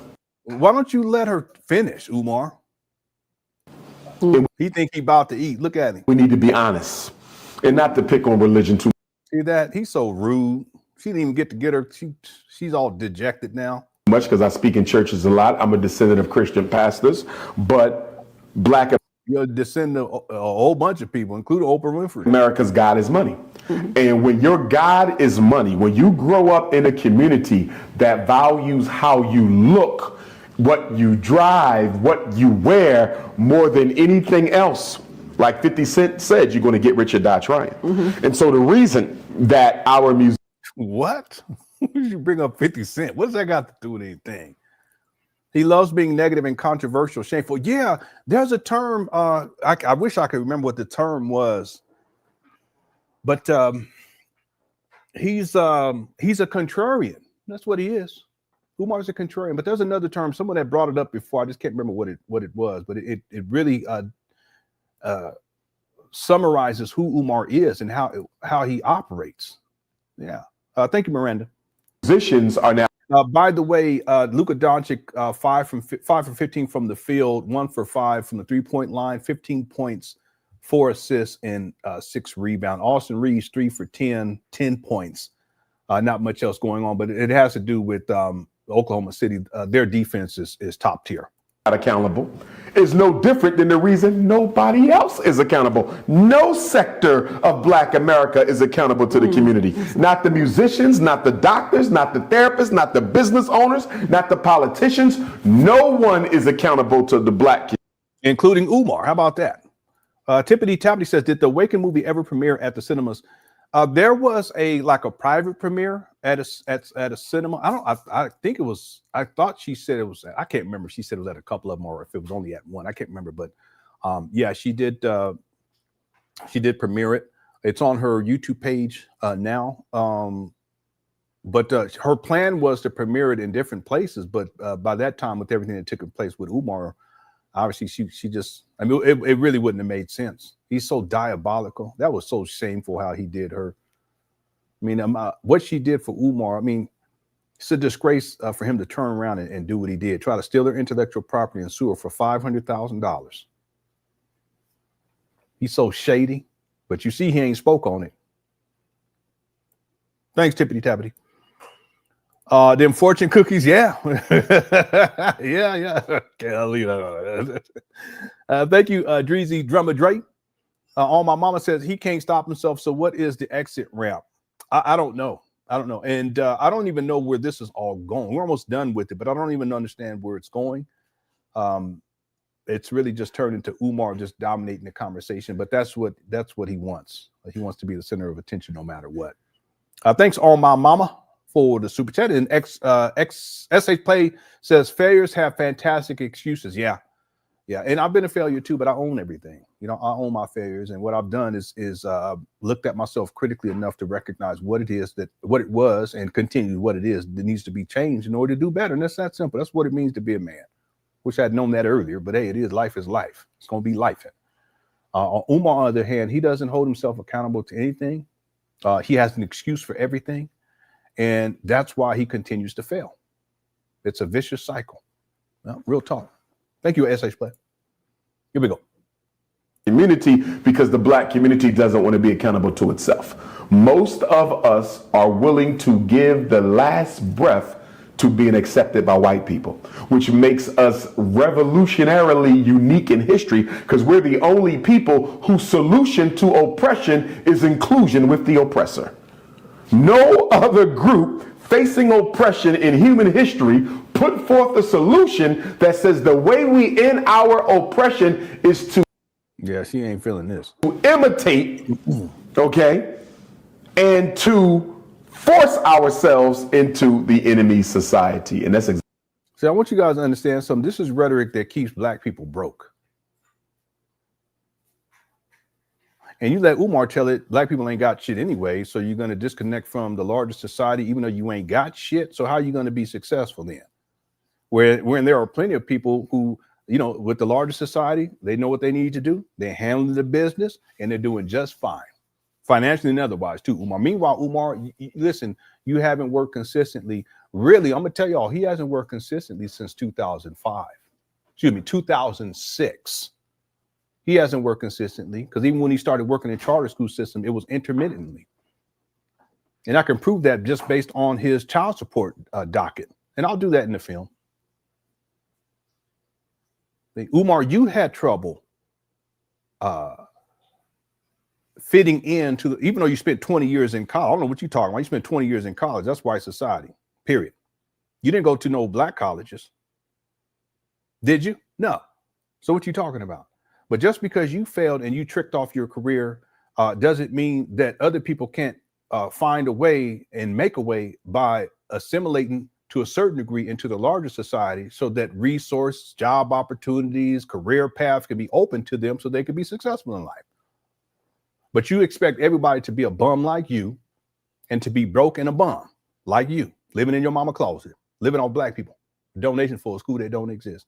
That's backwards thinking. It's 2025, homeboy. You know, interesting. There was a time where our ancestors, they was fighting and struggling just to be able to get jobs. Now the jobs are all available. Umar, look at you.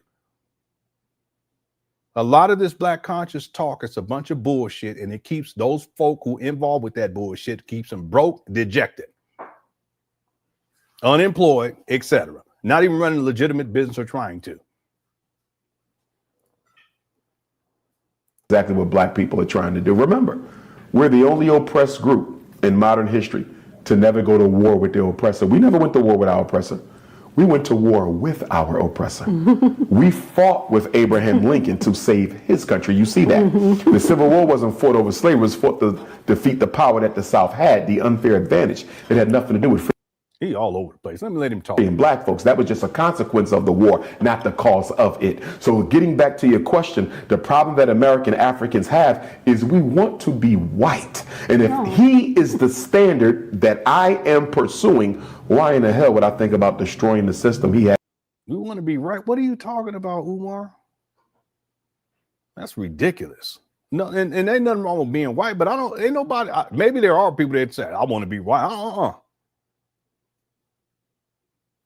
I'm good. What you talking about?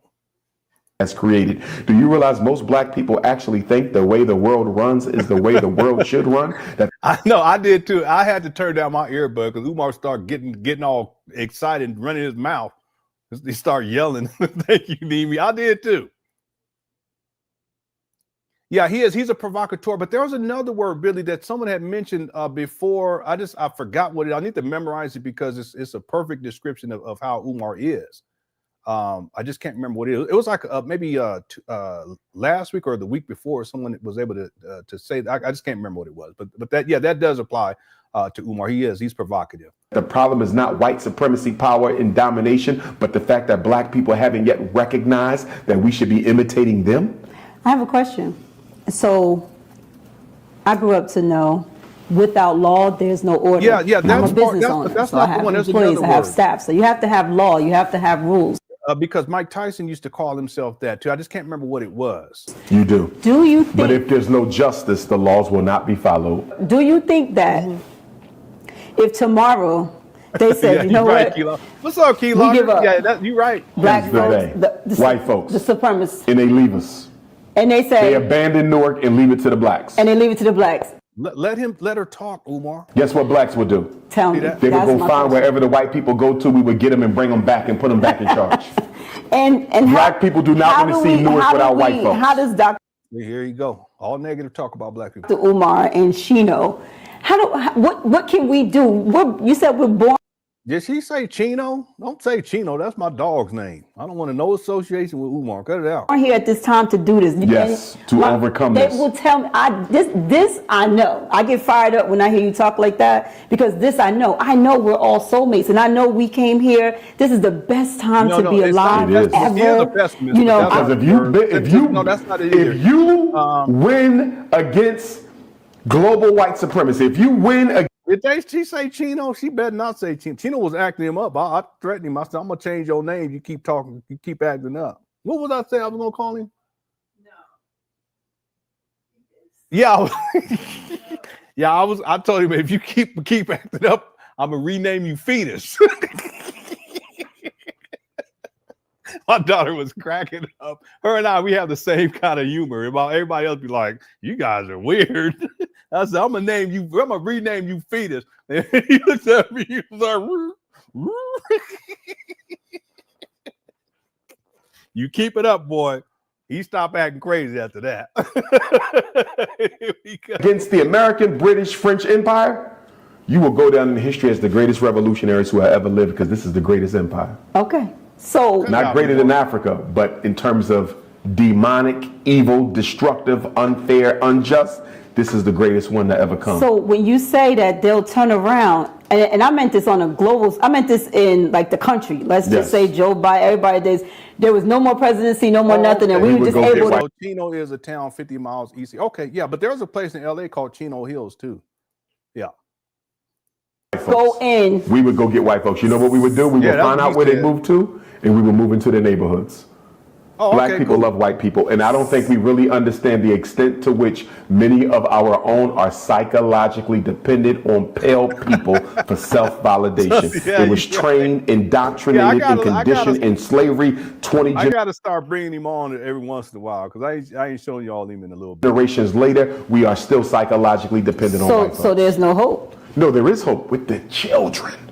Now, going back to the scripture. Because if they left. That's why we need FDMG. If they left us and we have next to step up into power and we have children, but you said we'll go back and get them. We'll go back and get them. Unless you train the children different. The problem is what is put in the mind can never be removed. Most of us have been tainted by white supremacy. Boy, he be bullshitting, don't he? You just like a computer that has a virus, you can take your laptop to the computer specialist and he gonna bring it back and he gonna tell you what, I think I got rid of the virus. I'm not sure. And you work on that computer for a couple years and then all of a sudden one day, guess what? That virus popped back out. Why? Because you can never completely rid a computer from a virus. You see that? What are you talking about, you dummy? Listen, Mr. Malwarebytes, why don't you go? I mean, cut it out. Stop talking about stuff you don't know nothing about. You don't need to be talking about viruses anyway, the digital ones or otherwise. The same thing is with the human mind. So if we want to make sure we have a revolutionary generation of African people, we got to raise a whole generation of black children who never saw white Jesus, who never saw their mother with blonde hair, who never saw their father date a snow bunny. You got to raise a generation of black children. None of my kids seen any of that, but what that got to do with anything? You was dealing with that conscious stripper, allegedly conscious stripper. She had blonde weave and you was asking for booty pics. Get the one? A lot of people don't know about that. Yeah, I don't even know if I want to put that in the documentary because some of that stuff was inappropriate. He was like, I want to see that thing right now. You guys remember that? Then he was talking about, I wanted that you should be here making love to me. That sounds like me with my wife. Let me stop. She's right here. I apologize. Anyway, you talk about he liked the stripper type. That's he liked stripper type with the blonde weave. That's what he liked. Where inferiority, white worship, and self-hate is so foreign from their mind that they wouldn't recognize it if they saw it. How long do you think it'll take? 20 years, one generation. So if we started now in Umar, calm down. Let her talk. 20 years, we free. So are we just starting now, or have we? We ain't started. We're going to start with Frederick Douglass Marcus. Didn't I just tell y'all? Hit the one. I just told y'all. See that? Hit the one. I need some credit. I just told y'all. That's why we need FDMG, right? There you go.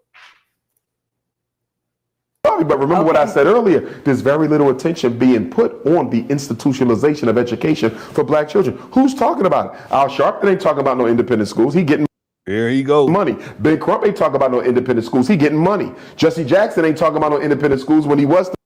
Listen, Jesse Jackson is like, I don't know, he was 80.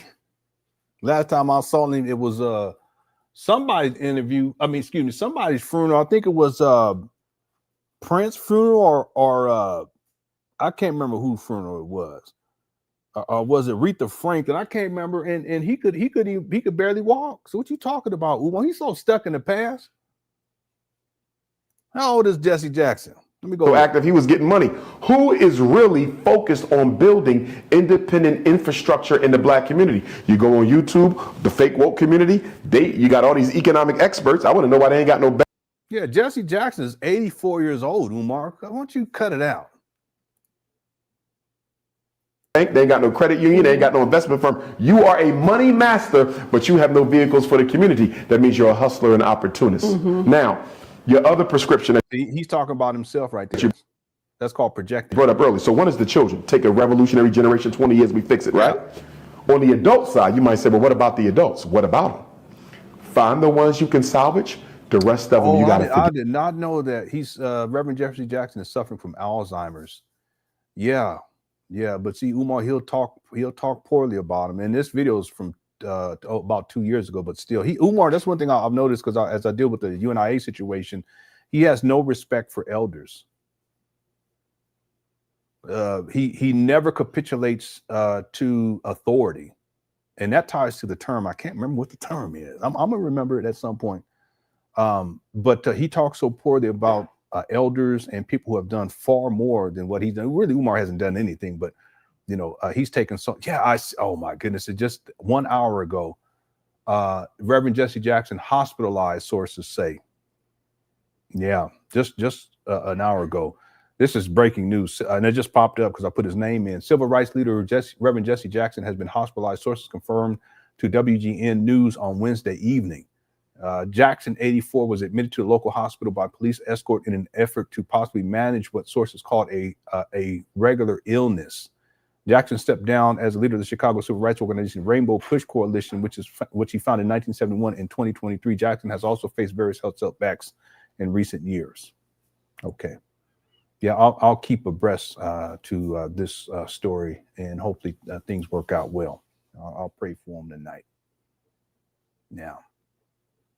Yeah, but Umar has no respect for elders, and this is just another example. He's taken shots at everyone, virtually everyone, black leadership, including Minister Farrakhan. I have receipts on that. Get about them.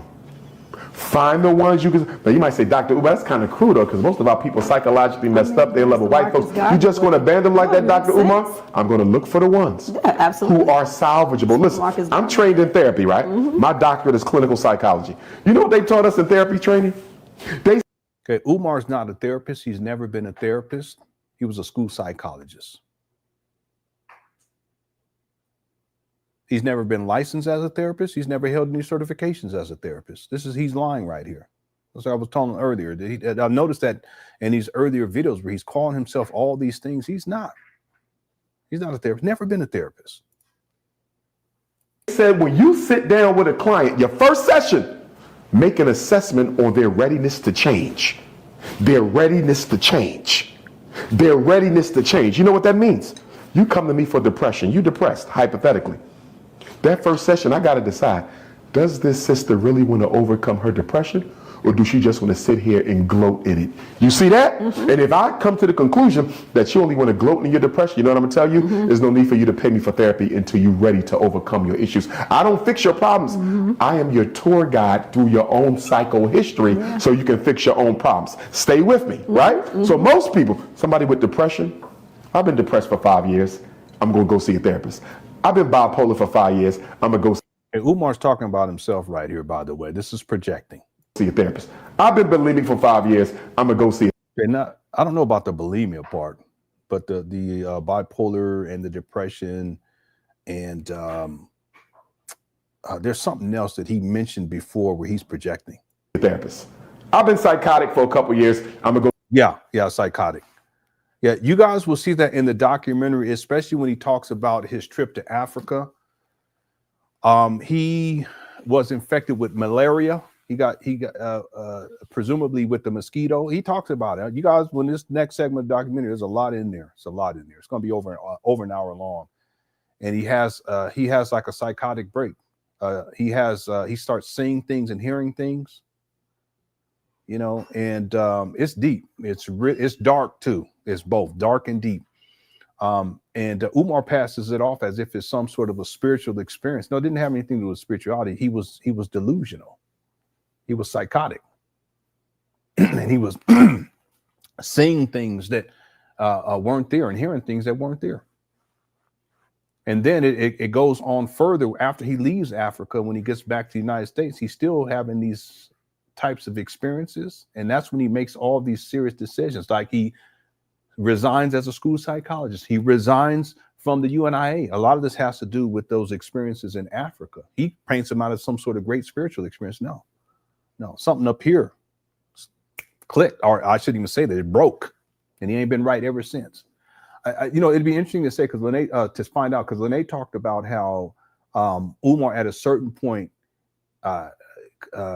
he went rogue. His nephew I think his nephew, if memory serves me correct, I could be wrong on that, but I think his nephew talked about that too, where it's like Umar disappeared. He wasn't the same. That goes back to the Africa trip. So when Umar's talking like this, he's actually talking about himself. Right? I don't know about the bulimic because I don't even know what that is. I would have to look that up. See a therapist. Black people have been full of self-hate and white worship for 4 centuries. So if you think the average person with a mental illness can be in denial, how much more so would we? Oh, bulimia. Yeah, he's talking about himself. Bulimia is an eating disorder characterized by regular, often secretive bouts of overeating, followed by self-induced. Oh, I don't know about the self-induced vibe, but he'd definitely be overeating. So let me leave that alone. No, I didn't. I didn't know what it was. I just didn't. I know about the other one. What is it? Anorexia or whatever. Anyway, here we go. We be after what the hell we've been to, and given the fact that most people believe that white is right anyway. So what I'm saying is go fishing, just like the Christians. Go fishing. No, you're right. No, I agree with this. Lenon, I don't believe that. I believe that he already had untreated mental. No, you're right about that. What I'm saying is that his experience with in Africa, with what took place in Africa, that was a mental break. So it doesn't mean that he didn't have it prior. I'm just saying that was a preeminent example of where up here things went all the way out. He broke. Okay, so yeah, I agree with what you're saying. I agree with what you're saying. And because it was so severe, okay, and I'll talk about this in the document. Next segment, I'll have it ready for you guys next week for you members. It was so severe that it had ramifications in terms of his career as a school psychologist, and also in terms of his engagement in the community with the UNIA. You know, Umar stated that there was someone from the UNIA that was spying on him when he went to Africa. He gets that from when Malcolm X went to Africa, and there was someone that was spying on him. That's why at the end of UNIA letters, he signs it as the modern day Malcolm X. See, that's all up here. So what I'm getting at is that whatever took place in Africa with Umar, there was a mental break that occurred, and then when he comes back, he didn't recover from it. He didn't go back to baseline. And so he started making all these extreme decisions that had ramifications for his career as a school psychologist, and then his engagement within the UNIA. Okay, yeah, but I agree. No, he's had issues. I've talked about this. I'll propose that one of the reasons why he was sent away to school sent away from the family was because of these types of issues. Yeah. All right. Yeah, he does, but that's the delusion. I'll explain this inside the documentary, because I'll break down step by step in terms of the resignation letter. There's a lot in that resignation letter that if you tie it to things that he says in these other videos where he's kind of giving testimony about about his history in the public school system with the UNIA, so forth and so on, you put all the pieces together and you get a better, a clearer perspective on what exactly was going on with Umar. A lot of it was just mental. All right. And then whatever happened over there in Africa, it caused a mental break when he comes over. It's not that he didn't have these mental health issues. It's just that he's transformed. He's unable to revert back to a position of baseline, even though he still had those issues when it was baseline. He goes off the deep end, in other words. Okay. All right, let's keep going. Here we go. Find the people you think are salvageable. Save the ones you can save.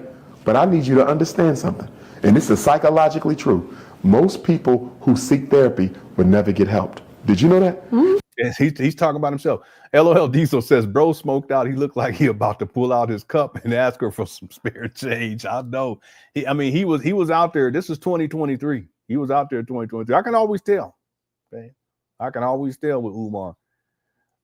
Thank you for the super chat. Corruption Point says a lot of groups integrated with the wider society and work with different groups to build up their communities. Yeah, there's a lot of people over in Africa that come up over here and are highly successful. There's a lot of people from Ghana, from Nigeria in particular. You guys do the research in terms of academics. They outpacing Asians. Asians goodness gracious. Y'all go look at that stuff. There's people come over from China, they come over from Japan, different places, quote unquote Asia. They come up over here and they cleaning up. They handling business, but they're able to integrate into the large society, and they have placed high value on education, and they're widely successful. Not all of them, I'm just saying.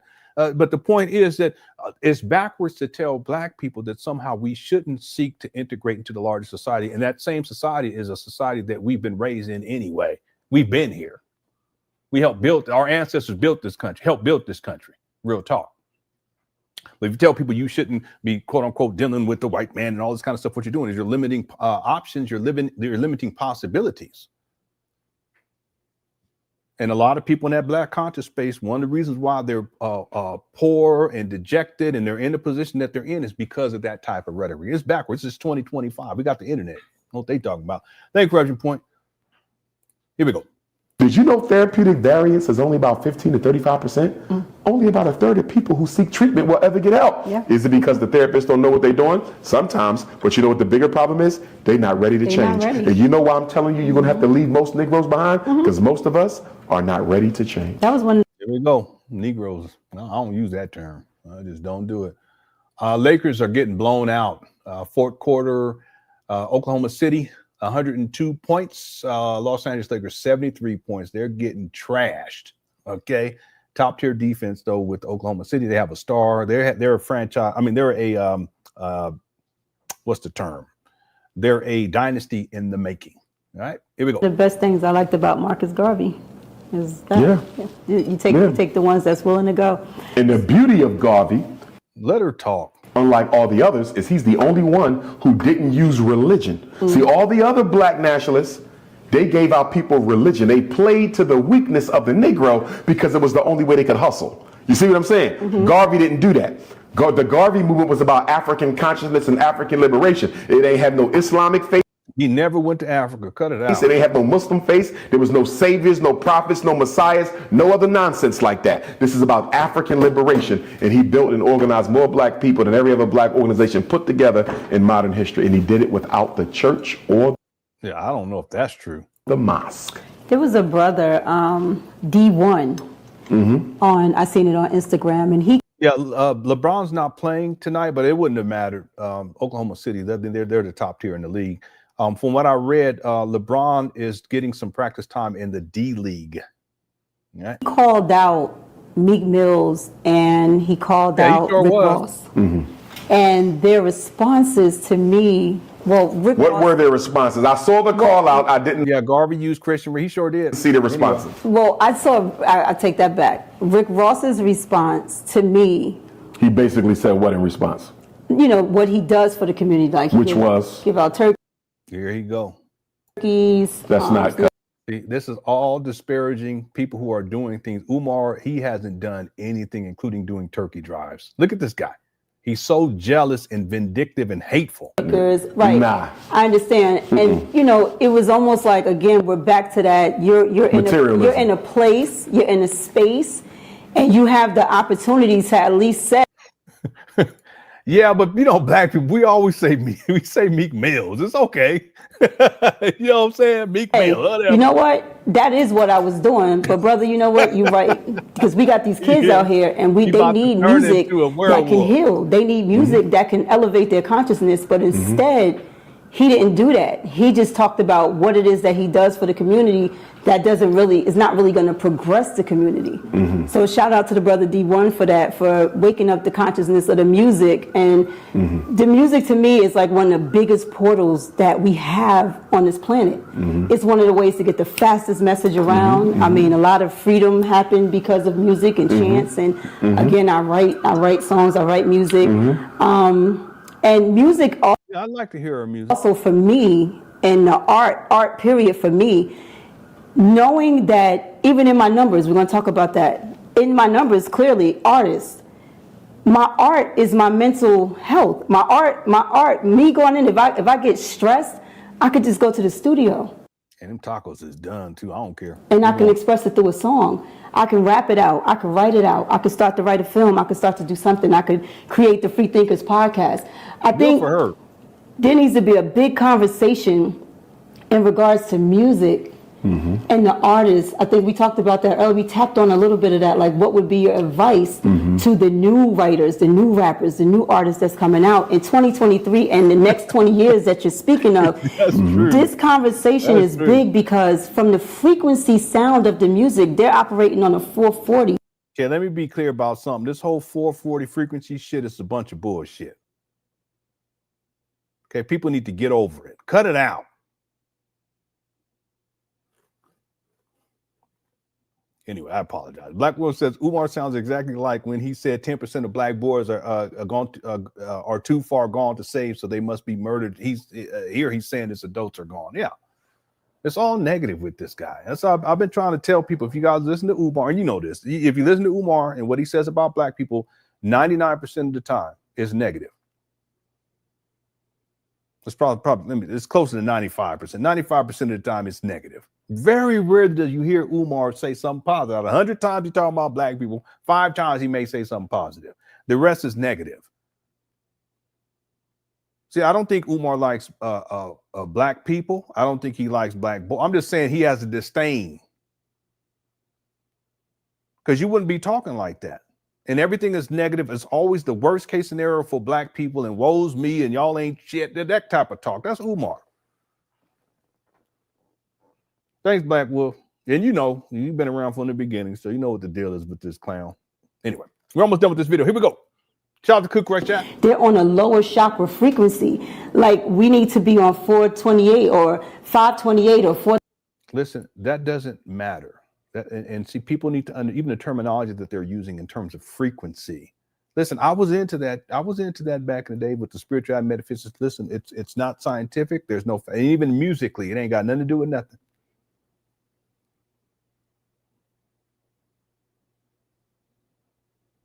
If I said, okay, A, what's A in the musical scale? What would that be? The frequency. These people wouldn't be able to tell me. They have no clue. It's 440. But they'll run this talk and talk all this stuff. It's what that is. It's part of the New Age movement. But it's not founded in science. And understand that frequencies, and when we talk about music, it's science-based. Even how it's broken up and how they define certain sounds, if you will. Certain tones, I should say. Shouldn't even say tones. And you have the overtone series. If you don't know what the overtone series, you shouldn't be talking about none of this. You don't know what you're talking about. Anyway, let's keep going. 32 frequency, what Bob Marley and everybody played on. They are on a low frequency, but remember, the relationship between the artist and the culture they represent or the community they represent is transactional. And what I mean to say by that is, if we want them to change their art, and we do, the community has to change its appetite for the type of art that it wants. If we go out here right now in Newark, right, and y'all have artists here, some conscious, some ghetto, and or non-progressive, if you would, okay, and you say, listen, y'all gonna change your art. The consumer, not the artist, the consumer will be ready to fight you. Do you hear what I'm telling you? Don't you be telling him not to rap like that. I love that music. That's my kind of music. So what I'm saying, to target the artists without targeting the community that they represent or the customers that consume it within their community is a recipe for the disaster. Change the appetite of the people, and the people will demand that the artists change the content of their music. Right, and so that's what I mean. So this conversation, this needs to be actually, it has changed over time too, by the way. That's a whole nother discussion. We didn't get into all that. Anyway, we keep going. Let's go. Big conversation that I wish I could put together with some big people like yourself. There's a big giant panel, and we decide. We have to decide. We have to make the decision because the consumer doesn't know what they want. A lot of times the consumer. But they believe that they do. But they believe that they do. But if that's all you have, like I put the first alkaline cafe and I choose to go into urban communities. I choose to go into the so-called hoods. Good for her. Choose to go into these neighborhoods to feed my people top quality food, organic food by nature. The community didn't know that they needed that. When there's a chicken shack, poppy store, chicken shack, every 5 steps it's a chicken's liquor, chicken, you know, they didn't know they needed it until I put it there. I agree with you. So what you talking about, Derek? Say what kind of hairline? I can't talk. You know I can't talk. My hairline started going crazy when I was probably about 20, 22. Yeah, I was because I used to cut my own hair and I was looking in the mirror. I said, what the fuck? Just a little bit, you know what I'm saying? Anyway. Experiences change appetites. Right. And what we have to do is we have to provide those experiences that will change the appetite. Now, getting back to the artists, like many other sectors of our society, we got to recognize something. The black community should have never allowed any of its cultural products to be owned, controlled, or exploited by non-African people. Sure. The minute hip-hop became controlled by European untouchables, and we know who the untouchables are, okay? Once we start letting that group of people control our music, we were done. We were done. DJ Khaled, who's a Palestinian, won't even publicly express support for his Palestinian people because of how much control the untouchables have over him. You understand? So imagine us with far less loyalty to our people than he may have to his own. Imagine how far less willing we are to speak truth to power as well. We have to stop letting non-Africans control our cultural products. But herein lies the power. Remember we talked about that emasculated ego of the Negro? Black men have the most scarred ego and therefore they have the largest superficial ego. We are so thirsty for validation. Okay, this is Umar projecting right here. Because we never had it. That we would rather have the fame than the fortune. And this is why you have so many famous black musicians, famous black artists. You just keep going and going. Umar, quit projecting. Look at this guy. He about to turn into a werewolf. Famous black inventors who are not doing well economically or are not as economically astute. Yeah, you be getting bug-eyed. What's up, Tiffany Tabby? As they should be. Why you got a dashiki on? You want to know why? I would have rather the world know my name than me be a billionaire and nobody knows who I am. One of the biggest differences between black money and white money would rather remain anonymous. Black money wants everybody to know its name. Rich people don't operate on ego. They operate on a very clandestine level. They will sit right next to you at McDonald's. You don't even know that's one of the richest men in the world. Let a black man be worth $1 trillion. He's going to drive around in the biggest, most expensive looking car with the biggest chain around his neck. You see that? We are financially immature as a people. We almost behave like overgrown infants. And he's talking about himself, but see, it's always the worst case scenario when he's talking about black people. And he's the one that mismanages money. Don't know. He has.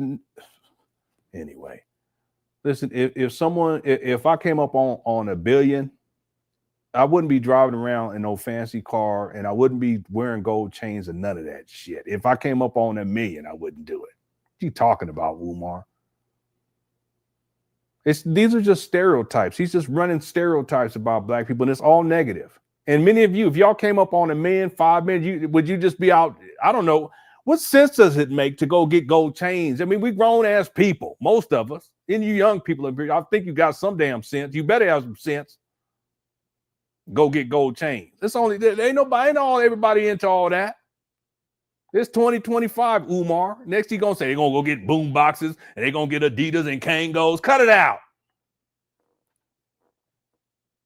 Toddlers who have not been taught how to handle anything. And if you can't handle your money, you're damn sure not going to be able to handle power. And that's what we're supposed to be focused on. We need power, not the money. The only thing you can do with money is give it away. With power, you control behavior.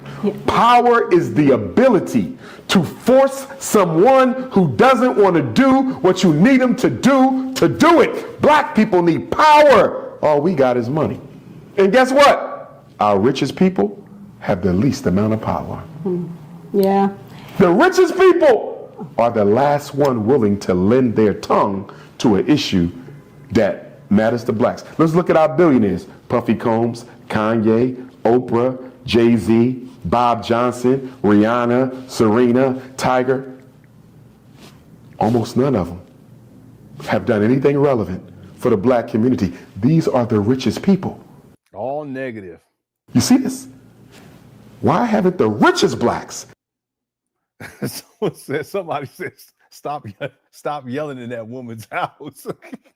I didn't think it was a house, but it could be. I thought it was like an office, but you might be right about that.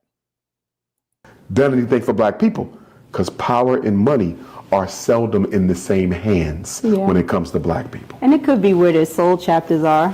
Well, they're also afraid. They're afraid, and it could be where their particular soul chapters may not be in their destinies. No one's destiny, very seldom is someone's destiny include being a sellout. Oh, being you ain't putting that on my ancestors. No, not the sellout part. No, not that. No! Here he go. He's so goofy. This is my next question.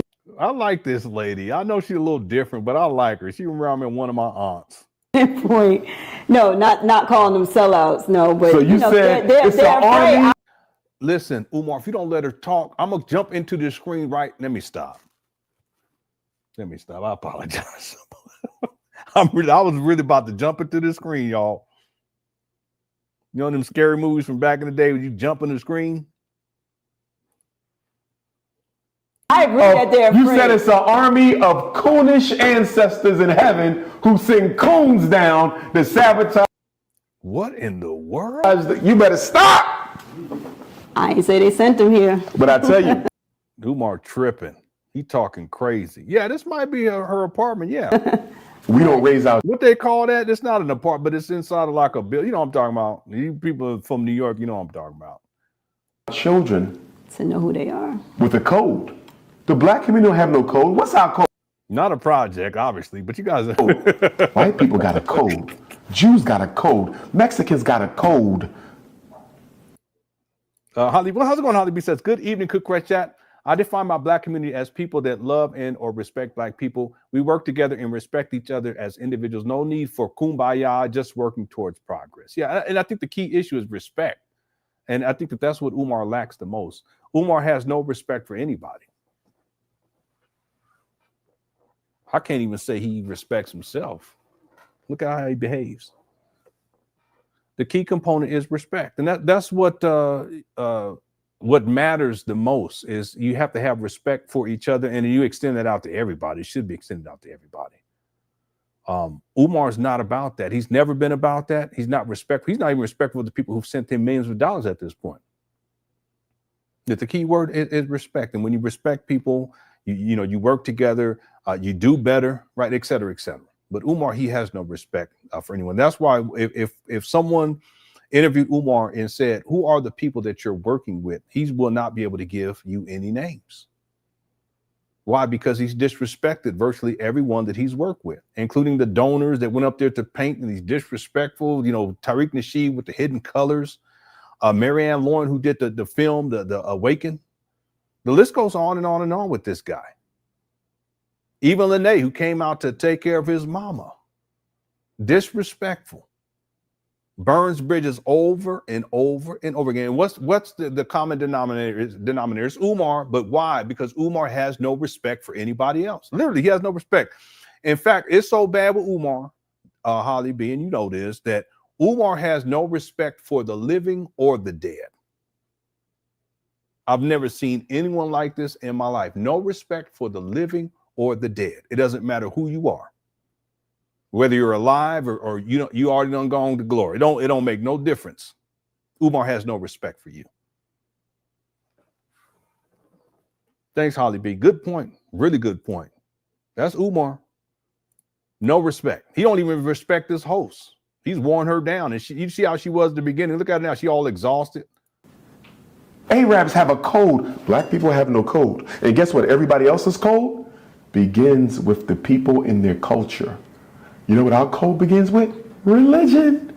We are the only people on earth who put religion over race. Arabs are Muslim, but don't no black person come before an Arab even if they're not Muslim. Do you feel me? What in the world? Not every Israeli is a Jew, but guess what? Nobody who's not an Israeli is coming before them. You got Chinese who are Muslims.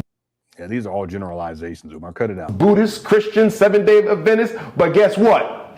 Nobody, even of my same religion, comes before a member of my race. One of the most destructive things religion did to the black community is it made us switch out our racial loyalty for religion. Okay, so we're going to pick one more from the... I'm going to read this one. I can read it? Yep, the magical box. Where is Kanye West? I was hoping you picked that. Confused is where he is. He's just going to talk poorly about the brother. Watch. Kanye has a good heart. Kanye has a good heart. I believe Kanye West would get somebody to close off their back if they needed it. Yeah. I think the problem with my brother Kanye, who I love, is he never properly grieved the See, he's going to say something positive, and he's going to start going crazy. Watch. Loss of his mother, and he still needs to do that. Agreed. That's number one. I think a lot of his behavior is the outgrowth of the trauma of having never properly grieved his mother. Yep. Okay, that's number one. Also, because he is a billionaire, I don't think he has enough people around him who fully trust him. I think Kanye loves humanity, but I don't think he has necessarily a special love for black people. In the last by the way, the House has approved a bill to end the longest government shutdown in U.S. history. President Donald Trump must now sign the funding package to officially reopen the government. Okay, hot off the press. All right. Thing about Kanye, he got to stop bunny hopping around. You divorced Kim, you married another white girl. What is See, told you. Here he go. wrong with you with all these white girls? You from Chicago where you dated nothing but black girls till you got famous. What is He doesn't know that he only dated whatever. with all these white girls? So I just think Kanye is a little confused, but I love his heart. And I You right, Miss Moni B. Feels like an episode of Sally Jesse Raphael. It really does. It sure does. And thank you for the super chat. I appreciate it. Yeah, it really does. It's a little weird though, but it is what it is. We're almost done. appreciate the fact that he spoke truth to power, even to the point of risking. Somebody says stimulus checks coming. It don't matter. I wouldn't qualify though. I already know that. So whatever. But anyway, we'll see. His billion-dollar enterprise. Right, when he yeah. told the truth about the European Jewish control of black music, no other. My nieces are biracial. I will fight Umar on the block if he talked like this in their presence. Yeah, I know.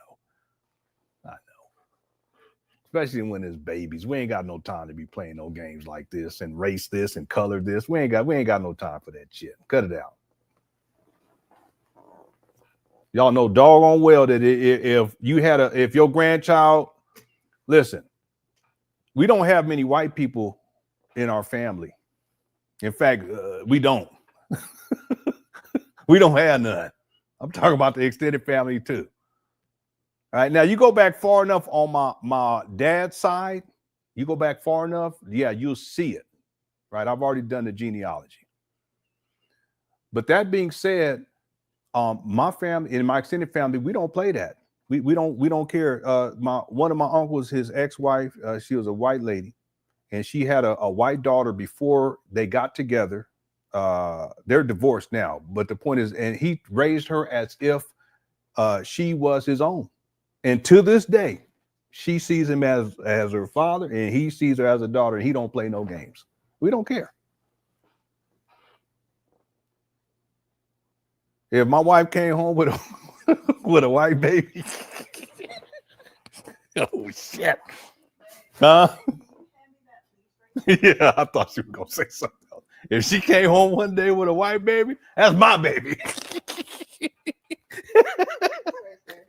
This one or that one? This one?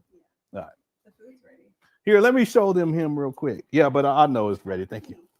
Yeah, but I want to let them show them our white baby. Come on. See? Here's our white baby. I just want everybody. This is our white baby. See? He's a good baby. You're a good, don't you dare. He's a good baby. Yeah, he's ready to go use the bathroom. Okay, come on. I told them that I was going to rename him. Here you go. Okay. We treat him like a baby, though. He's white. He's shedding real bad right now. We got to figure something out about that. Anyway, we don't play all that. We do not care. As I told my sons, I said, we need some, let me stop. The sons, we need some white in because our family are extended. We ain't got no white. We need some white people. I'm just playing. Okay, thanks, Holly B.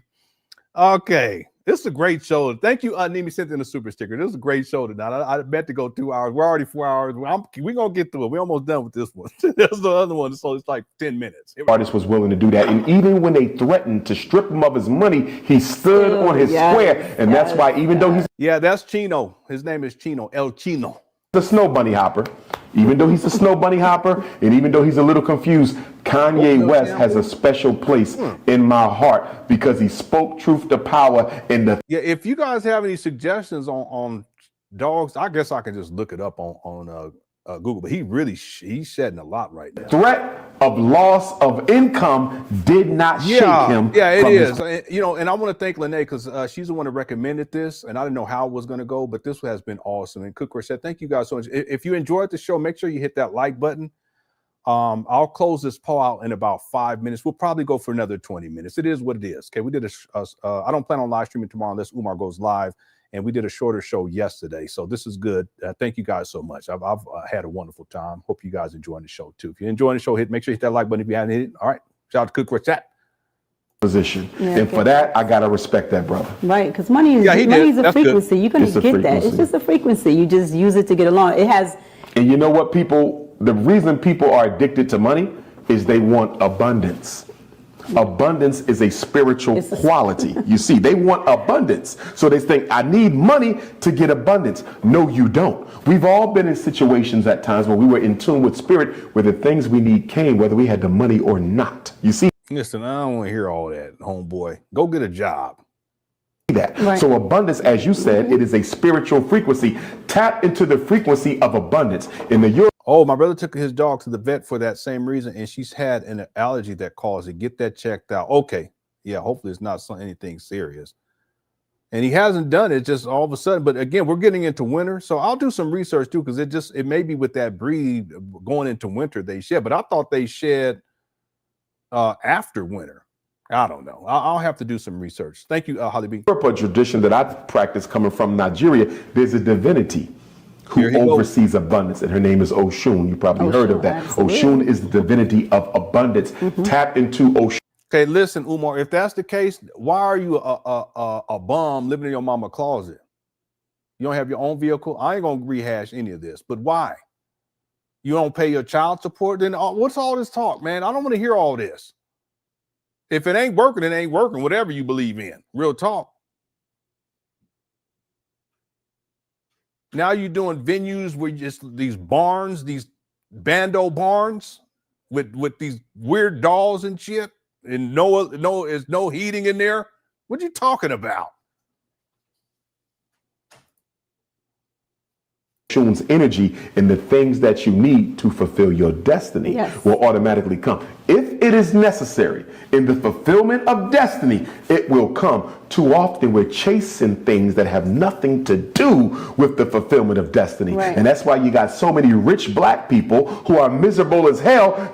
It's interesting, Umar, he never looks at her he rarely looks at her while talking. Because again, you're caught in the hypnosis of American. Yeah, I just think he's so disconnected, and it's about him and what's going on in his mind. Capitalism, and you think the pursuit of money is what you're supposed to be about, but your true purpose on earth is something completely Umar, all he do is beg for money. It's crazy. He's such a hypocrite. Well, that is our first episode of Free Thinkers podcast. This was amazing. I am even more inspired than I was when I sat down here at this table. Yeah, glad to hear. Dr. Umar, please tell them where they can find you, where they can reach you. Peace. Mama Closet. In Pan Africanism, if you need to reach me, especially our black parents out there who are dealing with issues of special education and mental health, if you got questions. This guy's batshit crazy talking about mental health. That's crazy. So you need help. You need someone to help review your child's psychological evaluation, to answer questions about the IEP. If your child is having behavior problems, white teacher racism, whatever your issue is, if you need my consultation, please reach out. Phone number 215-989-9858. 215-989-9858, and we want to see everyone at the community grand opening of the Frederick Douglass Marcus Garvey Academy. Please hit the Cash App and support us. $sign FDMG School on your Cash App. Yeah, that Cash App gone. But see, the community grand opening, that's not the school actually opening. This guy, he's such a scam. It's $sign FDMG School on your Cash App, or hit your PayPal at paypal.me/FDMG Academy. This is your big brother, Dr. Umar Ifatunde. Unification or extermination, the choice is ours. Yeah, that did look like an apartment or something. So maybe that was a residence. Let's get to the other video. Then we're gonna close this out. It's brief. Real quick. Holly B. This is for Lene. Says, I want to thank you personally because your bravery is what truly kicked off this major reveal that is going on. Absolutely right about that. He's spiraling, but it's long overdue. Sending you much love and peace. So if we can take the time to send some respect and love to Lene, not just for recommending this video for today, because otherwise I probably wouldn't have live stream, but also for what she did this year and coming forward and really transforming this whole year dealing with Umar. It just is taken on a whole new direction, and it's because of her courage. And of course, Marianne Laurent, but let's give some props to Lene inside the chat room. All right, let me close out this poll because we're going to be done here in a couple of minutes. Let me get in here to where's the poll? Oh, the poll question, I think it already ended. I didn't even get to see what it was. Yeah, because the show went on longer because I only have to think it give you 24 hours. So I didn't expect us to still be running now. But anyway, the figures the last time I checked, it was like 80% of people thought that Umar would not be able to rebound in 2026, and then 20% thought that he would be able to rebound. Thanks everyone who voted on the poll, and we're at 776 likes. Let's see if we can get to 800 before we close out the show. We should be able to do that. Okay. And again, thanks, Lene. Appreciate you. All right, here's the other video. It's about 15 minutes long. I'll limit my commentary. Plus, I got tacos waiting. Okay, here we go. Shout out to Cook Rush That's Undefeated. Thanks everyone who sent in super chats too. It's a gang of them. I appreciate it. Here we go. Uneducated, we're going to treat you the way that we want to be treated. That's part of our. Okay, yeah, I took a screenshot of this, and I don't know if this is a residence because, well, I guess, I don't know. Why would there be a pool table in there? It looks like there's some numbers on next to the door there. Yeah, I don't know. It's hard to call it. Yeah, no, I don't think this is a residence. Let's see what happens here. Here we go.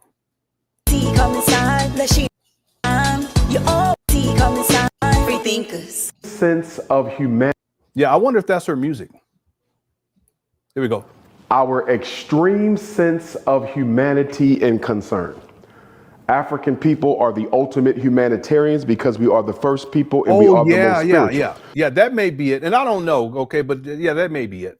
So we have a history of treating people the way that we want to be treated. We don't care what color you are. You are a human being. We're going to treat you the way. I don't know, y'all. That skirt's real short to be married. So I'm just saying. That we want to be treated. That's part of our spiritual foundation. Unfortunately. Not to be like that. I'm just saying. We were very politically uneducated about the European. Yeah, that's what I thought. I thought that it was like an office or something. Yeah, maybe her own studio. Yeah. And there's exit signs too. You see that outside the door? So, I mean, most people wouldn't have that inside their own residence. You know what I mean? Because our contact with him, although it did exist. Yeah, maybe they rented out the space. Was very, Umar, just play pool. Education and understanding of them was very limited. And so as a result of that, we succumbed to the brutality, the lack of this is so awkward. Humanity, the savagery, and the ruthlessness of European culture. Okay, but even though all right, you missed, Goofy.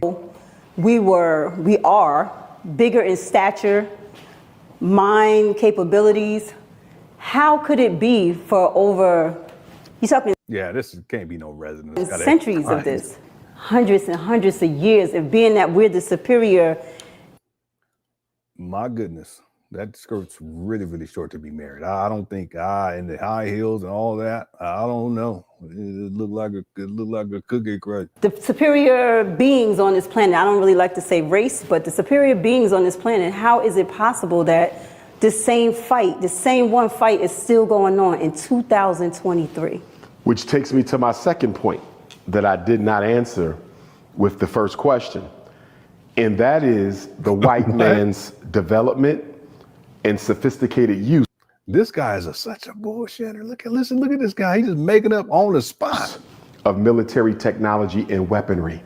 The gun, the precursor to the modern gun, gave the European a decided advantage when it came to warfare with African people. We invented gunpowder, but because African people do not come from a psychology of ruthlessness, we never thought about mass extermination. We never thought about weapons of mass destruction. So although the European got gunpowder from us, he was working on perfecting.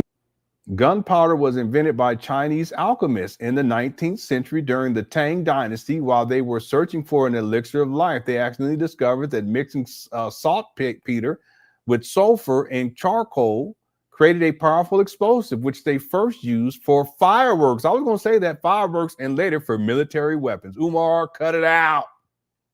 Cut it out. We didn't invent everything. Damn. Can we let other people invent some stuff sometime? We got all people, all black people. Come on. And we invented air. This African air. We invented this air. No, you didn't invent air. Cut it out. You know the water. You know the water family? The water that's wet, that wet water. The wet water, we invented wet water. No, cut it out, Umar. That's why you got to fact check this guy, because he just be making up everything. Family. The first cookie was invented by African. I said, okay. I said, all right. Now it all makes sense. Umar crazy. Let's go. Shout out to Cook Crush. That's the video. A military technique that would allow him to travel the world and lay other cultures victim to his own. We don't think like that. We believe in a world of abundance. The European operates in a world of lack. So it's not just that he showed up in Africa. No single person invented cookies, as it evolved from ancient practices, with early versions appearing in the 7th century Persia. Yeah, them Persian cookies. All right. Modern chocolate chip cookies were invented much later by Ruth Graves Wakefield in 1938 at the Toll House Inn in Whitman, Massachusetts. He was a black man. Okay. He showed up with a military advantage known as the gun. And we did fight back. We have to be very clear. It was not easy for the Caucasian to take the continent. The Zulu Wars lasted almost a century. The Well, this is so awkward. Why don't you just play pool? Ashanti Wars lasted almost a century. You had kingdoms all throughout Africa that resisted the white man, and with some success. The problem, again, though, lie in the technology of the Caucasian. See, once he started stealing us into slavery, he was able to study the culture, study the land, manipulate through his use of technology. By the time we woke up and realized that American slavery was not the same as African slavery, we began to push back. The problem is? But there was African slavery.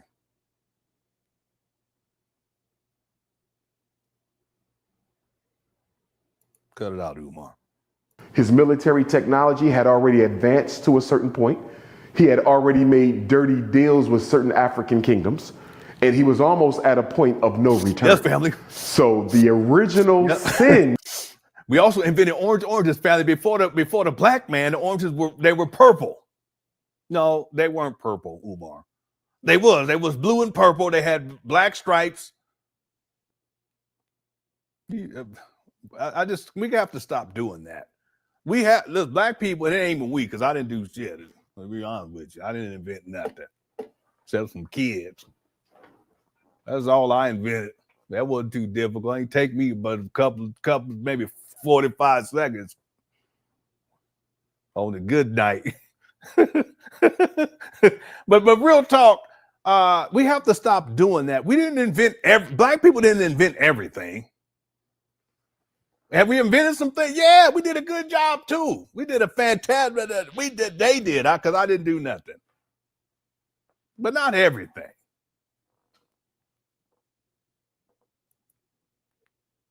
Thanks, Derek. Was that we were too humane to our visitors. That was the original sin, and we still are too humane to our visitors. Now, well, I don't want to hear all this. These are old African people from a long time ago that none of y'all never met, don't know nothing about. If you were so humane, then why was there African slavery, and why were we selling Africans selling Africans off into the transatlantic slave trade? But let's keep going. I just gave you the first century, if you would, of the white man's incursion into Africa through slavery. Well, can you stay right there for 1 second? How did they get the dirty deals with the African kingdoms? Because they came in as friends or businessmen who simply wanted a product, human capital, for the trinkets that they were trading. The problem is, man, Umar's gut ain't playing no games. When you say slavery in Africa, remember, there is no precursor in Africa to chattel slavery. In Africa, we had slavery, but slavery in Africa could almost be likened to a form of indentured servitude. There he go, trying to make an excuse. So what I mean to say by that, in Africa, slave has rights. In Africa, slaves often live amongst the family, and if they are family, slavery. Umar, cut it out. Slavery is slavery. Shut up. In Africa was never perpetual. You didn't own the entire bloodline of a people, only that individual, and only until their debt was paid. Meaning slavery was largely a result of crime or war. You were a prisoner of war, or you were enslaved for a period of time due to a crime.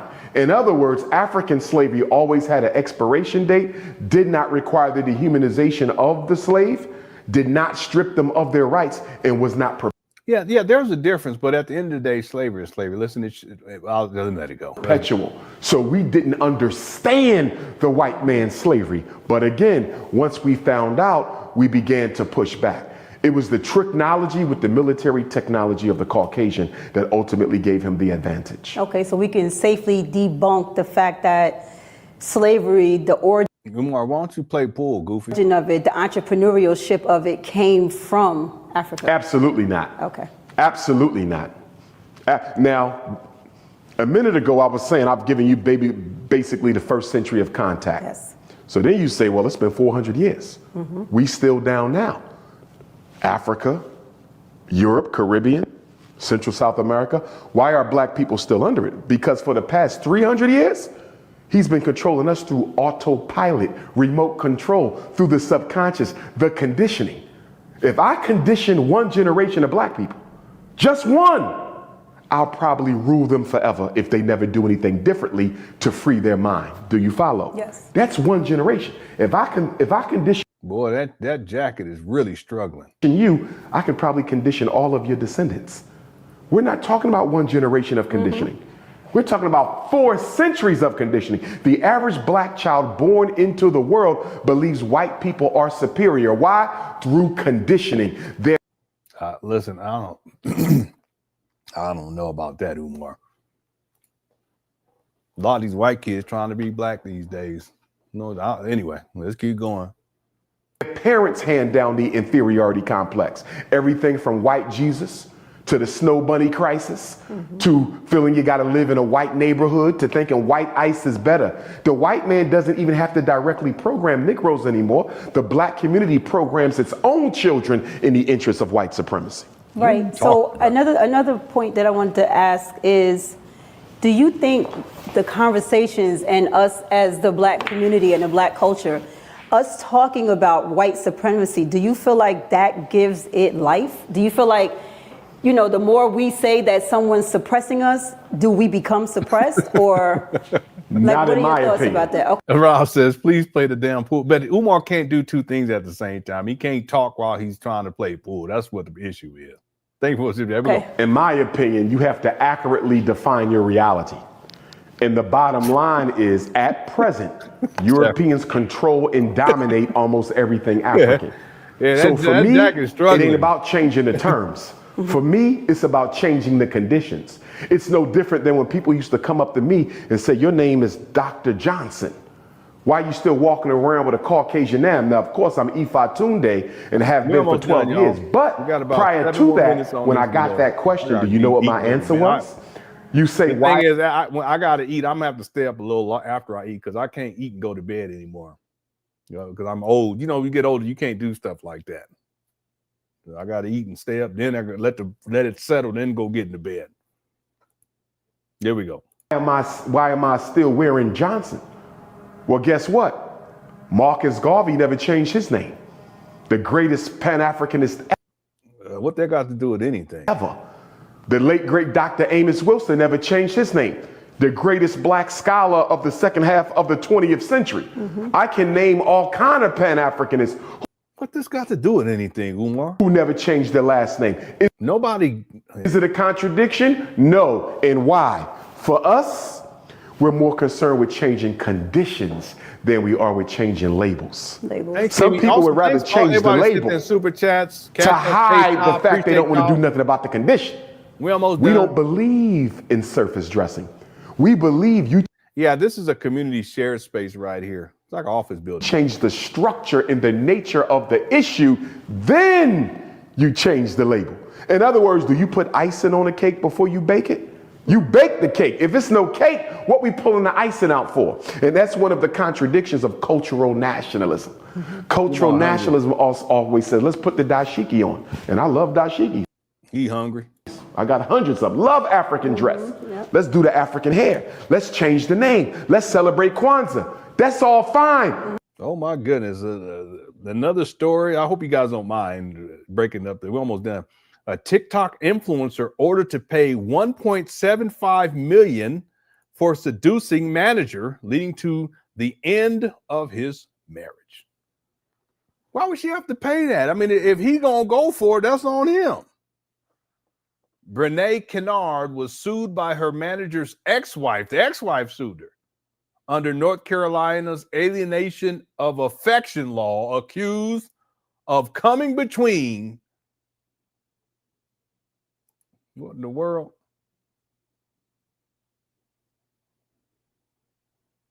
I don't know. This is crazy.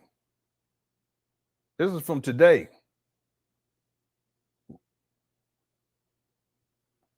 Brene Kennard, who has 2.9 million followers on the app. Dang, what did she do? Was sued by her manager's ex-wife, Akira Montage Gay, under North Carolina's alienation of affection law. In her complaint, Montage Gay, or something like that, accused Kennard of getting close to her husband using information from their friendship to pursue her husband. Well, what about the husband? You should sue his ass. Alienation of affection laws. What is that? Allows a spouse to file a lawsuit against a third party. This is crazy. If they believe the person caused the other spouse to end their marriage. Well, what about the other spouse? I'm going to have to start doing shows where I just talk about this crazy shit. According to Cornell Law School, cases are typically filed against a person who caused the other spouse to cheat during the time of the marriage.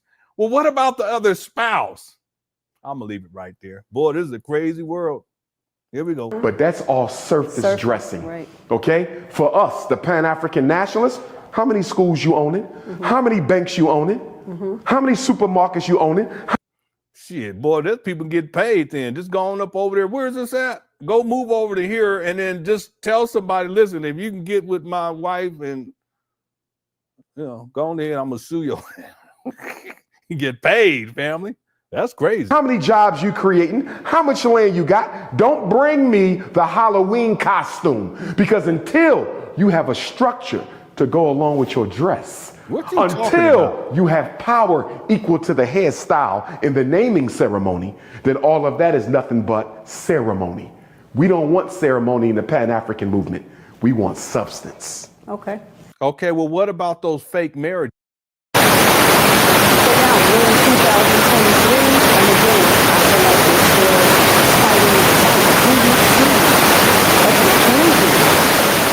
To this supremacy.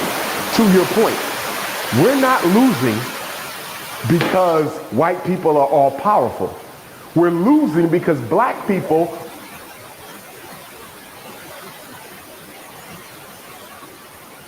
are very neurotic and ambivalent as to whether or not we want to be a part of the American empire or whether we want to build our own. There's 4 of us here. Mm-hmm. You want out the system, you want your own. Mm-hmm. Dr. Umar don't want out the system. Of course I do, hypothetically speaking. I don't want out the system. I think we can make change through the system. So I'm not thinking about building no independent institutions. Yeah. I believe the salvation for the American African is through participation with the Caucasian. Okay, I'm back, everybody. How long was the static? Let me know. I don't think it was that long, because I think I caught it quickly. He's not sure what to think because he believes in you and he believes in me. You see how this works? Mm-hmm. So what happens to all those Africans in the community who believe in you and believe in me? They're listening to a Cornel West and they're listening to a Dr. Umar. They're listening to a Michael Eric Dyson and they're listening to a Dr. Umar. Yeah, I caught it quickly. Thank you guys for letting me know. One time I was on here for like 20 minutes running my mouth. I thought I was having a good show. Shout out to Identity with Hell. Identity with Hell been around for a real long time too. I shout out to you. I appreciate you, brother. He's a bunny hopper. I just let y'all know. I don't mean to tell the business, but it is what it is. Okay, here we go. Umar. They're listening to a Roland Martin. They're listening to a Dr. Umar. If you listen to people of 2 competing ideologies, you may have trouble coming to your own conclusion because both arguments are good. So you don't know where to fall. And what do people do when they're not sure? I don't know. They eat cheesecake. I don't know. Thanks, Derek, for super chat. I just can't read that. You crazy. They do nothing. And that's exactly why since Dr. King's assassination, April 4th, 1968, black people have done nothing because part of us want to be free, but most of us don't think it's possible. If there's one victory white people have achieved against African people in a post-Dr. King era, you know what that victory is? The belief that they are invincible. Caucasians have convinced Africans, and I would make the case it's a global phenomenon. I would make the case it's a global phenomenon. But let's just talk about those of us in the American. Is there anyone in here who's following this? Does it make sense to anyone? If it does, hit the 1, please. American theater. The Caucasian has convinced most of us he's invincible. So when we sit down to talk about solutions, for a lot of black people, because remember, your beliefs control your options. Absolutely. A lot of black people would never consider doing for self. They only consider dependence on the government. Let me give you an example. There's a lot of conversation about reparations. I support reparations. And I support reparations because we are entitled to restitution. Yeah, I ain't never heard of that though. Alienation of affection. You ever heard of that? Alienation of affection? Yes, it's so there's this TikToker that had a manager and got into a little side peek because he was married. They got a little some sort of what they call that? Remember entanglement or whatever? Yeah. And a situationship, that's what my wife called it. And his wife sued the TikToker for over $1 million. Yeah, that's crazy. Oh, she said there was a Law and Order episode of that. Yeah, that's my wife. She likes that what do they call it? CSI stuff. Okay. For the hell that our ancestors suffered, right? Right. And I support reparations because it was Pan Africanists who gave birth to the movement, not these people you see on YouTube. Reparations is not their movement. That came from us. They're just. He said it, a triangulation. No, you know the Jada Pickett, what she said. What she said something. I said, no, you ain't nothing, dog. Cut it out. I didn't wash my mouth. I said, you listen, cut it out. And look at this lady. I don't mean to be like this, but I said something about some sort of I don't know. What's that? Judicrous or Ludic? What was the videos back in the day? Shake that ass. Tell me what you're working with. That's what this. I said. What in the world? Was it ludicrous? That's just remind me of that. Like it's. I don't even. Let me stop because I'm telling y'all something ain't right. Yeah, mystical. Yeah, mystical. He said, shake that ass. Show me what you're working with. That's what this reminds me of. They got the pool table. Yeah, family. They got the couch.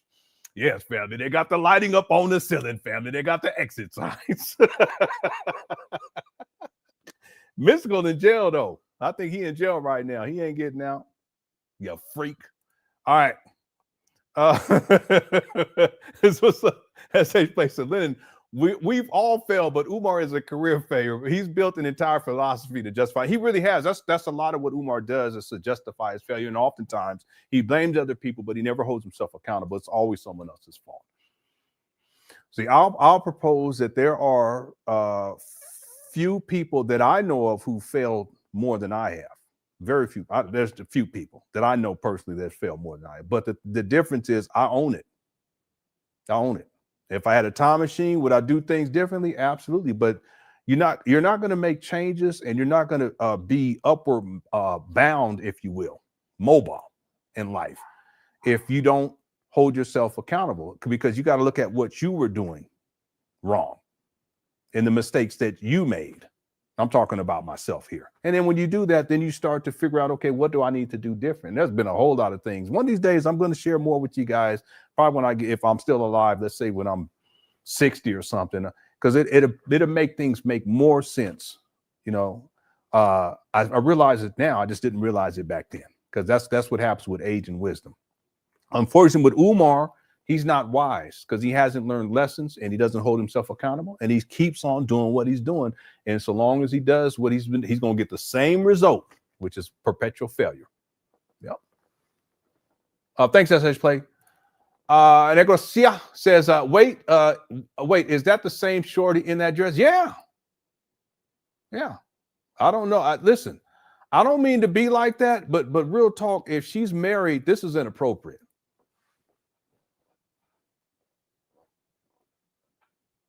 In my opinion. I know it's 2025. Y'all disagree if you want to. Do I need to do a poll? I ain't gonna do that. We almost done. It's inappropriate. You already done spent all that time talking with him. Then you go play pool. For what? And you standing like that? Nope. I don't think she married. She rocking them big steppers. This chat room is crazy. Somebody's come. No, East B said I'm old fashioned. I don't listen. No, listen. I know what this is. Cut it out. I know what this is. Ain't no woman gonna stand like that unless it's about the business. Let's be real about it. Legs all spread. Let me cut it out. Let's let the hand on the hip. We know what time it is, but let's continue. Here we go. I'm gonna leave it alone. Opportunists looking to build their name and get a couple bucks off of a serious. And you women know what I'm talking about. Cut it out. Y'all know you do stuff like that on purpose, and you know we can't control ourselves. You know doggone well. Cut it out. I wish my wife would. I might have to give me a pool table next month. Black Friday coming up. I'm gonna have to get a pool table. Put that motherfucker right over here. Yes, indeed, family. Let me stop. Well, I've been cutting up tonight. Here we go. Topic that I don't think they're so serious about. Right. But while we waiting for reparations, what about the internal reparations? I hear no conversation about internal reparations. Yeah. Yes. And see, at least Lena being honest about it. Come on, women, be honest about it. Clearly, it's a call to action. Yeah, and Lene always tells the truth. That's why people love Lene, because she don't play. She just tell it like it is, and Lene know what's going on here. All right, here we go. they owe us. But if we were to talk to our ancestors, would they not also say y'all owe us too? What in the Do you world? realize half the major problems we got, money don't fix? Do you realize the black male-female relationship debacle? Money don't fix that. Right. The way we raising our children, money don't fix that. Our love of white people, money don't fix that. Our Now get on your Cash App. dysfunctional, psychopathological, conspicuous consumption, money don't fix that. So you can't. why are we waiting on the check from the government to start working on the problems that we got? I'll tell you why. One of the Boy, she's standing strong, ain't she? Lord have mercy. central contradictions of the Negro predicament is the fact that we don't want to take responsibility for our shortcomings, and we damn sure don't want to take responsibility for solving any of our major issues. We want the white man to do everything, and any oppressed people who wants their oppressor to play a leading role, not a supporting role. What you talking about? Not a periphery role. We want the white man to play a leading role in every problem we got. Hence, let me give you this. Umar, play pool. That was okay during Reconstruction. We didn't have much. That was okay during civil rights. We didn't have much. You know what our biggest problem is? One of them? Our political and economic strategies have not kept pace with the growth of American African income. When Dr. King fought for integration, it wasn't because he wanted us to live around white folks. It was so you could get access to a better education, so you could get access to a better job. Do you see that? So you could get access to a safer way to go back and forth to work, public transportation. He didn't fight for that so you can give up on black institutions and build white ones. It was just access. Somebody said Shango Stick Showdown. This is crazy. But after Dr. King died, instead of access to white society for strategic reasons, we made integration a way of life. And the problem today is, guess what? She trying to play pool, Umar. Let her play pool. We still acting like we broke. What you mean acting like you is broke? You broke bum? Damn. What you talking about, Umar? You've been broke since 2006.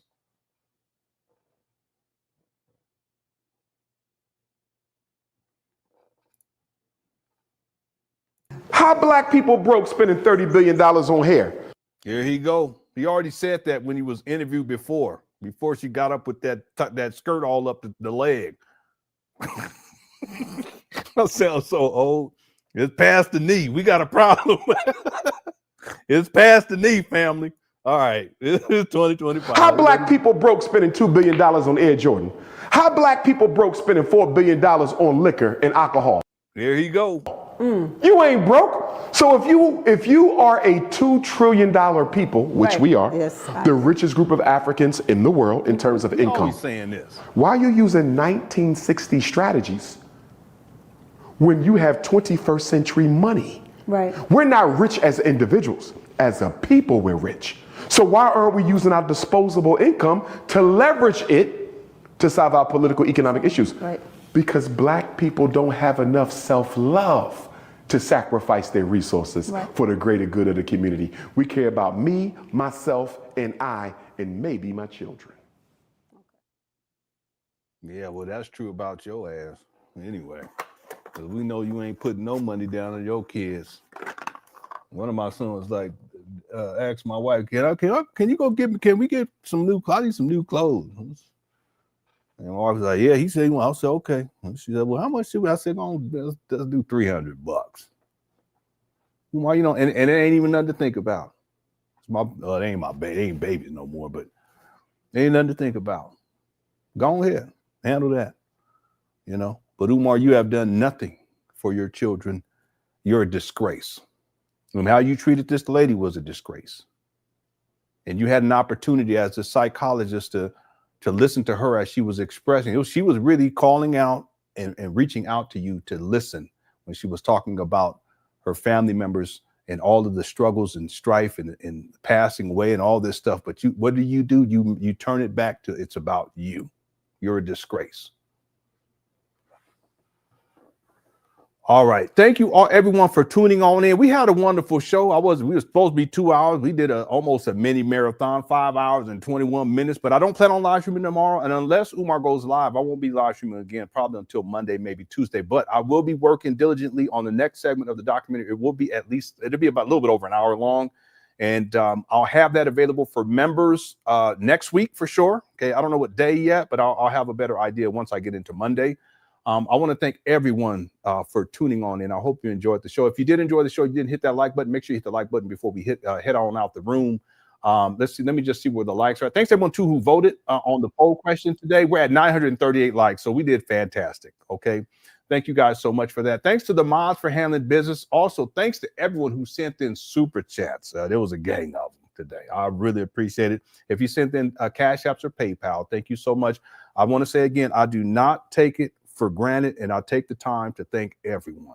There's been people who's been complaining. They said, Lenon, you only read the comments for the super chats. Well, that's what it's evolved into. I didn't make it that way. That's what they say. I won't mark. Okay, well, that's what we do. And the truth is that there's no way that I can read all the comments on a live during these live streams, because literally the chat room is on fire. We would be here for a month for one show if I tried to get through all the comments. So I want to thank everyone who sent in super chats during the show. I do try to pull people up from time to time, if I catch them, but I try to stay out the chat room, because if I go into that Cook Crush chat, I get caught up, and then we'll be here for another month.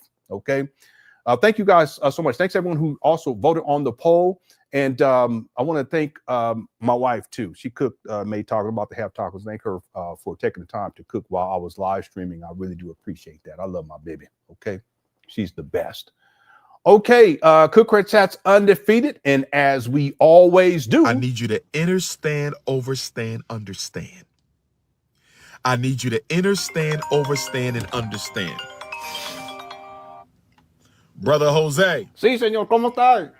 Peace and love, good brother. You got any time to slide by today? Sí, tengo 5 minutos. As soon as possible. How soon can you get here? 15 minutos, 20. 601 East 17th Street, Wilmington. Okay. We're right around the corner from the Boys and Girls Club. Sí, 601 East 17th Street, Wilmington, Delaware. Comprende, sí. Can I come now? Why are you sniffing? You sniff time? What's going on? Turn the heat down. Yes, sir. I need you to look at two things, Brother Jose. Okay. The first thing is the HVAC unit on our small gym has to be switched out. Sí. The company that produced the existing unit can replicate another unit. Okay. I just need to find a tech who is able to replace the unit when the new one has completed production. Okay, no problema. Which will take about 60 days, the company has told me. So I need you to look at it, let me know if you can do it, and what will the cost be for you to remove this old one, put the new one in, and the new one is going to look identical to the old one, but it's a more modern version. ¿Qué? No comprende. We're going to buy the unit. Okay. Okay, so that's number one. I want you to look at that. Number two is on the small school, Brother Jose. Okay.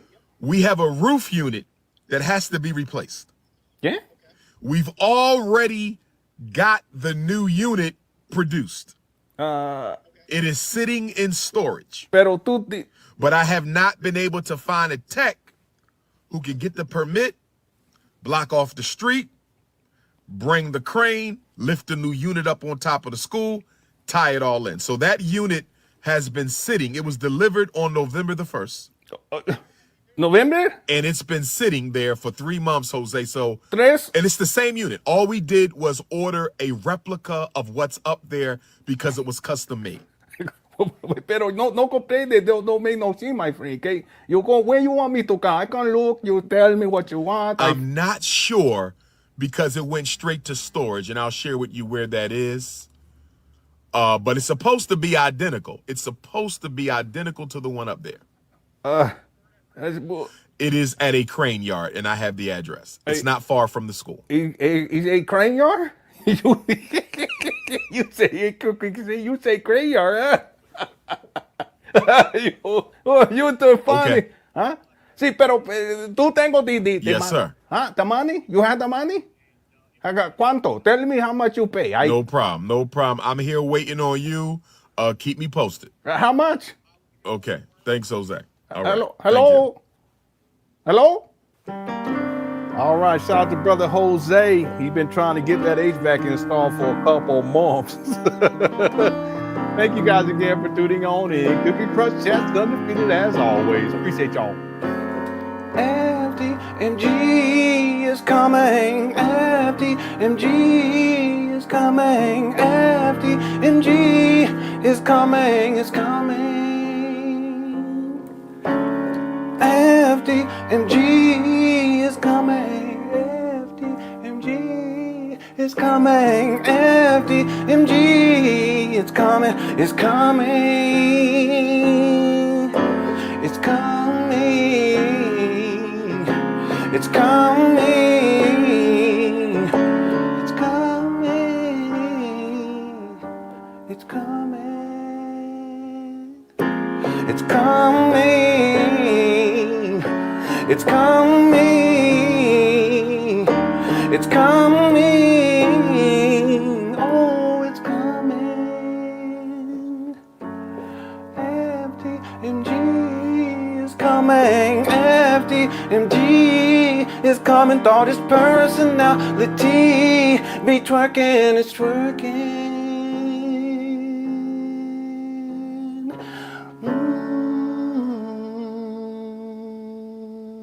All right, getting that electric slide in. Shout out to Lene too. Thank you for recommending this. It's actually turned into a classic. All right, that's how I got you good people. I appreciate you guys. Much love for you. All right, everyone. Thank you so much for tuning on in. Cookie Crush Chats undefeated. Please enjoy the rest of your evening. And I don't plan on live streaming tomorrow or the weekend unless Umar goes live and there's a new video that comes out. Otherwise, it'll probably be Monday or Tuesday. But again, like I said, I will have the next segment of the documentary available for members next week. And then also in the meantime, if you have not checked out Information Man's show from today, make sure you check it out. I'm going to post a link to it on my community tab, and shout out to the brother. He's done fantastic work this year. All right. Thank you guys again. I love y'all. Take care. Peace.